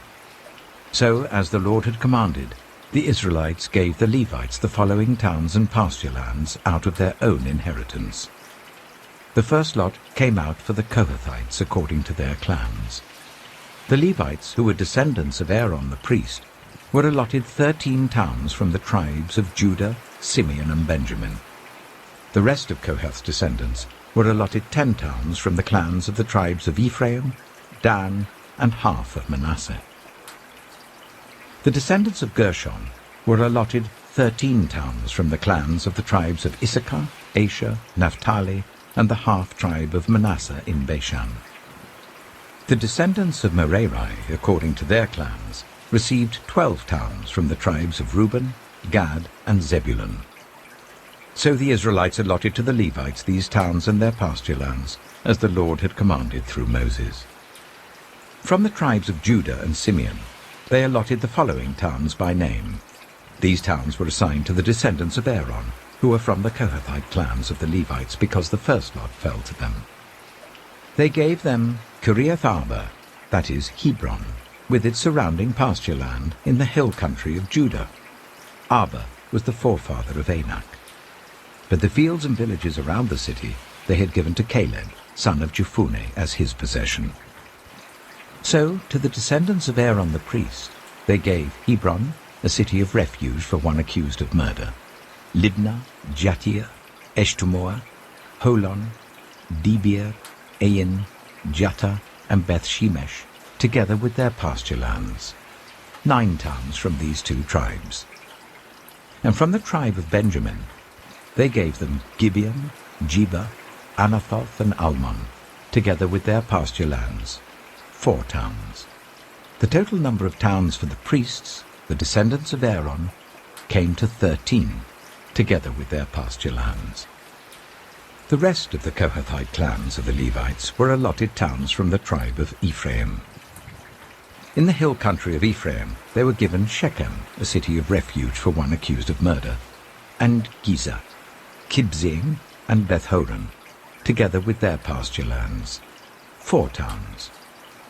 Also, from the tribe of Dan they received Eltekeh, Gibbethon, Ajalon, and Gath-rimmon, together with their pasture lands, 4 towns. From half the tribe of Manasseh they received Taanath and Gath-rimmon, together with their pasture lands, 2 towns. All these 10 towns and their pasture lands were given to the rest of the Kohathite clans. The Levite clans of the Gershonites were given, from the half-tribe of Manasseh, Golan in Bashan, a city of refuge for one accused of murder, and Be-Eshtaroth, together with their pasture lands, 2 towns. From the tribe of Issachar, Kishion, Dabara, Jarmuth, and En-Ganim, together with their pasture lands, 4 towns. From the tribe of Asher, Mishal, Abdon, Helkath, and Rehob, together with their pasture lands, 4 towns. From the tribe of Naphtali, Kedesh in Galilee, a city of refuge for one accused of murder, Hamoth-Dor and Kartan, together with their pasture lands, 3 towns. The total number of towns of the Gershonite clans came to 13, together with their pasture lands. The Merarite clans, the rest of the Levites, were given from the tribe of Zebulun, Jokneam, Karta, Dimnah, and Nahalal, together with their pasture lands, 4 towns. From the tribe of Reuben, Bezer, Jehaz, Kedemoth, and Mephaeth, together with their pasture lands, 4 towns. From the tribe of Gad, Ramoth in Gilead, a city of refuge for one accused of murder, Mahanaim, Heshbon, and Jazer, together with their pasture lands, 4 towns in all.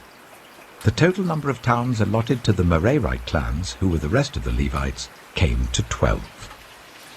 The towns of the Levites in the territory held by the Israelites were 48 in all, together with their pasture lands.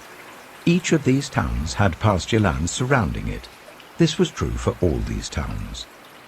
So the Lord gave Israel all the land he had sworn to give their ancestors, and they took possession of it and settled there. The Lord gave them rest on every side, just as he had sworn to their ancestors. Not one of their enemies withstood them. The Lord gave all their enemies into their hands. Not one of all the Lord's good promises to Israel failed. Every one was fulfilled. Joshua chapter 22. Then Joshua summoned the Reubenites, the Gadites, and the half-tribe of Manasseh, and said to them, You have done all that Moses, the servant of the Lord, commanded, and you have obeyed me in everything I commanded. For a long time now, to this very day, you have not deserted your fellow Israelites, but have carried out the mission the Lord your God gave you. Now that the Lord your God has given them rest as he promised, return to your homes in the land that Moses, the servant of the Lord, gave you on the other side of the Jordan. But be very careful to keep the commandment and the law that Moses, the servant of the Lord, gave you. To love the Lord your God, to walk in obedience to him, to keep his commands, to hold fast to him, and to serve him with all your heart and with all your soul. Then Joshua blessed them and sent them away, and they went to their homes. To the half-tribe of Manasseh, Moses had given land in Bashan, and to the other half of the tribe Joshua gave land on the west side of the Jordan along with their fellow Israelites. When Joshua sent them home, he blessed them, saying, Return to your homes with your great wealth, with large herds of livestock, with silver, gold, bronze, and iron, and a great quantity of clothing, and divide the plunder from your enemies with your fellow Israelites.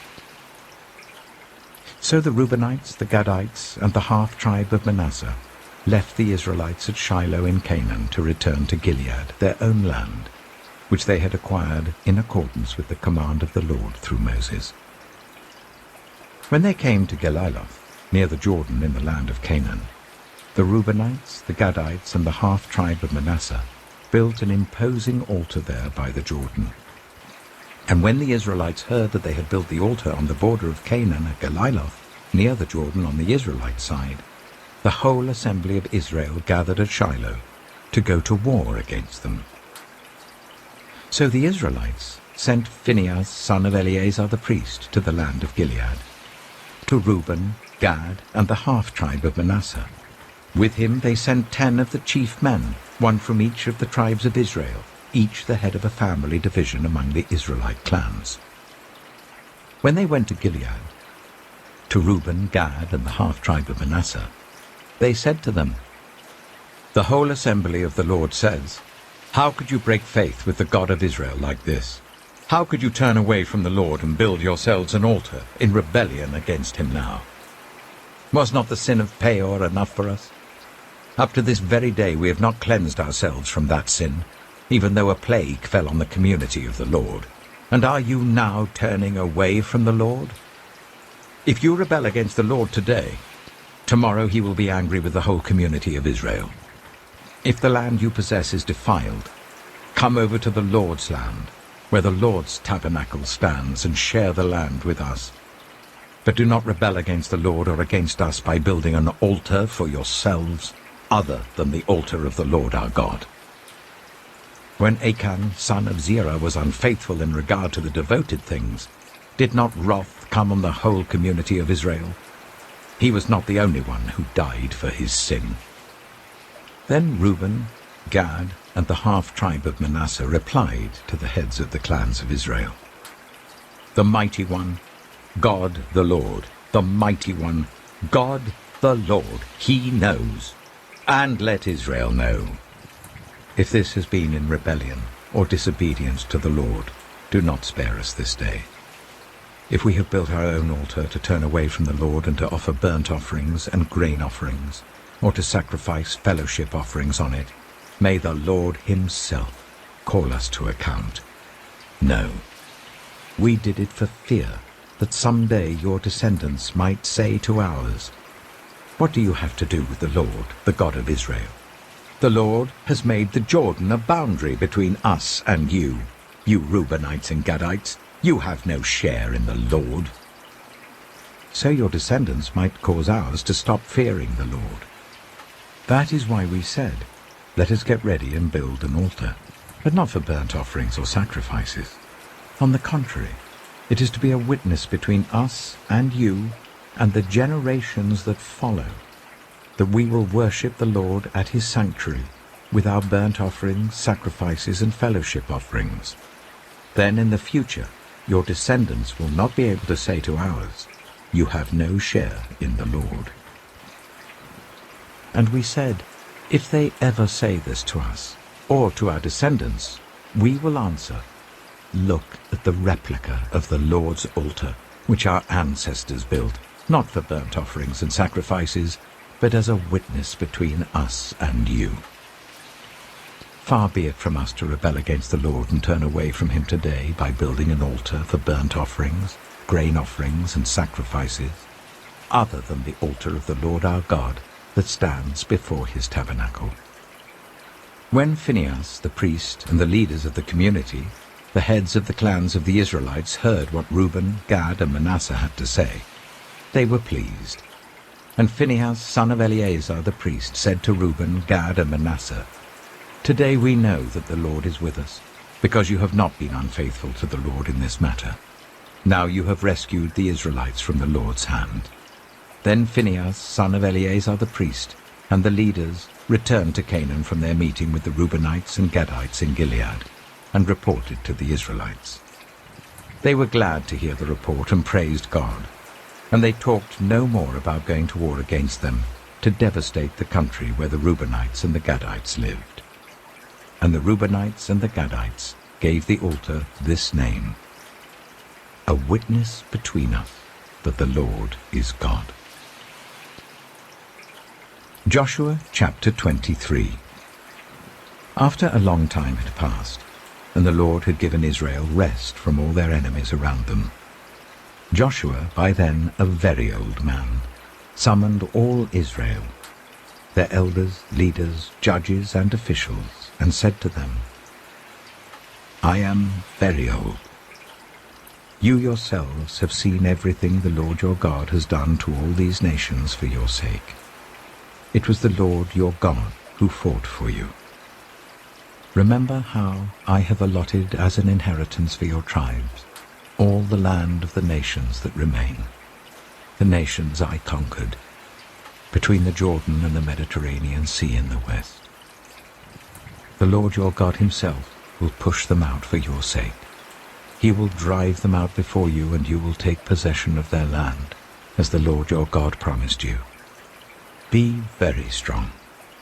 Be careful to obey all that is written in the book of the law of Moses, without turning aside to the right or to the left. Do not associate with these nations that remain among you. Do not invoke the names of their gods or swear by them. You must not serve them or bow down to them. But you are to hold fast to the Lord your God as you have until now. The Lord has driven out before you great and powerful nations. To this day no one has been able to withstand you. One of you routs 1,000, because the Lord your God fights for you just as he promised. So be very careful to love the Lord your God. But if you turn away and ally yourselves with the survivors of these nations that remain among you, and if you intermarry with them and associate with them, then you may be sure that the Lord your God will no longer drive out these nations before you. Instead, they will become snares and traps for you, whips on your backs and thorns in your eyes, until you perish from this good land which the Lord your God has given you. Now I am about to go the way of all the earth. You know with all your heart and soul that not one of all the good promises the Lord your God gave you has failed. Every promise has been fulfilled. Not one has failed. But just as all the good things the Lord your God has promised you have come to you, so he will bring on you all the evil things he has threatened, until the Lord your God has destroyed you from this good land he has given you. If you violate the covenant of the Lord your God which he commanded you, and go and serve other gods and bow down to them, the Lord's anger will burn against you, and you will quickly perish from the good land he has given you. Joshua chapter 24. Then Joshua assembled all the tribes of Israel at Shechem. He summoned the elders, leaders, judges, and officials of Israel, and they presented themselves before God. Joshua said to all the people, "This is what the Lord, the God of Israel, says. Long ago, your ancestors, including Terah, the father of Abraham and Nahor, lived beyond the river Euphrates and worshipped other gods. But I took your father Abraham from the land beyond the Euphrates and led him throughout Canaan and gave him many descendants. I gave him Isaac, and to Isaac I gave Jacob and Esau. I assigned the hill country of Seir to Esau, but Jacob and his family went down to Egypt. Then I sent Moses and Aaron, and I afflicted the Egyptians by what I did there, and I brought you out. When I brought your people out of Egypt, you came to the sea, and the Egyptians pursued them with chariots and horsemen as far as the Red Sea.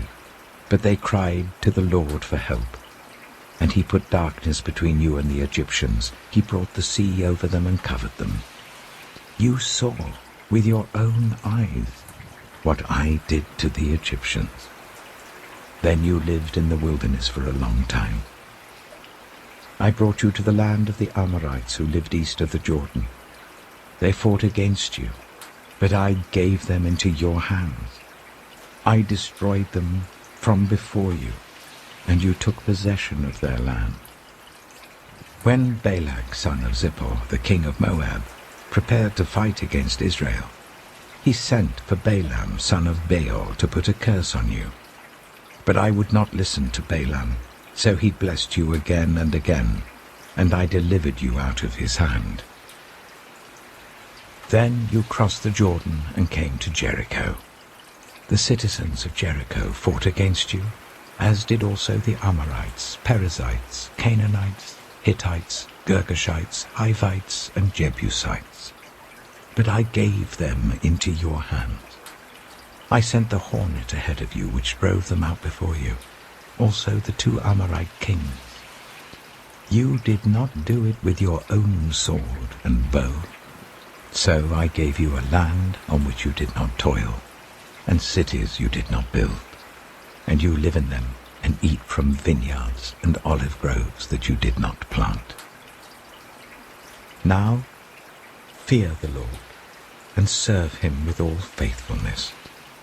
Throw away the gods your ancestors worshipped beyond the river Euphrates and in Egypt, and serve the Lord. But if serving the Lord seems undesirable to you, then choose for yourselves this day whom you will serve, whether the gods your ancestors served beyond the Euphrates, or the gods of the Amorites in whose land you are living. But as for me and my household, we will serve the Lord."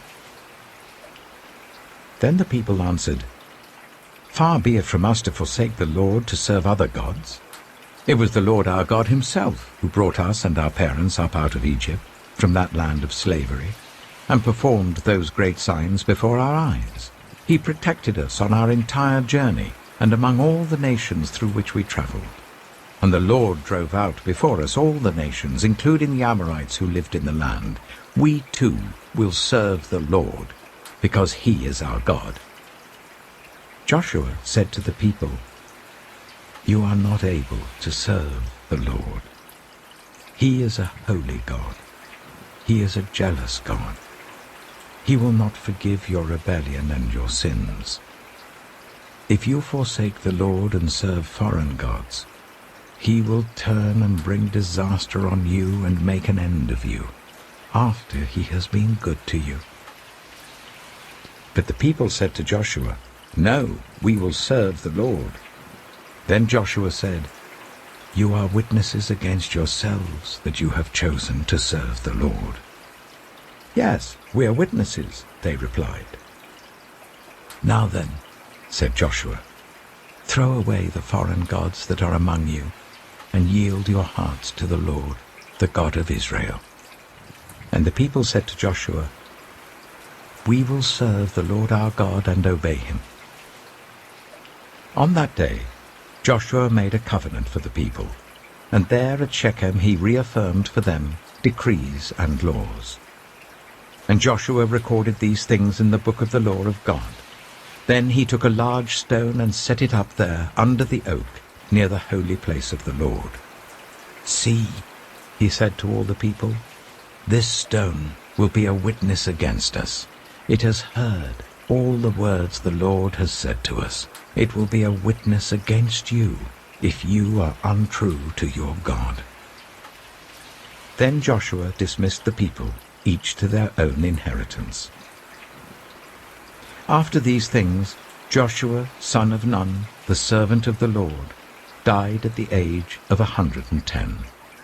And they buried him in the land of his inheritance, at Timnath-Serah, in the hill country of Ephraim, north of Mount Gaash. Israel served the Lord throughout the lifetime of Joshua and of the elders who outlived him and who had experienced everything the Lord had done for Israel. And Joseph's bones, which the Israelites had brought up from Egypt, were buried at Shechem in the tract of land that Jacob bought for 100 pieces of silver from the sons of Hamor, the father of Shechem. This became the inheritance of Joseph's descendants. And Eleazar, son of Aaron, died and was buried at Gibeah, which had been allotted to his son Phinehas in the hill country of Ephraim.